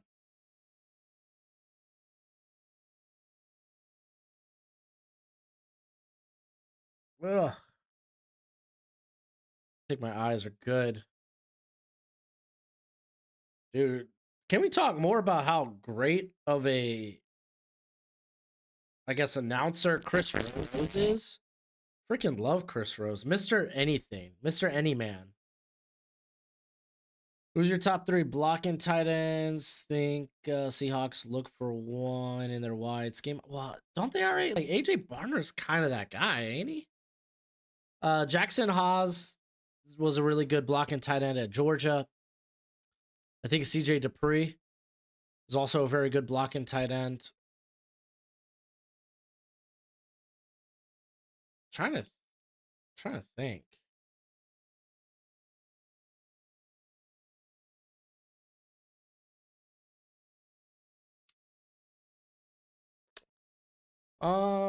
Let's see. Take a gander here. I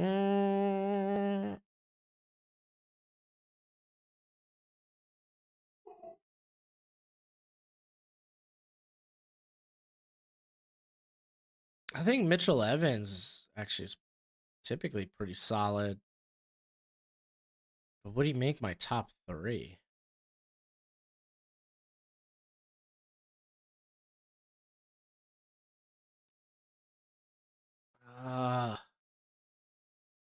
I mean, I suppose he would. Yeah, I guess I would put. I mean, I haven't watched Robbie. Was it Oates out of Alabama? He appears to be a blocking tight end. I mean, at 6'3", 274, I imagine that's what he is. So I don't know. We'll find out, man.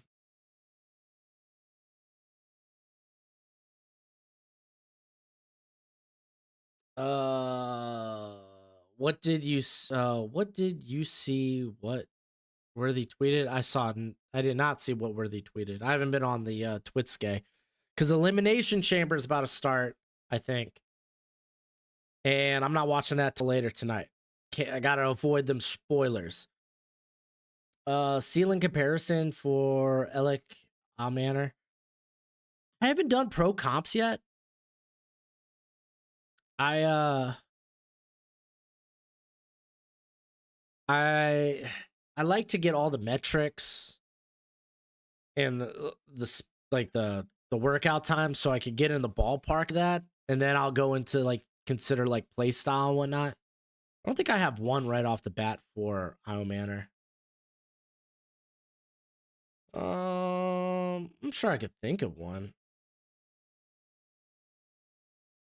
I'm like right now running through all these teams in my head, trying to find one.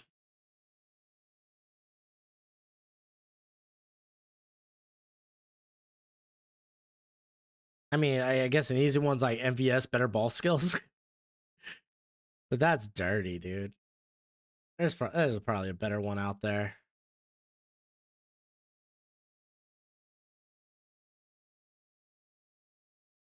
He said there's faster than this me. Oh, Xavier Worthy, you're so funny. Evans is so weird because I always heard of him as an already guy, but an all right guy, but he's always in the slot. Well, that's because it was the best passing option from the tight end room there, and they ran a lot of like 2 tight end sets. All right, I'll be back in a sec. I'm gonna mute my mic. I gotta call my wife real quick.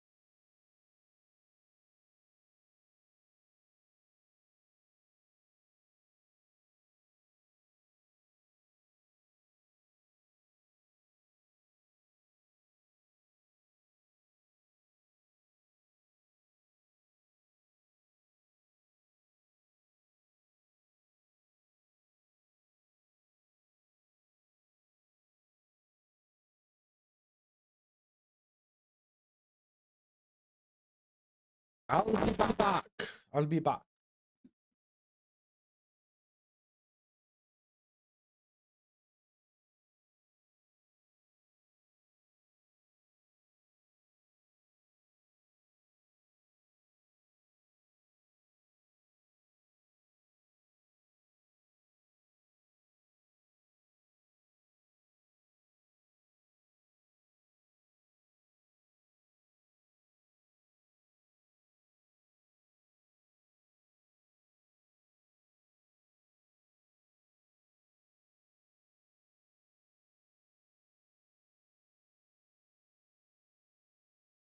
All right.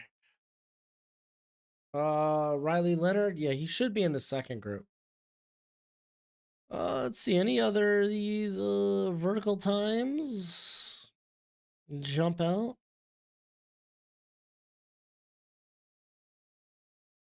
Okay, there's Kyle Williams, 36 and a half. That's solid. It's a good time.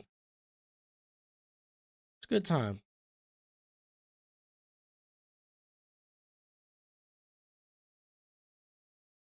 Let's see if there's any final times here in the broad. I'm actually looking for Kyle Williams specifically.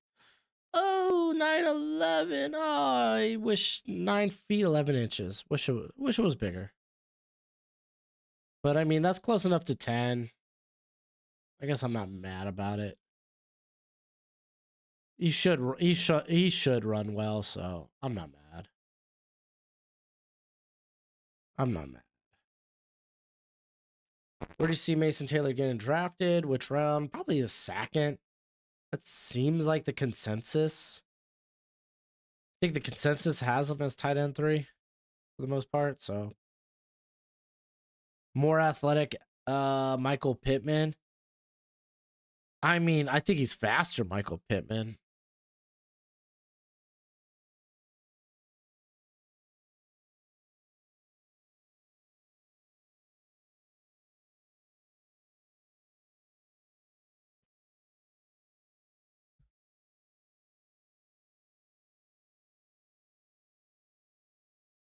Wish Genti got the Heisman. I wanted it for a run back. Yeah, Genti, I was kind of hoping got the Heisman too.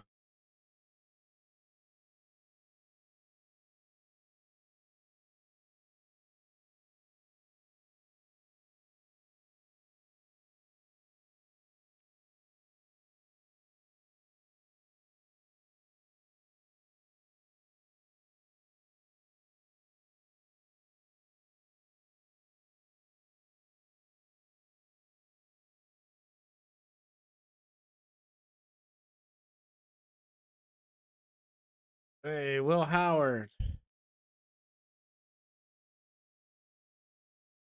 Stacey Dale's interviewing Will Howard.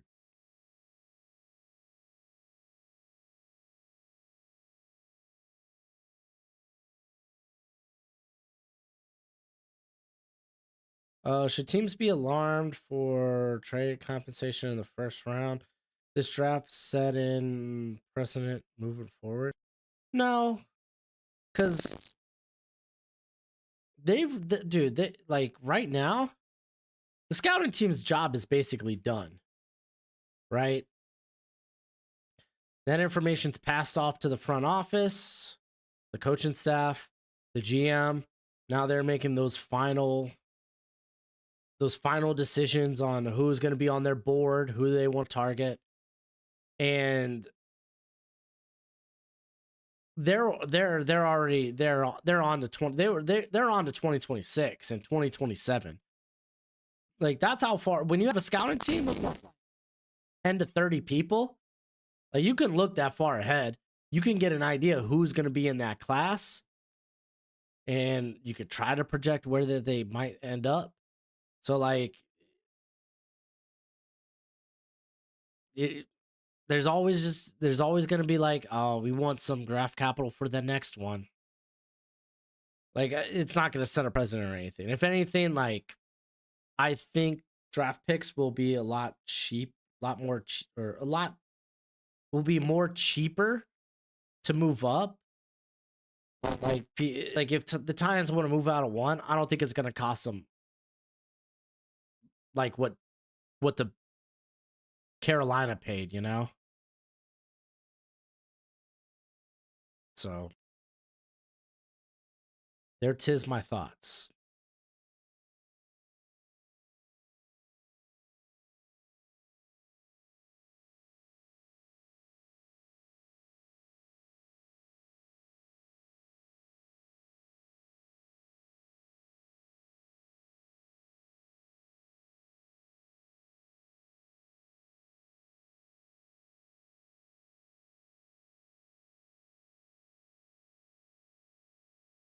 Let's get on to these wide receiver 40s, brah. Jamon.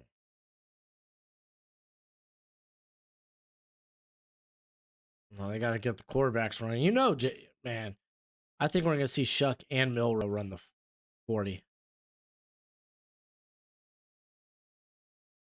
He might be like, Shuck, man, he's big. It's not like he's a crazy scrambler. Man, you get him in a straight line, though.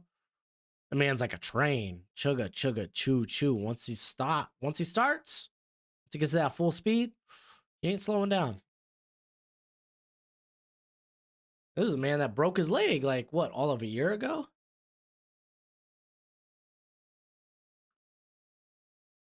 When he was on Texas Tech.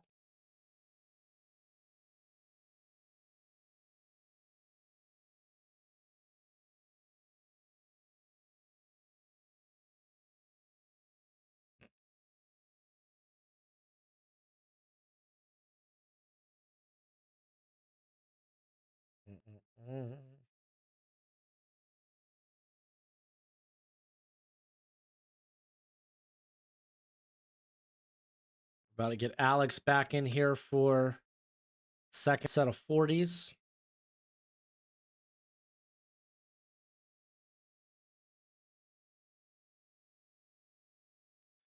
So we could hear his hating ways. Haters gonna hate. What wide receivers do you want to look more into so far today? Shucks, let me think, man.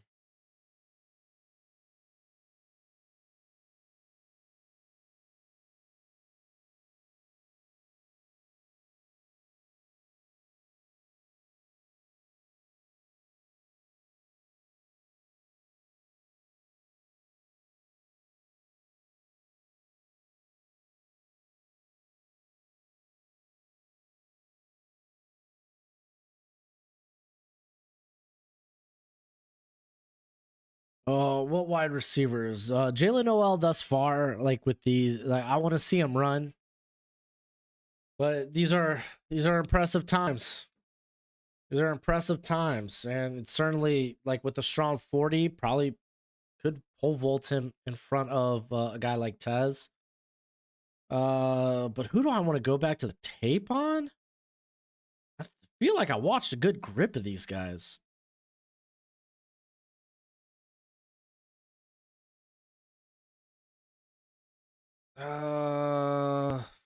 Sheesh, dude. Yeah, I mean, I've already watched a good grip of these guys, and I feel like these maybe some of these other players are probably like UDFA, so I don't know if I have to come back to this class and watch it. Hey, Juice Wells, he's gonna be running with that other group.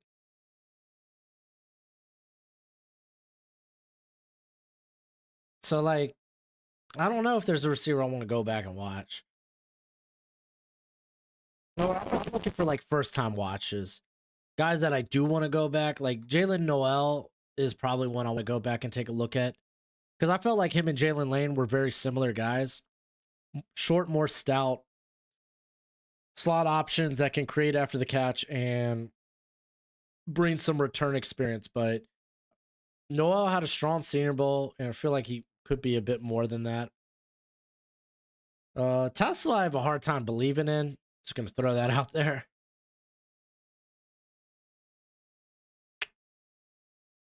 Man, yeah, I don't know if it seems like anyone I want any like I don't know. I'll put these into my draft guide. I get a better idea on someone that I maybe want to go back and watch. We'll see, but it's kind of where I'm at. If anything, I'm more and it's wild because like I feel like I've come away from each position group with one guy I haven't watched yet that I'm like, oh, I gotta get an eval on this guy. Like Joshua Simon from South Carolina. You got Harrison Hunt, the SMU defensive interior. Sean Martin, the West Virginia interior. Wow. there's Zeke Biggers, the Georgia Tech defensive tackle. Fadil Diggs, the Syracuse edge. Zoff Frazier, the UTSA corner. You have the who's the other corner that? Oh my gosh, I'm blanking on who the other corner was. Oh yeah, Longer Beam from Rutgers, the safety out of Nevada, Kitten Crawford. So like I've typically come from each of these position groups with someone I really want to go back and watch that I haven't done a eval on, but I don't think that's gonna be the case for a wide receiver. I just don't. Until they get to their pro days, maybe someone has a crazy time and maybe, but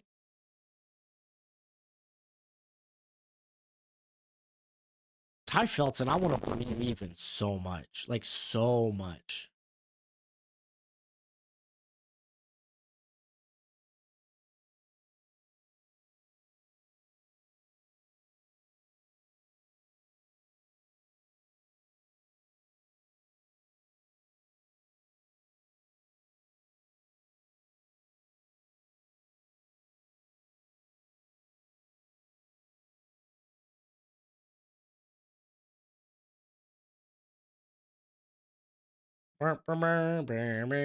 Baby.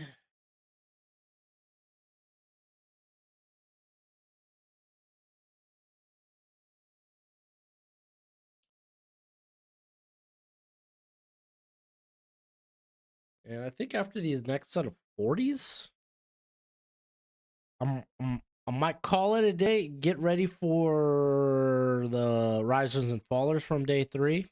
Get that video out and ready for you. And then start inputting all this data into the draft guide.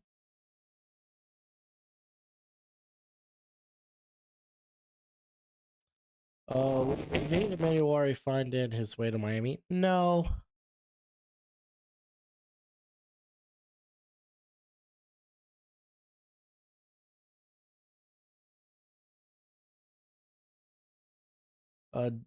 Definitely take longer look at Longer Beam. Yeah. Well, this would be me taking my first look at Longer Beam. And it's funny because I had his teammate, Flip Dixon, on my summer scout and watch list. I just never got to him. I think Longer Beam was on there too, but I just never got to watch him. It's the secondary there at Rutgers. Kind of wild because I watched the front 7. Because they had like Aaron Lewis. They had was it Muhammad Trey that returned? And it's Tyrone Powell. It's a linebacker. So I watched the front 7. Never got to the secondary. Dip Flixon? Flip Dixon.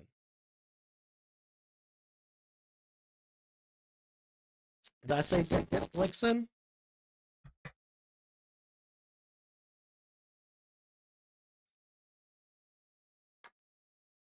I don't doubt it.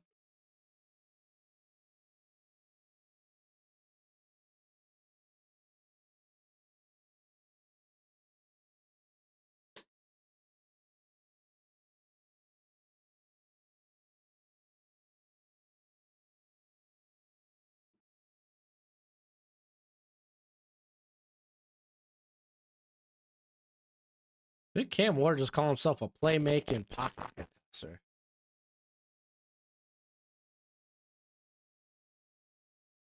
Man can sling it.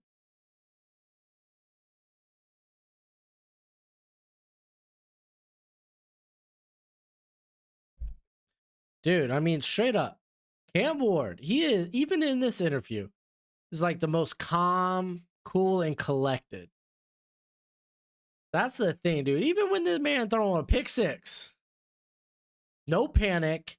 He just goes out there and runs his offense. Hey, you always hear it. You want those quarterbacks to have a short memory, a short-term memory. So I think he has that.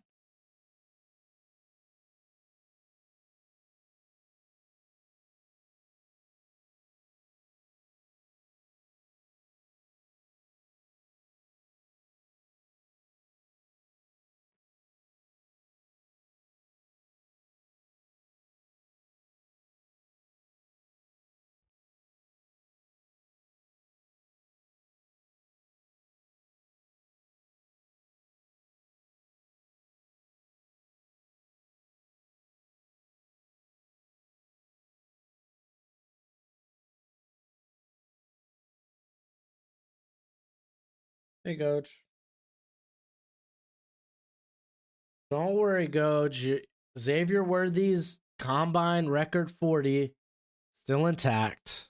Always a freaking Chiefs fan, Coach. Golly. Dude's a Swiftie as well. Wild.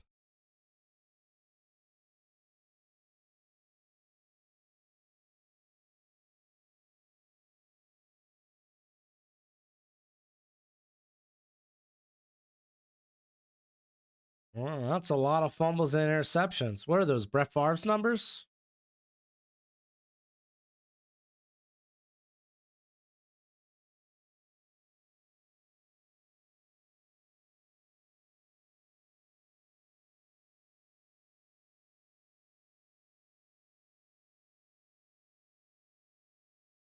Uh-uh.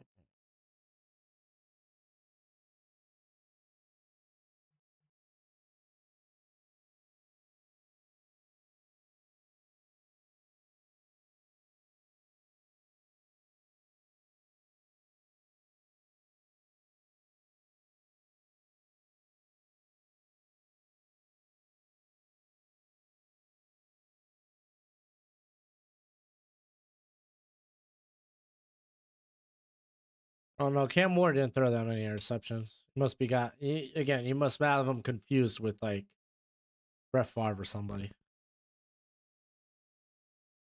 Which I get. They both wear Wrangler jeans, so makes sense.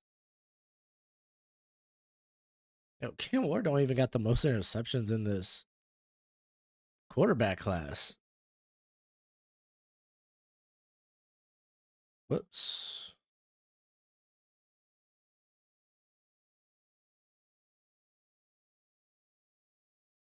Dude, Shador had more interceptions than him. 10. Quinn Ewers had more interceptions than him. 12. Will Howard had more interceptions. Tom McCord had more interceptions. Jalen Milrow had more interceptions. Riley Leonard had more interceptions. Will Rogers had more interceptions. Peyton Thorne had more interceptions. Ethan Garbers had more interceptions. Like, I don't get it. I don't get it. Or had 48 fumbles. Did he have 48 fumbles? I feel like I want to look this up. I also feel like it might not be worth my time too.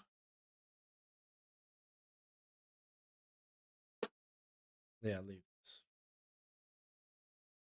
Who do you see going to the Packers in the first round? It used to be Matthew Golden. Well, Matthew Golden, maybe still the NFL's not high on the wide receiver class as like a first round hole, but like I would love Matthew Golden there. I mean, you could always go corner, but is there going to be a corner on the board that you would want to take there? Imagine the top 3 will be gone.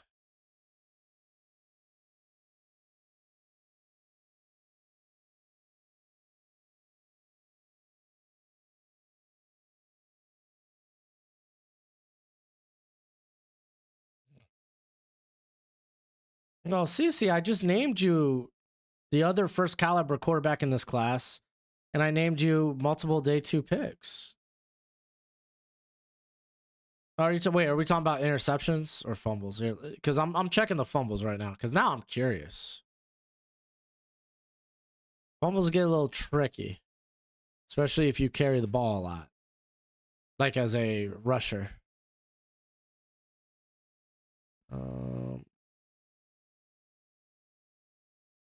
Dang, he's got 50 career fumbles, but that's over 5 years. That's 10 fumbles a year.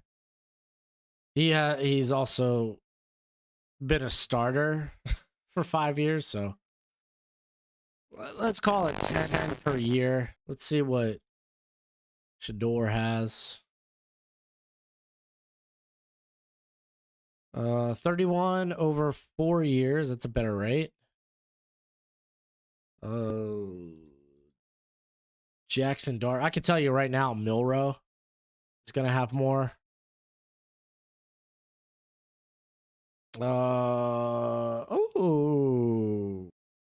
So Ewers, he has 15 over the last 3 years. That's 5. So yeah, man, fumble. That's legit.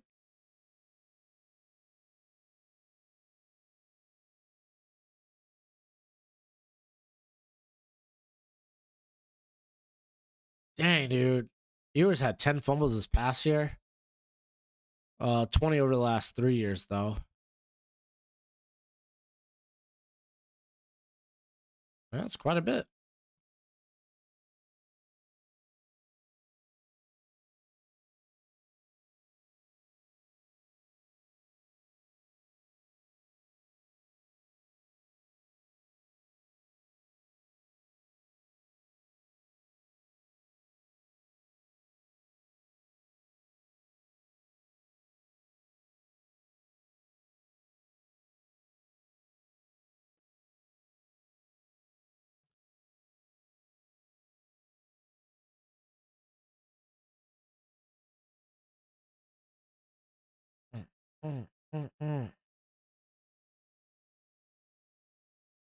I wonder if we got cone times for running backs.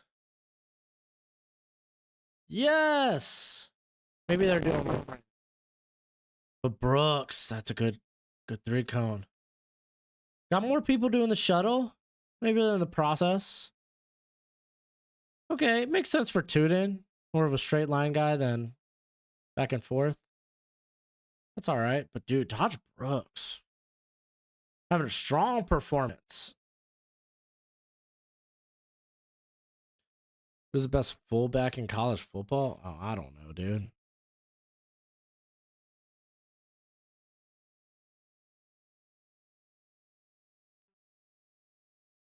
He went back to play. No, you can't leave. I was like, hold on.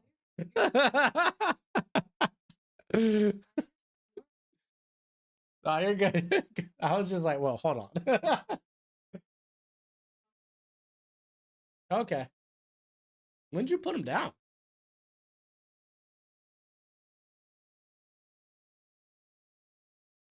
Okay, that's not bad.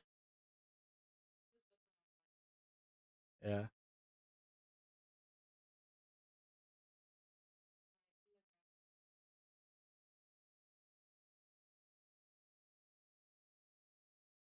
Sixties. Sick. So the funny thing with guys that are fullbacks in the NFL, you typically have to have some pass catching ability, or else you're gonna have a hard time making it in the NFL. Like just fullbacks, just they're a rare breed in today's NFL, man. They are. If they could find a tight end that can do it, they're gonna go with the tight end. Or if you're like Patrick Ricard, you better play like reps on the defense, which he does. He's kind of nasty in that regard.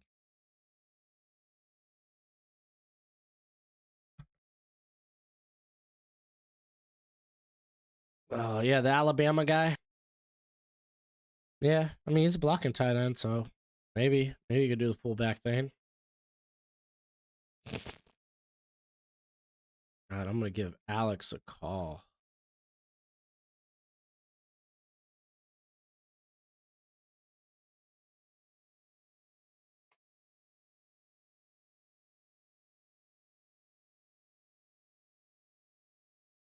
Oh, the little man is ticked.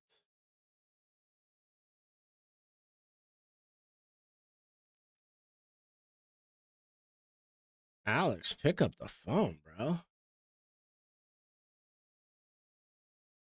Give me your answer. Signar.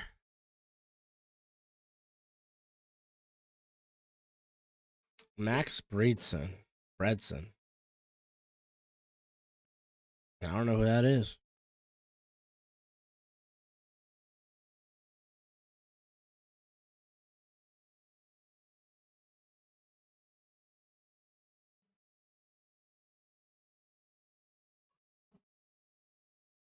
See, this is a nice little warm up for the draft because that's gonna be a long week of streaming, a long week of content making. Free agency, so we're gonna do that Monday. Maybe a little bit on that Tuesday.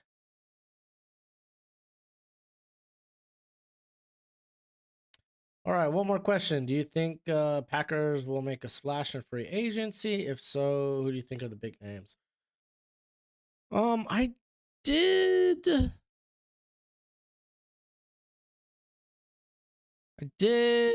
a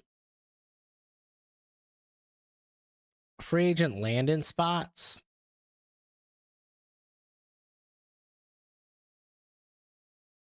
Video, which I mean, you could always check that sucker out. If I'm gonna like, we could just go ahead and take a look at that sucker.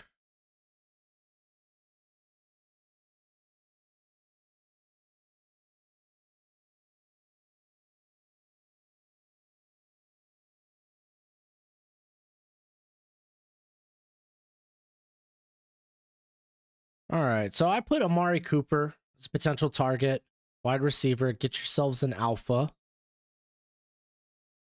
Did I for the Packer or for the center? You could re-sign Josh Myers, or you could go after like a Drew Dahlman. Along the defensive line, I put Khalil Mack here. Put nothing for the interior. Corner, I put Mike Jackson, which didn't he just sign an extension actually?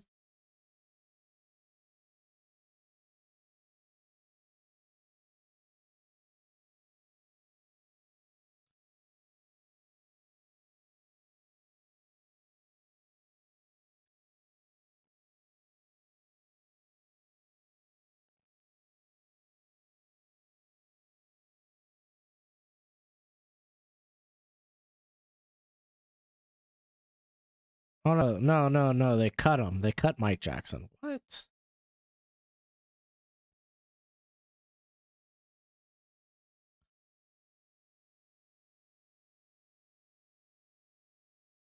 For real?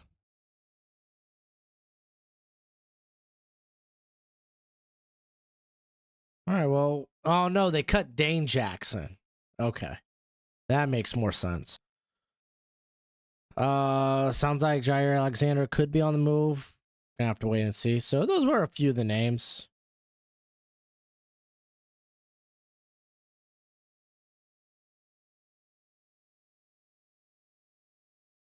Let's watch some fullback highlights. It's like asking me to watch some kicker and punter highlights. No, I stay in my lane.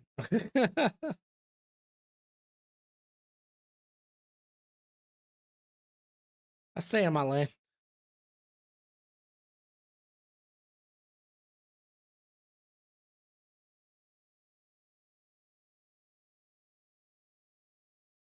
I am curious to see what Jair's trade value might be.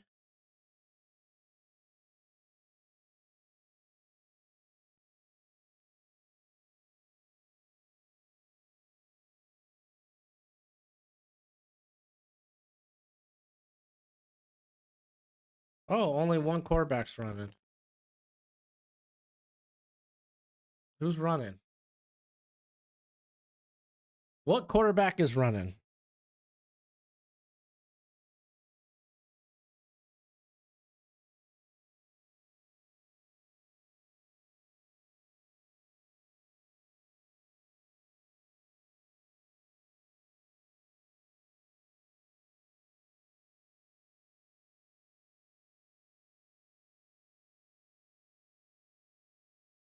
Let's see.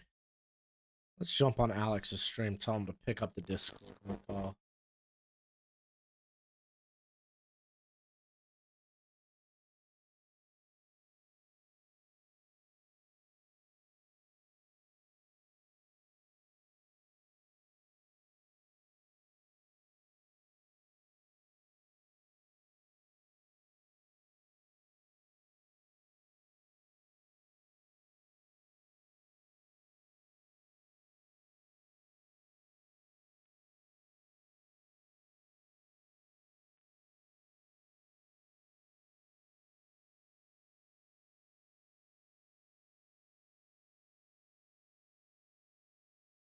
Oh, now he's calling me. What a douche. Been calling you this whole time.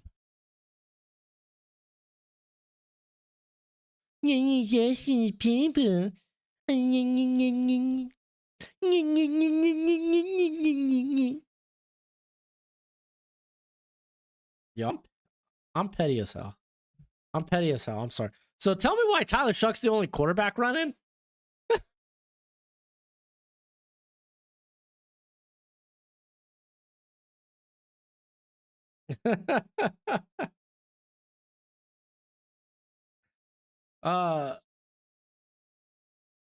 So are those washes? Can you get them back? Yeah, well, there you go.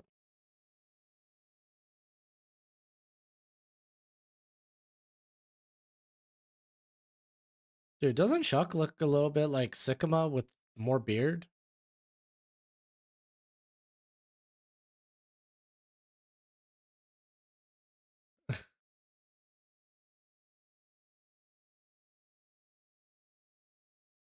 Nah. Lethal says, which position do you think you have done the best at projecting in the NFL? Actually, we could both answer these. Okay, well, first, what's your favorite position to watch? Yeah, 100%. Corner. Wide receiver can be fun. Honestly, just the battle outside. That's always fun. And what do you think you're the best at projecting?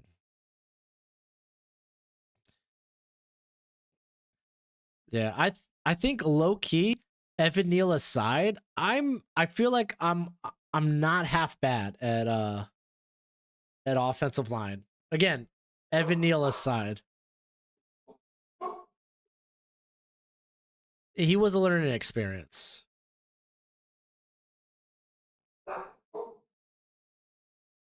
Yeah. I always go back to like Mike Wainu. I loved him, thought he was a day 2 pick. Goes in like what, the 6th round or something? I forgot to turn you on. There we go.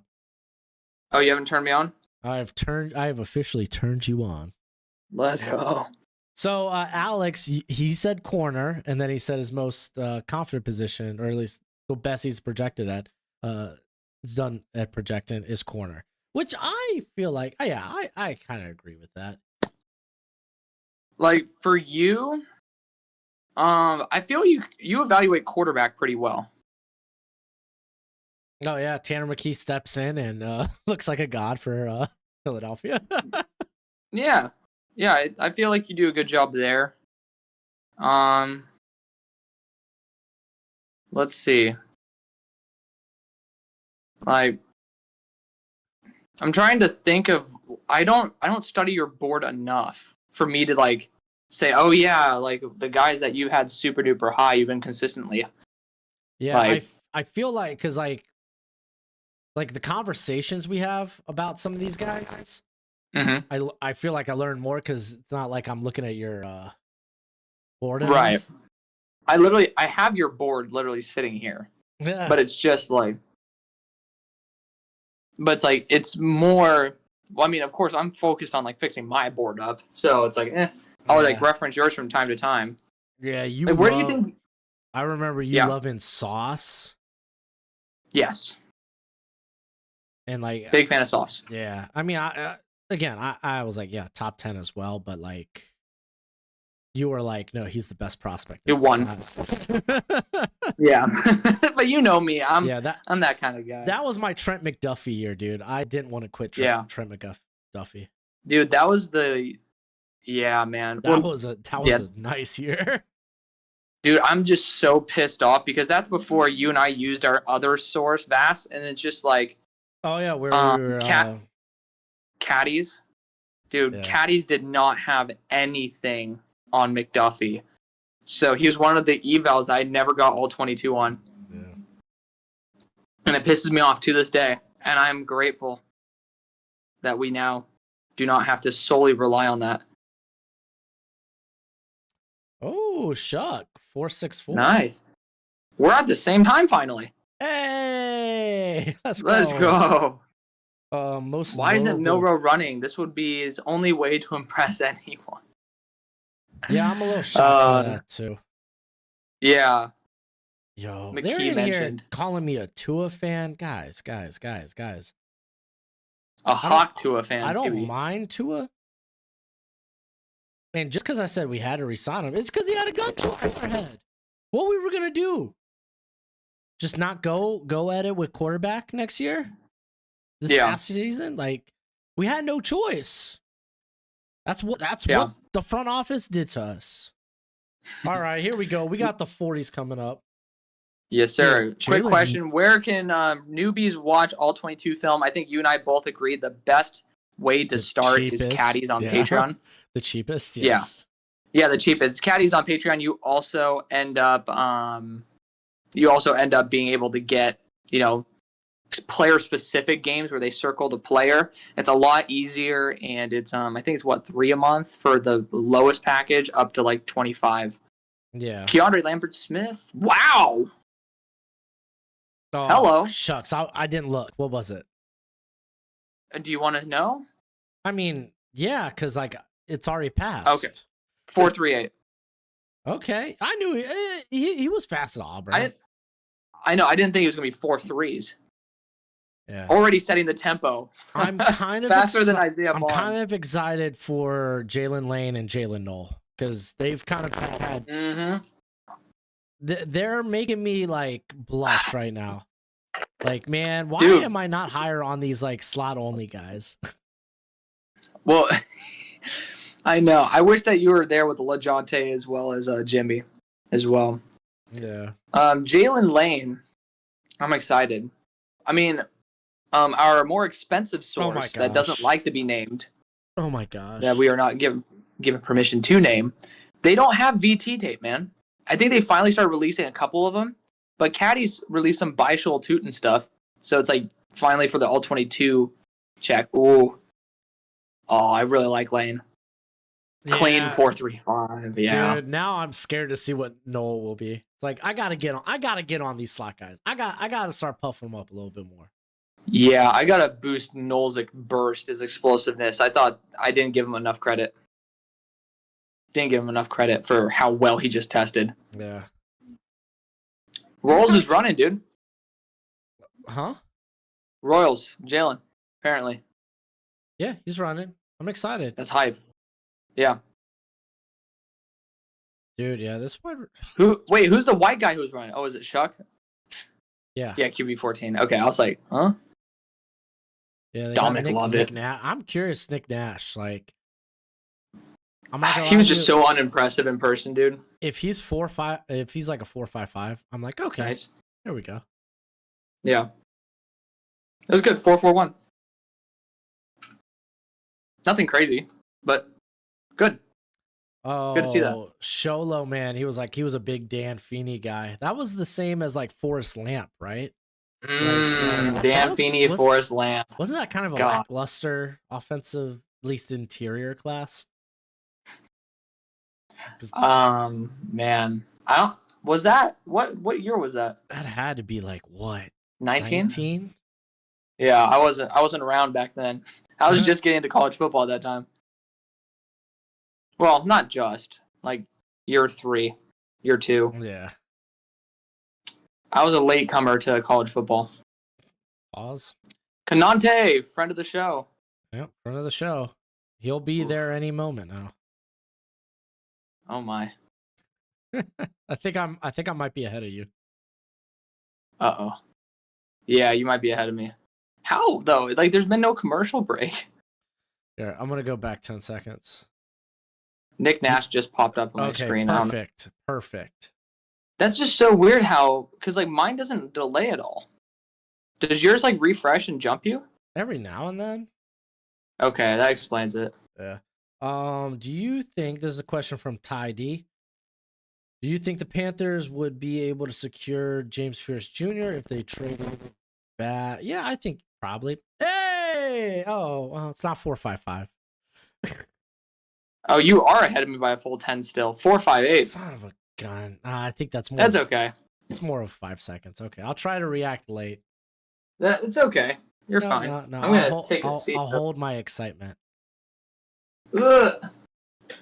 No, your people are showing to hear you react live. That's all right.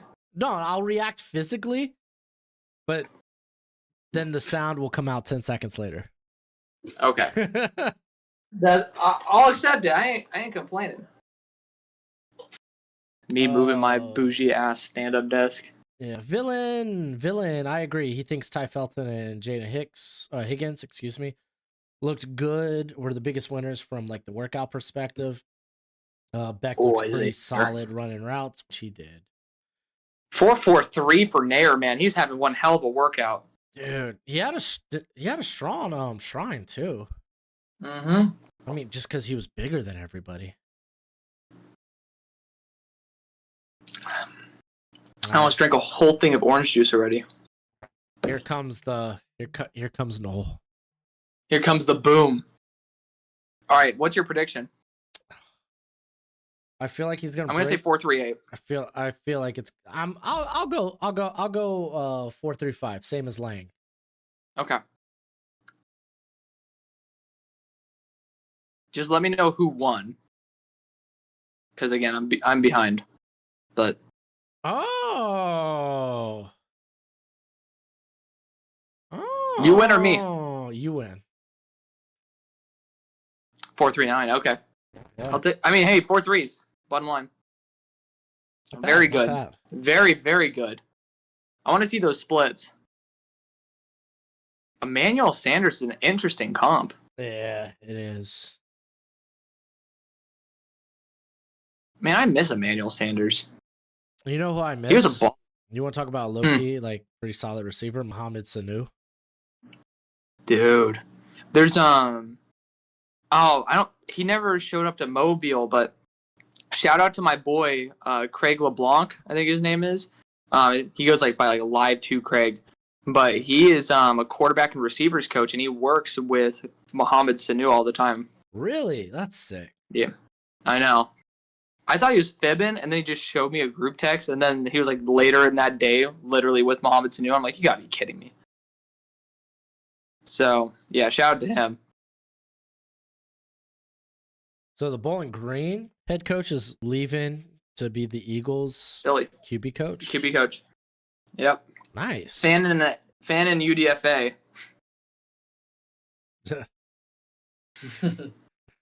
Dude, honestly, Fannin wouldn't be a bad third round pick for the Eagles. They'd use him as a receiver though. They prefer blocking. Oh, Stevie Johnson be cooking riff. Dude, tell me this trade isn't great. One of my subs ended up bringing up this idea. Joe Milton for Michael Mayer, straight up. I feel like the value for him is very similar. Both of them are third or fourth, based on momentum, energy, potential. You want me to be honest? You don't like Joe Milton. I know. No, I think I'd rather hold on to Joe Milton than pick up Michael Mayer. Really? Okay. I just feel like Michael Mayer is such a Patriot. Yeah, but he would be the tight end 2 there, and you already have a tight end 2 in Joe Milton. Okay, who happens to play quarterback? Screw you too, man. Hey, you knew that I believed in Joe Milton as a QB. You did. I still do. You did, man, and he looked good against the Bills' backups. He did. I mean, he looked really good against the Bills' backups. Yeah, see? But, hey, he did as well as he probably could have versus the backups for having one game. Right. I was proud of him. Let me ask you this. Do you think Garrett Wilson will demand a trade from the Jets this free agency?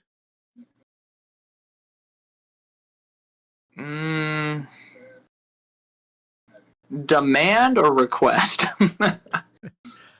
A little bit of a difference. I could tell you how I think it goes down. Okay. I could see a couple of franchise tags and them beat him into submission with a big contract. I don't think he's leaving the Jets, dude. Why? No. Why? That's your best offensive player. Well, I think Glenn's going to try to get him to be the ARSB for him in terms of target share. Yeah. Prather, there you go. That's Prather not a bad time, 446. Very nice after a really poor jumping. Yeah. Oh, Royals. Don't break my heart. Don't break my heart. It's gonna be 4-5. Oh, 4-4-2. buddy. Oh, Oh, buddy. Yes. We're good. let's go. Let's Isn't go. Isn't the 4-3? Oh, they really should have televised Arian Smith's. Yeah. 4-3-6. Yeah. Nice. That's wild. Really good. That's wild that Lane was faster. Andrew Armstrong ran 4.51. Oh, Rock official? Taylor 4.52 is good. Huh? Yeah. Dude, low key, the depth in this receiving class is pretty solid. It's good. Yeah, it's good. It's a good receiving class. Yeah. If you just are not looking for a true one, you are in luck. Yeah, if you're Oh, not Tesla. Dude, but that's all he 4-4-4. is. He's a big Huh? vertical. He's just a big vertical slot. Did you see how he jumped though? There you go. Big vertical slot. I guess, yeah. Like He's not going to do those short shuttles, is he? dude, straight up. When I went back and I was watching both him and Armstrong at the same time, it was Yeah. like night and day difference. Who was the better receiver? Yeah. Are you saying that Well- Armstrong was better? Or are you saying Tesla? Oh yeah. Oh, yeah? Okay. I was about to say, I'm like, oh my gosh. All right. We have a big LeJontay Wester fan in here. Dante Thornton ran 4.3 flat? This man's 6'5", like what, 215? What? How did I just miss that? I was just like, yeah, by the way. Yeah, you're talking. I'm just in there like, dang.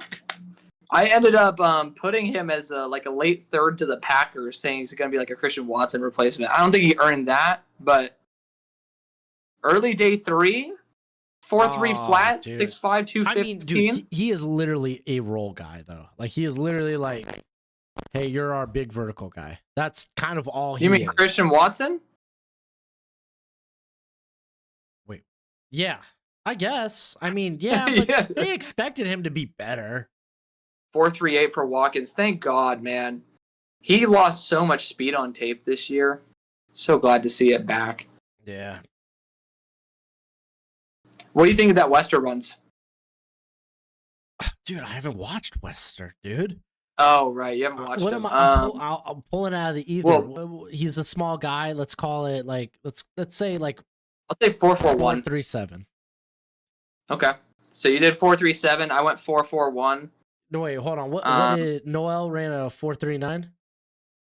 Let's Yeah. go with 4.41. Is that Yeah, what you went 4.41. with? Dang. Yeah. I'll go 4.40. I like you being the optimist. What about Theo Weiss? I don't know if he's run for you yet, but I'm going to go 4.68. He's lining it up right now. He's a good receiver. That's just he doesn't have Yeah. anything he can hang his hat on. He's just, hey, I'm good. I'm a good target. I know how to get open. I can find the soft spot. I got Right. a little wiggle after the catch. It's just Right. nothing special. Yeah. I think, what do you think Theo Weiss runs? That's what I was saying. I'm saying 4.68. 4.68? Yeah. Dang. He tests horrible. I'll say 4.6. 4.58 Okay. maybe. Hey! Hey, there you go. Let's split the 4.59. difference. I'm glad he tested out pretty poorly in terms of the jumping, so Yeah. happy did that. Oh, Juice Wells jeez. up next. Dude. Do you wanna talk Dude, about a guy that hair is broke my straight up going to heart cause the last 2 so years? much drag. So much drag. It's good hair though. At least he tied it up. It's good hair. It's great hair. It's just like you're straight up asking for your 40 time to be like 2/100ths of a second slower. Steve-O, as a Patriots fan, I never want to hear the name Thornton again. Oh, rest Dude, in no. peace, time. Everyone and their mom knew that was a bad pick. That Yeah. was way too But then early same for with Mechie too. with who? Mechie that Oh, early. Mechie, yeah. Mechie, Thornton. Even though he had a good target share this year, Wandale. Like, there were a lot of reaches on receiver that draft. Yeah. Man, be decent. All right, I want Juice. this sub Juice 4.6. 4.44. Let's Son go. of a gun, dude. Ooh. I wanted sub 4. He's one of those guys that are quicker than fast, and I mean he's also had he had the what was the injury? It was like a ankle or foot injury that cost him his like final year at South Carolina ankle. or something, or Ole Miss. Yeah, I think it was ankle. Yeah, he looked really good in short space at this Shrine Bowl. I'm not really worried about him, but kind of confirms he's day 3. Yeah, 4.63 though. What the hell's GP? Well, I mean, hey, 4.61 without the hair. The helmet makes he'll be faster without the helmet. Hey, what's GPG? Why are people commenting GPG? George Pickens is good. I don't know. He is good. He is good. All right, let's see. I can't believe they went to commercial break right as right before LeJohntay Wester. Yeah, him, and then you also got Savion Williams, Kyle Williams. Right. Oh, go Packers, go. Okay, go Pack go. Oh. Fins up. Is That's that their before thing? You know how like what you got bear down, you got Fins up. Pound, Panthers pound. Fins up. Yeah, fins up, tighten up. What's the Falcons thing? Draft QB. Sign QB, draft QB. Yeah. I mean, hey, that's one way to ensure, or at least hopefully ensure you don't suck at quarterback. Right. But it's like, well, it's not to ensure, it's to lower the risk. Yes, there's no guarantee that Penix is going to be the long-term option with injury history. But fingers crossed, that's all in the rear. Free agency. Who do you want for your Steelers? I want us to bring back Dante Jackson so we do not have to force anything. Oh, dude. I love whether it's Charvarius Ward or DJ Reed to the Steelers. I'm fine with those two. They're just higher price tags. So because they're worth it. They kind of are. I mean, I'm not going to disagree, but this is also a cornerback class where you could get a corner two that you develop underneath someone on a short term. So, I mean, I wouldn't mind it. Just sign one of those guys to like a 2-year deal or a 3-year deal that's a 2-year deal. Yeah, we just have so many dudes that are getting paid on our defense. So it's like adding another top paid guy is tough. Real quick, Gerald, Trey Harris worked out with the first group. Here comes Wester's time. T. Higgins got slapped with T. Higgins got slapped with the franchise tag, right? Higgins did get franchise tag. Yeah, him. If I'm not did it happen? I know Trey Smith got it. All right, Wester's running just now. What the heck, Ricky White? Damn, you really are. Wester 4.47.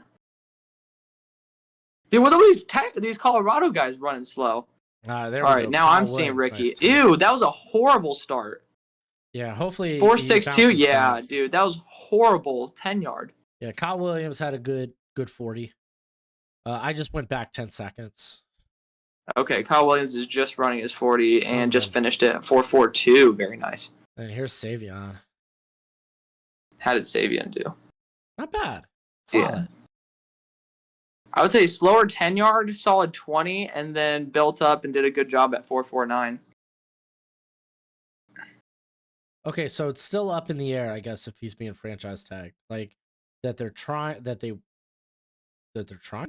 I guess, but I don't know. Okay. Well, they got till Wednesday to figure that out. Tuesday. What do you think of? Okay, so Christian asks, what do you think of the Penix Cousins situation? I mean, in hindsight, yeah, it was probably a good thing to draft Penix. Yeah, it's still a shit look, or bad look, I should say, for the GM. Yeah, good luck. It's like, dude, you paid all that money. Good luck trading him. Right. Not gonna happen. No one's gonna pay that. Yeah, But I mean, they cut him and they free up like 27 million. Right. It's just you're gonna eat in a ton of dead cap for a minute. Yeah. But I honestly think that Terry should be fired right now. Who? It's just his. I cannot imagine Wait, who? allowing him after the firestorm that he created over the past year to have the Wait. keys to all the money of the franchise. Who? Wait, who? I'm tripping balls. Fuck the GM. What's his name? No, I'm blanking. All I can think of is Is it Terry. Fontenot? Yeah, it's Fontenot. Yeah. Okay, so I'm not tripping. Jalen Lane. Hello. Dude, but straight up, all I could think was Terry Bradshaw. Oh, When you said Terry, my head went there and was going nowhere else. I was like, wait, am I tripping? Yeah, Fontenot should get fired, in my opinion. He should have been fired on draft day last year. Golly, dude. Lane looked like he was flying faster than last time. But he I got a know. slower time. Yeah, I'm just not a fan of how he's handled capital, both draft-wise as well as monetarily. And that's kind of a big portion of his job. Yeah, I mean, it doesn't help that they lost draft picks this year because of Kirk Cousins. Yeah, add that on top of the fact that they spent a ton of draft picks trying. Damn, Lovett looked like he was about to. Man, he just looked like he was about to break his own record there. Wait, so you're ahead. Okay. Now I gotta. I might be forward. 5 seconds ahead. Okay, I just jumped back to live. Okay. Derek Harmon, and I just want to answer this one real quick. Yeah. I could see him go top 20. I think he's probably comfortably in that late first round range, though. Dude, there's just so many good players.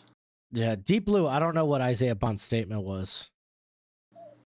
Do you think the Steelers will let go of Mike Tomlin if he has his first losing season? Yeah. Yeah. There's a certain point where accepting mediocrity, like Mike Tomlin is not really shown. He's never had the opportunity to show how he can rebound from subpar performances. And it's not saying that Mike Tomlin deserves to be fired because he's a bad coach, but sometimes you just got to admit that maybe there are better paths for both parties. You need something fresh in there. Yeah, even if it's worse, it's like you just need breath of fresh air, a new direction for the organization. And for Tomlin, it'll be a great opportunity to go to a team that is looking for maybe some leadership and a direction for defense. Okay, Deep Blue was just talking about the Isaiah Bond statement. Like said he was going to run a 4-1. Yeah, no one believed that. Oh I didn't my believe God. It. What the hell? I don't think the Steelers have the balls to fire Mike Tomlin unless they're like, wow, a 5 or 6 win team or less. I don't think they have the cojones.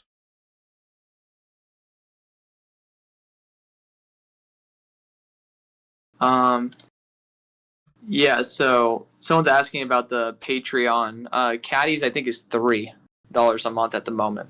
Here comes Nash. Yeah. He's just a 4-5-8 guy. He really was so unimpressive in Dallas. Now he felt so sad about that, man. His film was fun, but it's like you're also like not to take a shot at the Mountain West, but you're in the Mountain West. Right. I mean, that's uncalled for. That's uncalled for. I feel disgusted saying that now.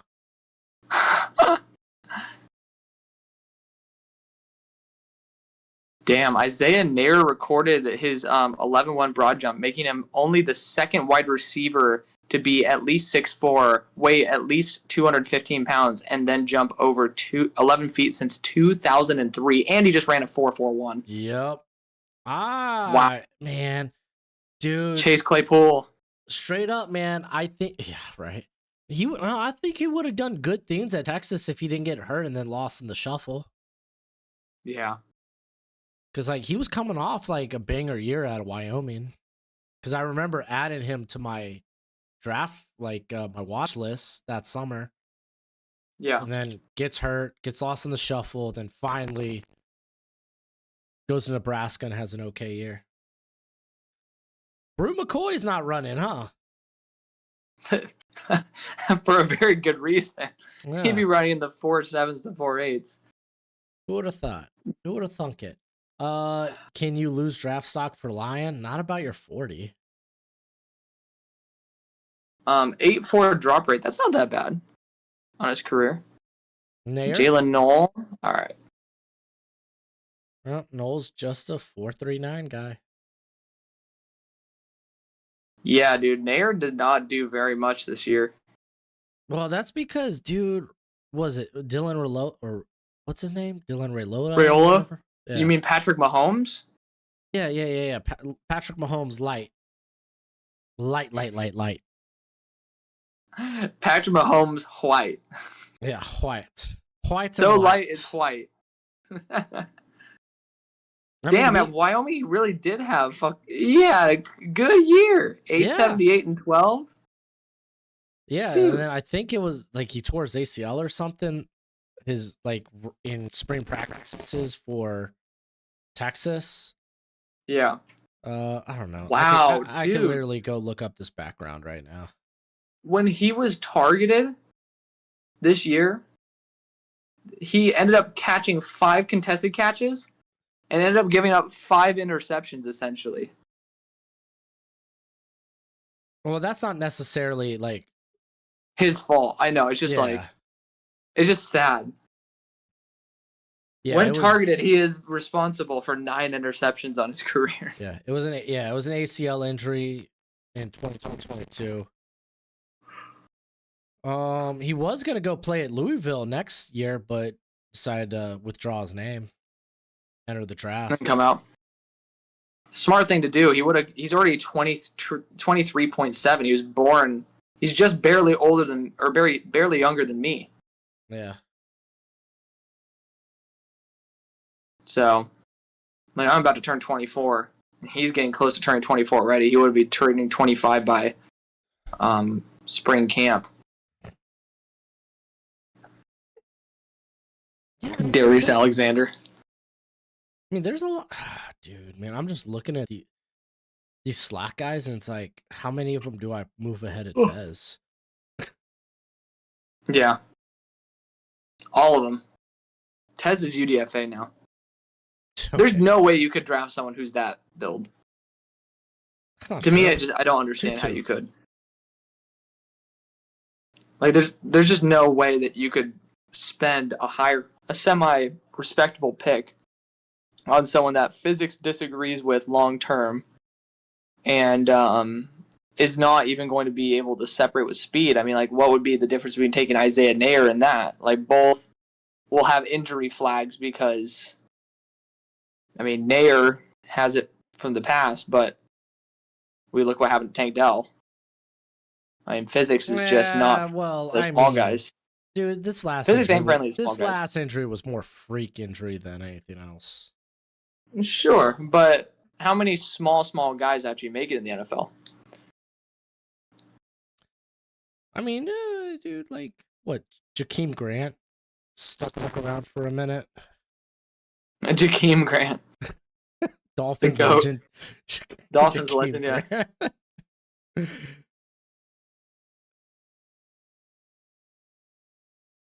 Oh, nice. Mackenzie, Brew McCoy's a family friend. No, he ain't running. What do you think?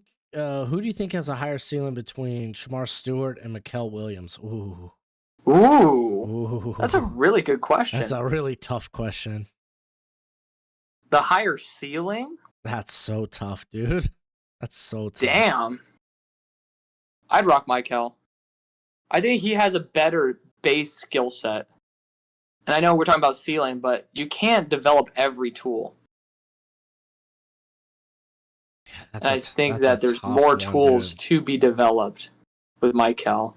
Yeah, that's a tough one, man. Yeah. Because Rock Taylor, dude. Rock Taylor is such an underrated player. Who the hell is Brock? Rock Taylor. Memphis. Got it. Right, yeah. Yeah, he was fun. Memphis, hey, dude, Hennigan was nice at Memphis, man. Yeah. Dude, freaking Thornton absolutely flies. Oh my god. Dude, that's Dude, the good. thing is, Chris Brazzell was their biggest deep threat. I wonder what he can run. Dude, well, we'll find out next year. Yeah. Well, Thoughts on Jalen Milroe's hands growing an inch? that is just, how's that possible? Like, genuinely. How can you screw up that badly? Sometimes people, like, I don't know, it's like, I guess how you separate your hand and whatnot. Restrepo not running today, I'm not shocked. Yeah, he would not test out all too well. No, I don't think Mikal should bulk up for the NFL. I like his frame where it's at, like 6'5", 265. That's fine.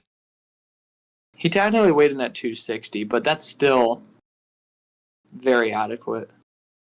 Yeah, some would say more than adequate. Yeah. Dude, we did on my stream we did a mock draft, and we're like a couple parameters for it were like go crazy, within reason, but go crazy, have Tetro McMillan slip out of the top 20. Same thing with Will Johnson and James Pierce. And with like all those guys gone, picks 4 and 5 are like nearly impossible. So with what? So JPJ, Will Johnson, and Tetaroa slip out of the top 20. Like that was the premise. Okay. It's like for their respective concerns. And at number 5, we're like number 4, it was like, okay, one of the theories was also one of the other prerequisites where the the Patriots would trade up to the late first, early second for Jaden Higgins. Or they're just going to pick Jaden Higgins. That's the assumption. Okay. And so at number 4, it's like, who do you choose? If you're not being able to use your second round pick on a tackle, we're like, okay, probably going to have to look at that option. So yeah, I feel like Campbell's probably still on the board for him, like still on their board per se. Not a tackle, man. He's talking to teams that are guard, dude.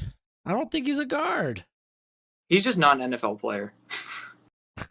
That's where we're at now. Good job by Juice, by the way. He's a really good offensive lineman. I think he ends up sticking around at guard. I think he might be. I think he's not a guard.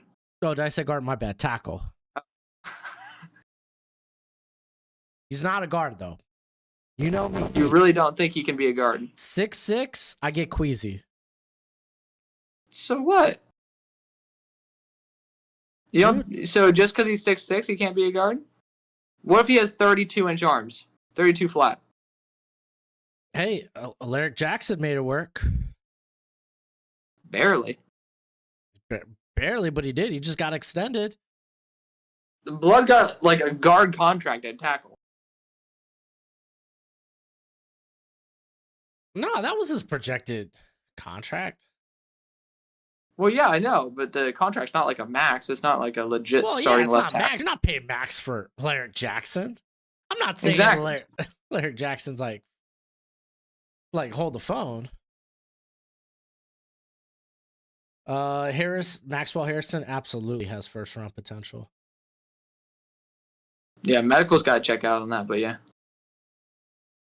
What, on the shoulder? Huh? On the shoulder? Yeah. I think it's probably fine. I mean, I guess it's a linebacker. N'Kobe didn't he fall because of a shoulder too? Yeah, but wasn't his more like chronic? Dude, Ricky White, what the hell, bro? It's his acceleration, man. Dude, I am really embarrassing. Dumbfounded, dude. I thought he had speed. Yeah. Well, hold on. What's his top speed? Some guys are just garbage accelerating. This Mountain West tape has got me all mixed up now, dude.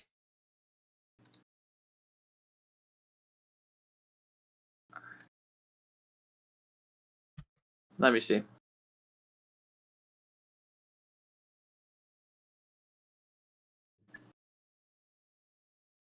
What was his top speed? He was closer to the end, right? Here we go. I got hiccups. Ricky White, 22 flat. Yeah, it is worse than everyone else. That's embarrassing. Blows my mind, dude. Yo, Kyle Williams though. 4-4-4. Well, 4-4. Almost threw an extra 4 in there. 4-4 flat. Which means it's gonna be. Oh, he's mad. He wanted sub. Don't worry. The official's gonna come back at 4-3-9. No, he took a. I think he took a sidestep. Like it was very close. He has 4 threes in him, but I don't think his get off was where he wanted it to be. Hey, he's over here spanking his hand, dude. I don't know why. I say 4-4 is really nice. He had a number in mind. That's why. Well, so did Isaiah Bond and Jaden Blue. Williams had the decency to keep that to himself.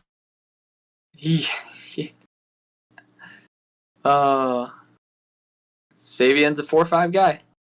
Yeah, which is fine. He's big. He's big. He's big. What do you weigh at? Where do I have him at? No, I was saying where do you weigh in? He's 6'4". He's not 6'5". 6'4", 222. Big hands. Yeah. Oh, real big. What's hands. up with the drops? Like 10.5. What's up with the drops? No, sometimes big boys will shot. Yeah. Why would they try to put Dante Thornton against DK and Mike? Is it just because they're 6'5" dudes? The build, dude. Gosh. Yeah, my only thing with where do you think he goes? I think he might go late 3 now. Who? Production's not really there. Williams? Dante. Oh, Dante? I don't know if I'd pump him up into the... I mean, he ran really fast. Yeah, I mean, you're talking about 4-3. I don't know if I'd put him in day 2. Well, I think that he's honestly a very underrated route runner, too. Dude, I need caddies to get it's just the Dante Thornton. The problem is just at Tennessee, you're not asked to run a lot of different routes. It's like, cool, you're an okay route runner on your slant screens and goes. Cool. Right. Debo traded? Nothing. No official. No trades are made now. Coming in here saying Debo traded. Are you sure? Stop. Don't play with me. There's some crazy shit out there. I mean, we know Debo's getting moved. Yeah. What's his... Okay, the first 2025 NFL... Oh, it's a confirmed. Ian Rappaport to the Commanders. Bull crap. 5th round pick per Adam Schefter and Ian Rappaport. Well, that can't be official until March 12th anyway. Wow. So we'll see how long that goes. 5th round pick. That's cheap. I thought he might be able to snag a third. He's fat. No disrespect to the guy, but he's just not a great athlete right now. He continues fluctuating his weight and stuff, so. But really good pickup on the low, because if he gets back to true Debo, that's awesome. I think everybody just knows that Debo is not himself. Wow. Debo. To the commies. Man, I was just fire talking to a Commanders content creator. I recorded something for his channel. And I was talking about like the top free agent target, top trade target, and then a potential a potential draft target, and I had Matthew Golden. Not anymore. What do you mean? Dude, they just got Debo. You don't have to go wide receiver in the first round. You have other needs.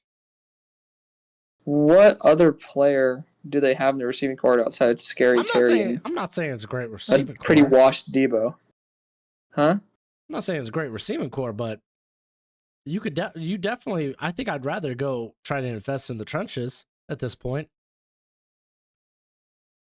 You're losing your 2 and 3 pass rushers in what Dante Fowler and Cleveland Farrell. Mm-hmm. Like you might as well just go out and get stinking Miles Garrett and call it a day.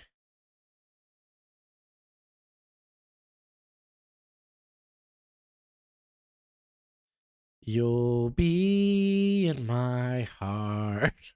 Hi, Debo. Yeah, and then go get Miles Garrett, and then if Ronnie Stanley's still out there, I think you go sign Ronnie Stanley For their left tackle? Yeah, and kick Coleman into guard because you're not going to have Samuel Cosme for the first part of the year. And I mean, you're upgrading a tackle who is familiar with blocking for the most mobile quarterback in the NFL, and Lamar Jackson. So, to me, that makes sense. I don't know why the Ravens would let him walk. No, they shouldn't. I know. Right, if they let him walk, then if I'm like, let's just say the Ravens let him walk, I think I'm going to the Chiefs all day. Like, there's no reason I would ever go to the Commanders. No disrespect, but like Stanley's not that young. The Commanders, I do think are potential sophomore slump possible. And I love them. Well, not if you're making moves like going after get Debo, get Myles Garrett, get Ronnie Stanley. You're kind of creating this that. Ain't the NBA though. You can't just get a couple stars. You got to fill out the rest. They did a really good job scheming. Like they already showed last year that they could draft well. I mean, they drafted Ben Sinnott in the second. Let's be honest. They did have their ups and downs. Ben and they would have was to just trade away a lot of those picks. Zach Ertz, who was honestly playing good football.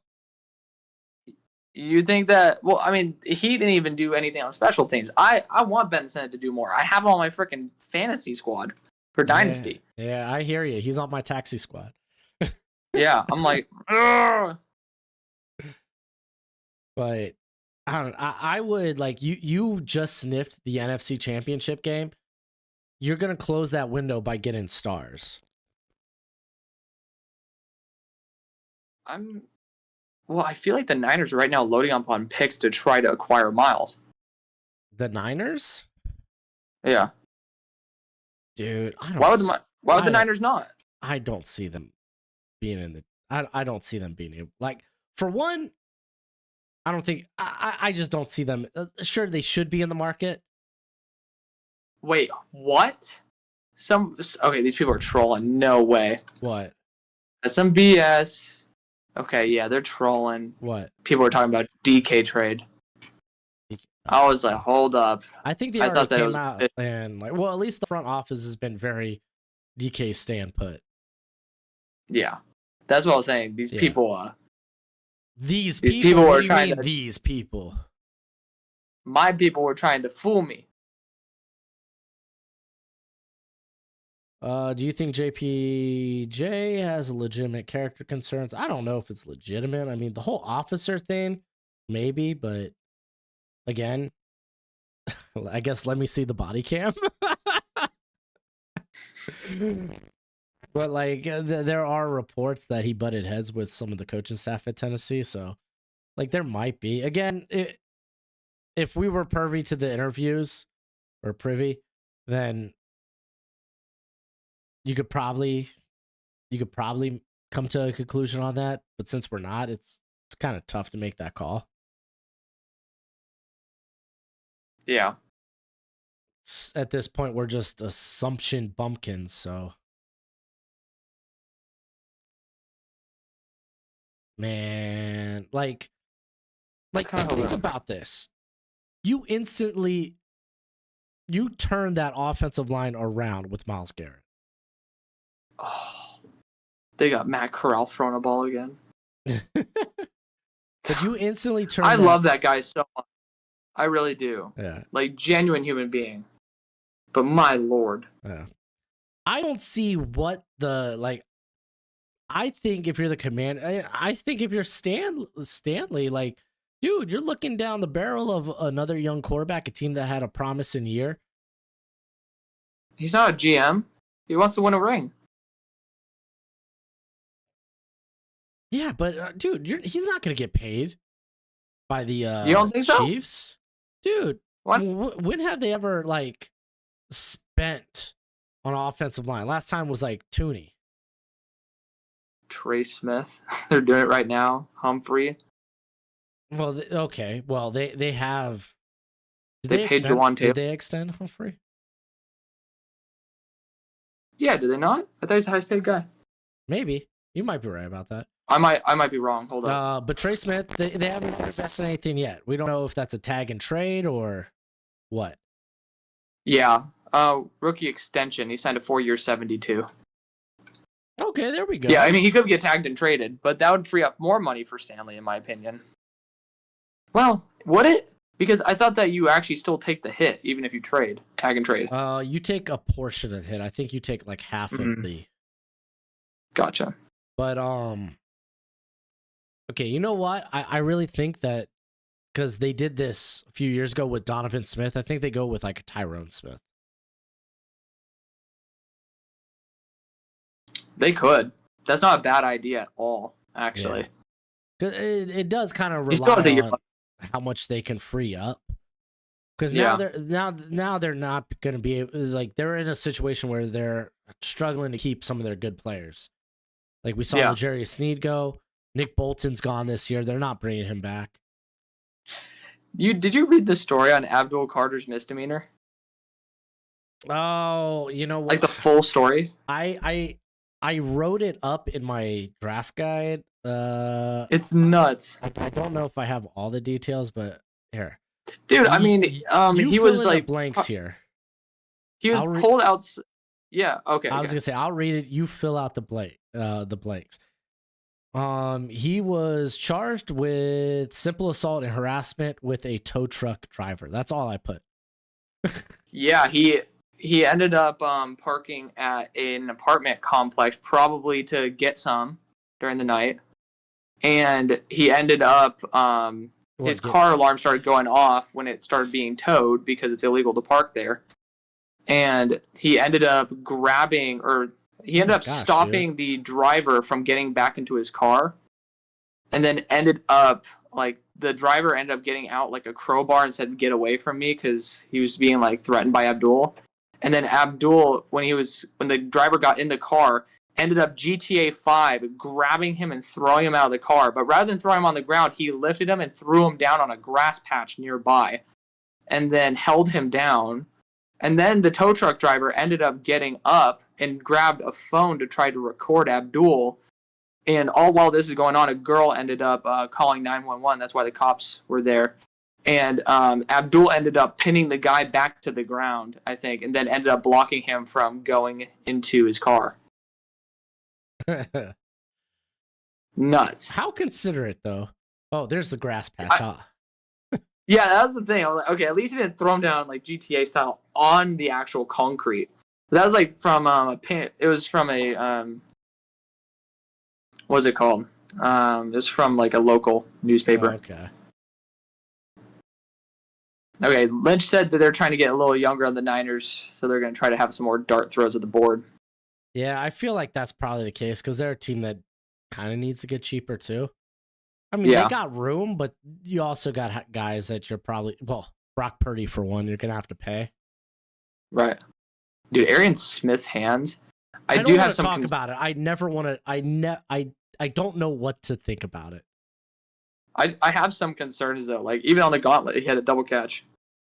Yeah, I saw that, but then he had Dude, one Rock's that was running full speed until the end, close to the chest. Dude, who's throwing these balls? These guys do such a bad job. Oh, did you see the one to Caden Prather that was like at his face? Yeah, I hit him in the face, I think. That was kind of cray.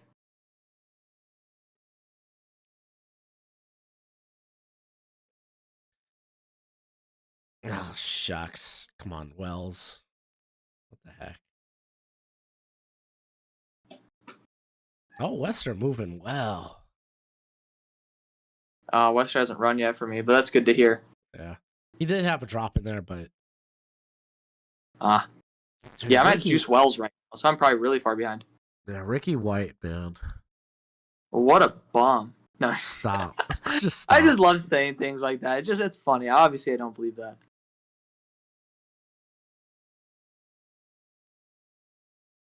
Yeah, LeJontay is going to be a beast. But those hands, yeah, you got to watch out. Double catch and a drop. Yeah. I am good. I am curious Ricky what looks the slow, doesn't he? what the like I don't even know what to. I might put UDFA on Ricky. I had no bullshit. Like you don't come in, you test poorly, and then go to the I'm not gonna gauntlet drop him that disrespect far. it like that. I'm not gonna drop him that far. But he is a guy Yeah. that I'm looking at. I gotta return to the tape because I thought he was fast. Faster, at least. Yeah. Okay. How much did he come in weighing today? Ricky came in at 184, so he added 5 pounds. That's from the Shrine Bowl. That might be a reason why he's slower. I mean, again, not an excuse to be slow, but still. Yeah. Mm-hmm. Golly. I'm all for Jimmy Horn to the Steelers, man. I just see the essence of Antonio Brown with him. You want not you like want, that he's going you to want be, more but slot receivers on the Steelers? I don't think he needs to play slot, man. Even though he's small. I personally think he has enough presence to be able to play the boundary. But tell me I mean, why yeah, I thought our slot receivers suck. Tell me just gonna why be honest. I thought he was Jimmy Horn's son. I was wrong, but right at the same time. I thought he was. He is the son to Jimmy Horn, just not the Jimmy Horn we think. Not the Saints one? No. Oh. I remember when I was doing the background as a report, I was like, what? I'm so confused. Yeah. I thought it was. Can Ricky be similar to Bucky? Oh, it don't really work the same way at wide receiver. You could get by being slower, but... Yeah. Yeah. Is there a chance that Starks falls out of the first round? I don't think so. I thought he tested out very well. Yeah. I mean, there's always the chance. Always a chance. Like a legitimate chance. I don't think so. Well, the question is, do you think 2 safeties can go in the first round? Yes. Because one of them is not a safety. One of them is an alien. Last alien we had was the great Isaiah Simmons. No, I originally said my comp for Will Johnson was an alien before this year, showing like a little bit of speed concerns. I'm sad he didn't work out, especially when he came in with the shorter arms. That broke my heart. Yeah. Because then Mensch from the Todd McShay report, Steve Mensch, he brought up a really good point that I've never really considered. Guys that are able to get their head around and not able to like make a play on the ball in contested catch situations, you worry a little bit about their length. And I was like, I've never thought about it like that. And then... But I mean, to be fair... The Will Johnson short arms came in. I was like, oh no, it's so true. But I mean, at 6'2", how? Sway, how? Yeah, but then I hear McShay slobbering all over the Jade Barron knob for saying that he can break up passes. And it's like, well, are we going to criticize that translatability to the NFL because of the short arms, or what's up? I think... But I hate to say it, but that's kind of a thing. I mean... The thing is, with Jade, Jade ain't coming off a down year. He's coming off 2 very strong years where he has played box, he has played slot, and he has played outside. I was saying a shitting on Jade thing. I'm saying like they're not applying criticisms. equally. Like you can't say that like Will Johnson was like just not really targeted because he was locking dudes down. Yeah. But I mean, I don't disagree. But I think it's fair to now be like, for man. the 40s. Are these official? Well, it says it on the stream. Matt Golden 429, Thornton 43, Jalen Lane 434. Yeah, but they don't have the check marks yet on the website. Yeah, on the actual site. I'm literally reading the draft, like the live stream right now. Yeah, I feel like I'm being mocked right now. By my boy Sholo, man. JC Horn is Joe Horn's son, right? I don't know if you're saying that in jest or if that's a serious question. Yeah. Someone's saying he is the son of Joe Horn. Next, you're gonna tell me that freaking Mason Taylor is the son of Jason Taylor. Also, maybe Joy his Taylor. uncle Zach Thomas. Why don't we get real crazy? Golly, you're gonna tell me that Mason Taylor is related to Joy Taylor? Calm down. Mason Taylor never got that kind of action at LSU. The son of Joy Taylor.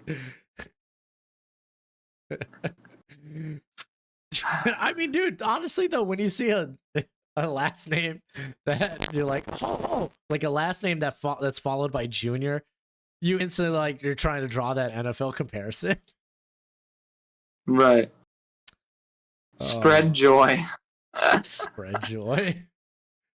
Oh my god. Mason to Zach. That's just hilarious. That is. Dude. Oh. Dude, I'm gonna be honest. I might be tapping out. 6 hours. I was thinking about the same thing and start getting this video recorded because I'm just not gonna wait for the 3 cone times. Yeah. They do have them for the running backs. Yep. Dude, freaking Taj Brooks had himself a day. You want to talk about someone who picked up some steam after like people were crapping on him for his launch speed? Like, yeah, it was a good day. It was a good day for him. All right. Well, I'm gonna bounce, homie. Appreciate it. Good talking to you. Gosh, dude, let's end out on this. Cholo man. Okay. This is Antonio Brown tweet because Antonio Brown might be crazy. He got some fire posts. He's like Mason Taylor out there catching balls just like his auntie. Kind of valid though. She earned that. She earned it. Oh, she earned nothing. She earned nothing. Yo, I wish I could get ahead by being on my back. Because let's be honest, she probably does 5% of the work. Oh my god. Selfish. She is. Yep. Oh my god. All right. I'm gonna bounce, homie. You be easy. Adios, amigo. Later. All right, and with that, I think I'm also gonna tap out so I'm gonna get a day 3 winners and losers, risers and fallers video out for y'all. On top of that, I'm gonna update the draft guide for those who have it. That's 130 some people, man. Remember, hey, shoot. Let's just go ahead, shout it out. Let it be the departing shot here. I got a draft guide. $30, one-time purchase. It's yours here, now, and forever. All you got to do, go to PayPal, go to Venmo, find Broshmo, go to the Cash App, $realbroshmo. $30, include your email. It's a Google spreadsheet. What does that include? Dude, you got people in the comment section. They'll let you know. Hey, well worth the purchase. It comes with full evals. It comes with my current rankings. Literally, when I update my board, you will see it. My Senior Bowl, Shrine Bowl notes, It'll come with the pro day, combine times. It'll come with analytics from this season and the season before that. It'll come with backgrounds on these guys. I try to jam as much information in there as possible to give y'all as much information as possible. It's a great way to support the channel. If you want to check that out, again, I will be updating. I'll be throwing the timestamps in there.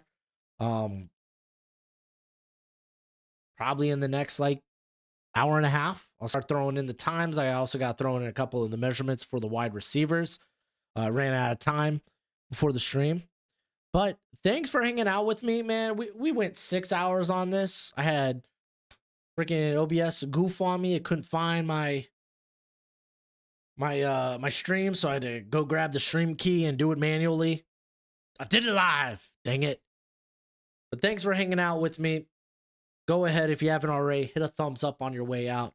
But as always, until next time, you be easy, my friends. Later.